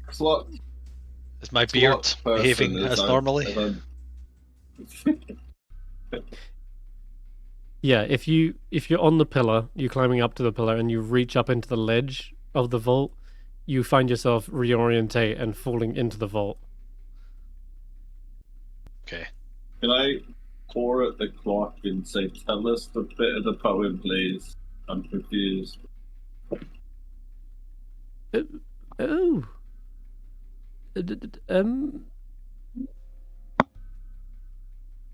Well, do you mean the Arcane Octad? That's what it's called. I'll stop pouring at him now. Are you looking for one of them as well? So are we. I believe you're looking for this thing here. It's engraved on an adamantine tablet. It says,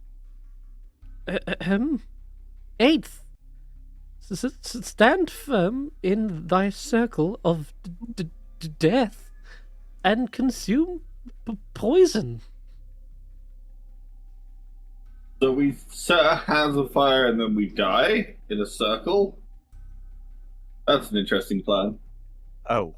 Hey, Stef, do you want to volunteer to be set on fire and then die to poison? Well, I'll go into the vault. Like... What a tempting offer. We're not doing it here. That's for the Central Tower.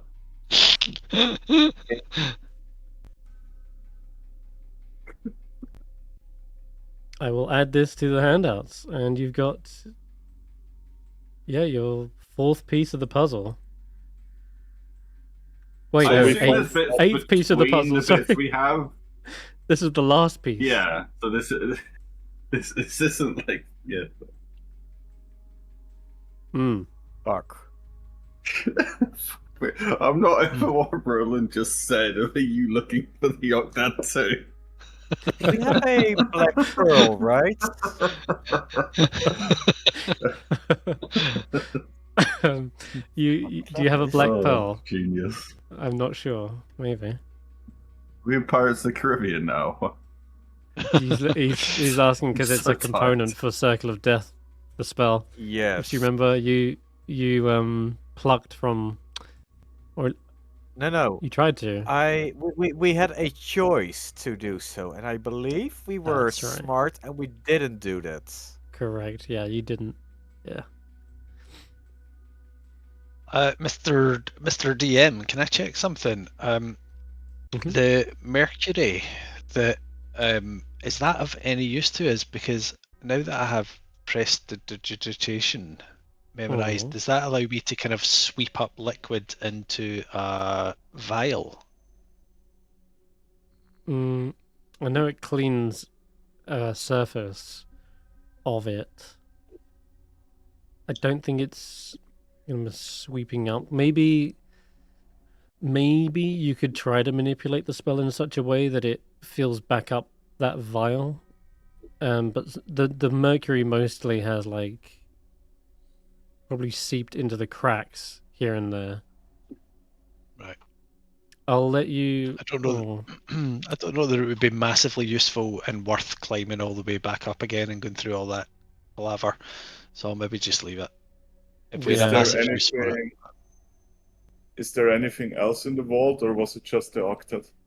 There is 600 copper pieces, 6,000 silver, 2,000 gold, 110 platinum, 12 tiger eye gems, a box of turquoise animal figures, a topaz worth 500 gold. And as you're searching through all of this, and I guess reading through, time's worth it goes tick, tick, tick, tock.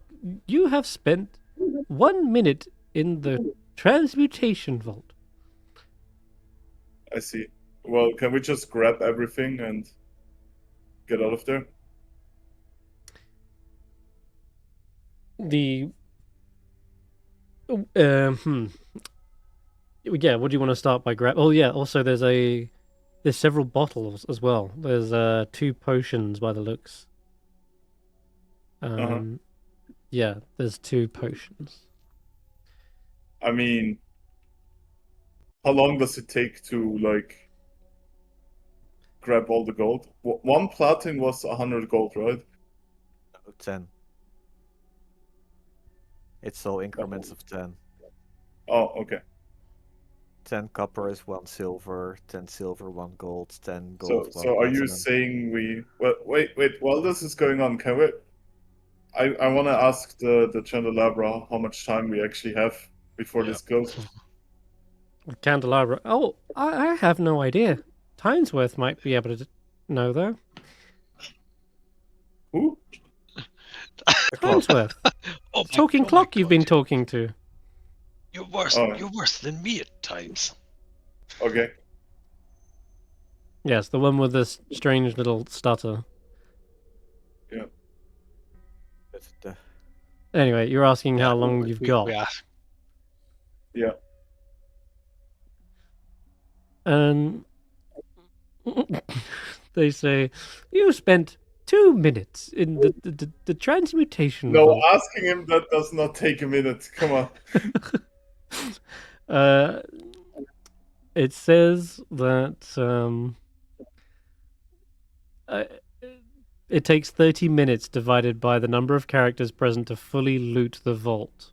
So, looking at you guys, and 30 minutes divided by what? 2, 3 would be 10.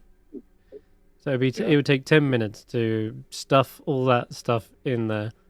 If you're asking Timesworth, how long have we got? They say, how long have you got until what? until it comes crashing down, until the vault closes? Oh, yes, the vault, until the vault is sealed, you have 8 minutes remaining.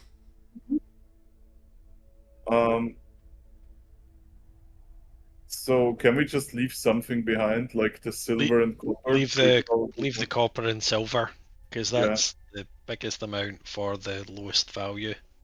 Yeah. Mm-hmm. And This, we just grab the unfortunately, rest. this wizard became trapped inside the vault and suffocated to death. Do you know what? What are we going to spend this money on anyway? Grab the jewels, because they might be good for spell components. Yeah, let's grab the jewels. Leave all the coins. Potions. We don't need them. Jewels and potions. They might be of use. And the animal figures. They seem like a magical item to me. Yeah. I'll grab a couple of handfuls of silver just in case we need to have silver for a spell component. Sure. Like holy water or something like that. But yeah. Okay. Yeah. Oh, So we're Then, leaving pretty much. there's no spell scrolls in there? Such a waste. well, Yeah, it's fine. let me just check the Still no spell. diamond. And grab time's worth, of course. Yay, course. Gam times worth. We need more Okay, talking perfect. bullshit with us. Yeah. Time's worth. How would you feel if we took you along with us, but changed your name to Prick? Don't answer that question. It's not worth it. Maybe I didn't really maybe say Tick. that. Tick I'd be okay with. Very good. Then okay, you gather up as much as you can before that 10-minute mark. Sounds like the platinum, the gems, the figurines. It's just not the gold, copper, and silver, right? Yeah. Yeah. Okay, that'll that's be it. fine. That is going to be the most time-consuming thing, is gathering all the coins. So, yeah, you grab what you can, climb on out, and the pass wall spell ends, sealing the chamber once again. And yeah, you're feeling pretty good about yourselves. You just gained a crap ton of treasure. You got the 8th and final piece of the octad. And you're all like, yeah, nice, good job, guys. And everyone make a dexterity saving throw. As the slab comes flying back down again. If we brought the clock with us, we could call him our second friend, because Stab's our first friend, and he counts seconds. That's awesome. That's That's second awesome. friend. Love it. Love it. Love it. Oh god. Okay, Steph's okay. So Roland's okay. I'm not very good at being a bear yet. Zephyr's okay. Oh god, no, not the bear. Within range. My bird. I'm gonna cast resistance on Willow. See if it helps him.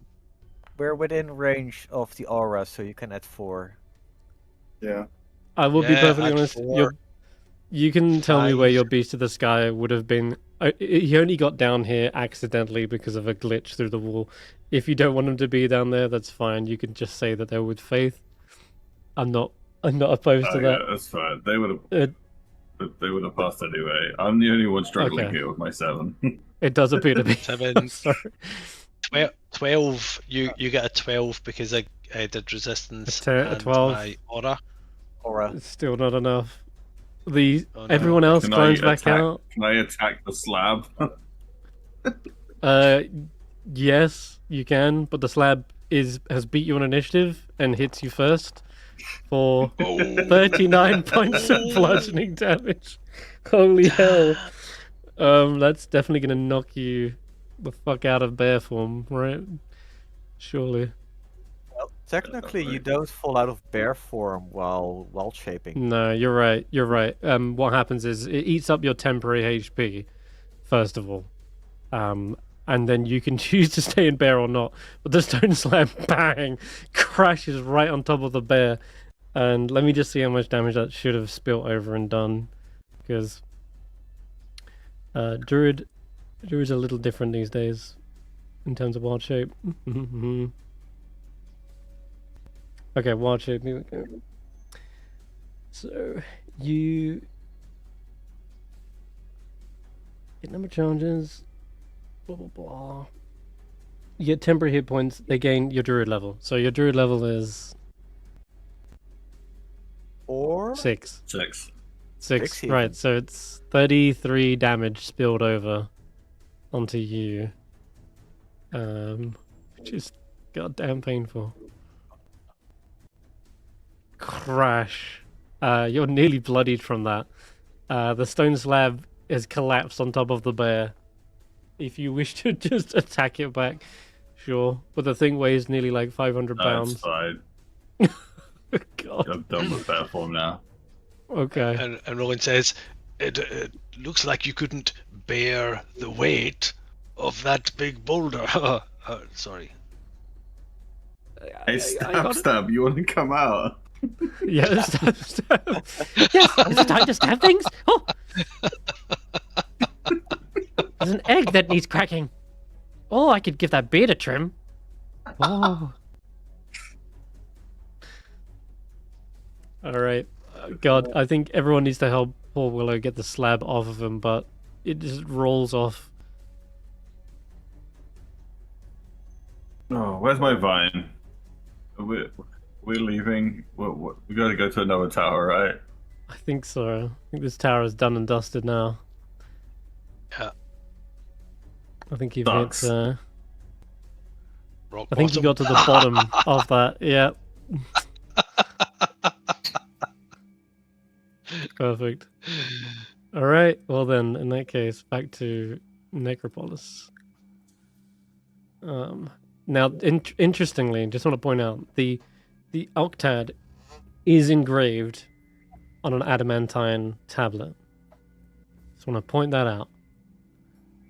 yes. So, yeah, okay. Can we All right, cool, just moving bring on. Making that? sure it would survive.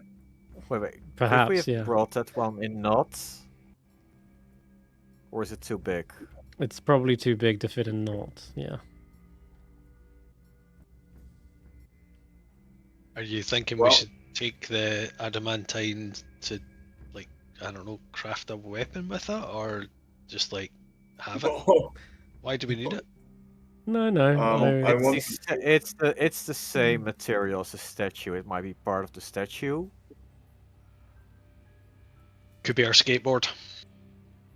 And also, if Seeker's not here, I'd prefer to keep it with us, so the other group doesn't find it, There you go. because we That can't was the destroy reason. it. That was the reason I mentioned it. Ah, of course, right. Okay.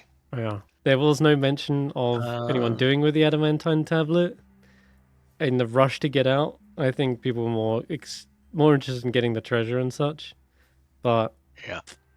the tablet remains. That's all I'm saying. That's all I'm saying. Yeah. Okay. Mhm. Are We there, go are to there any incantation now. Are there any Yeah. parts of the Sorry, I spoke over you there, Dingo. Sorry. I finished. Oh, sorry. What were you asking? You were asking something. Sorry. I just say, can we go to the Tower of Incantation now? That's it. There is no Tower of Incantation, unless you meant enchantment. What was enchantment? That's Okay, it. yeah. I just got hit by a slab. Can we go to the honey tree? Jesus. Fucking brilliant. Oh, God. Where's Ticker and Piglet? Poor guy. Do we All have right. any parts of the arcane octad that they cannot get unless they face us? Mm-hmm. Nope. Probably the divination No. one. Since So you've got the spell book. ultimately, we have cock blocked them already. True. It sort of doesn't matter if they get 9 and we kind of stop here because we've got something they can't, assuming we're right about that. And in some ways, I think T was saying last week, is there a possibility that we just focus not on these towers and rushing around them, but actually focus on them, track them down, and just take the fight to them, maybe find a good opportunity to do that, plan it out, or just take them down, and then we have more time to go around and rest a bit and get through all the. I quite like that idea actually of just why are we in a race? It's not a race, it's a fight, so we don't need to win a race, we just kill them. That relies on knowing where they are, and so far, even with using the telescope, haven't been able to ascertain their exact location. You've just seen their scouts doing the legwork for them in flying around. So we look for their gargoyles and stalk them. You last saw them over by the Wellspring of Answers. Oh no, which was before we went to rest. Right, exactly. That was before the long rest. So, truth is, they could be anywhere now, but the option is there to wait and try to wait for the gargoyles, but you could also choose to be proactive with your time as well. So there's pros and cons to it. I'm not saying it's a bad strategy, but you do have to wait to find the gargoyles. And I guess if you are up for that strategy, I will just say that Seeker is going to do that. Seeker will scale to the Skydock spires because they last saw a gargoyle up there. It's a great point of lookout, and Seeker can just keep their eyes peeled for these guys. If they spot them, they will get to you guys as soon as they can, or have their owl like stalk them and follow them and get the location for you. But yeah, cool. That way you're not all sitting around waiting. You only need one person to keep a lookout. And we also have one of the sending stones with the diviner, so they can send us a warning if they're being harassed. Harassed, yes. Yeah, sure. Yeah. All right, enchantment. Enchantment. As it happens, there is another tower on the way, unless you were to cut through here, but it's practically on the way, right? If you're in the interest of time, you could check that out first, or you could hit it up on your way back from it. Choice is yours. I'm going to let you guys decide because I'm not here for the next 2 sessions anyway, so I don't think I should determine which order you do these in.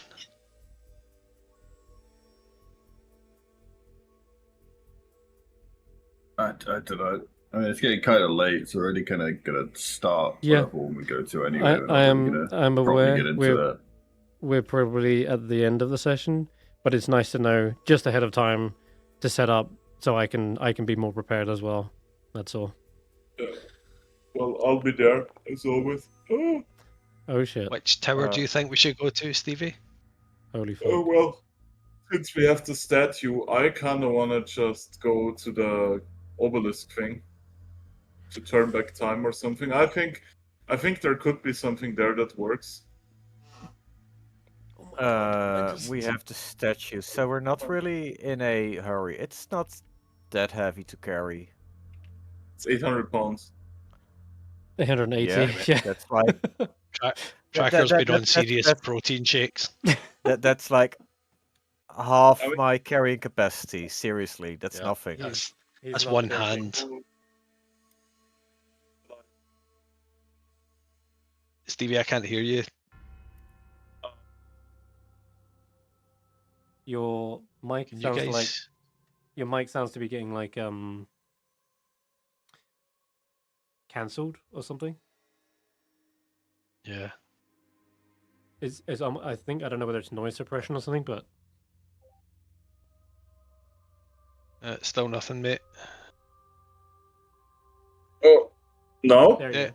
Yeah. You're good Gotcha. now. Yes, there you are. Okay. I said, if you guys want to be efficient about it, we can just like go to the next tower, like illusion, evocation, then check out the obelisk.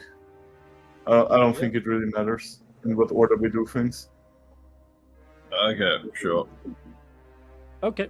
Also, And like, can I just check out yeah. out of character? Just check Dingo. Is there a in character reason that Willow wants to go to enchantment? Is it like for an RP thing? that Sounds would- cool. All right. Okay. So you don't really give that much of a fuck. Okay. It just cool. it just sounds like good stuff will happen there after shit stuff happening other places. I just wonder if you were like, my character arc cannot be started until the town, and it's not. So fuck. Whatever. Okay. I don't care. Well, That's fine. So what does Okay. 99 mean? It means Wait, bad are things, we doing and something? we are gonna probably wrap it up quite quick. Yeah, quite soon, I guess. But I don't know whether to hit Good you. night. Yeah, effectively, I don't know whether to hit you up with this result or not, because that is something else right there. That is. Oh boy. Oh boy. If it's a long fight, can we do it next week? Yeah, we are definitely gonna have to end it here. All I'll say is that there is Okay. something of a weird anomaly on the way to the Tower of Illusion. You know, there's that kind of weird, misty, kind of like swirling vapor that seems to surround the illusion. Well, it seems to be almost alive as you draw near, and you see it coiling together, forming like a double helix of misty vapors. And as it spins into the air, it seems to stop above your heads, and then it seems to suddenly change course from this sort of meandering, wandering mist to suddenly a beeline, and comes right towards you guys. And you're in the middle of the street making your way towards it when you see this whistling mist come flying towards you, and something within it begins lighting up, this kind of baleful green aura within it. And as that like bizarre magic comet hurtles towards you, we are going to end tonight's session. Motherfucker. Fuck. Okay, well, thank you guys for playing. We'll tune in next week, and when we're back, we'll see what the fuck this thing is. Till then, bye bye for now.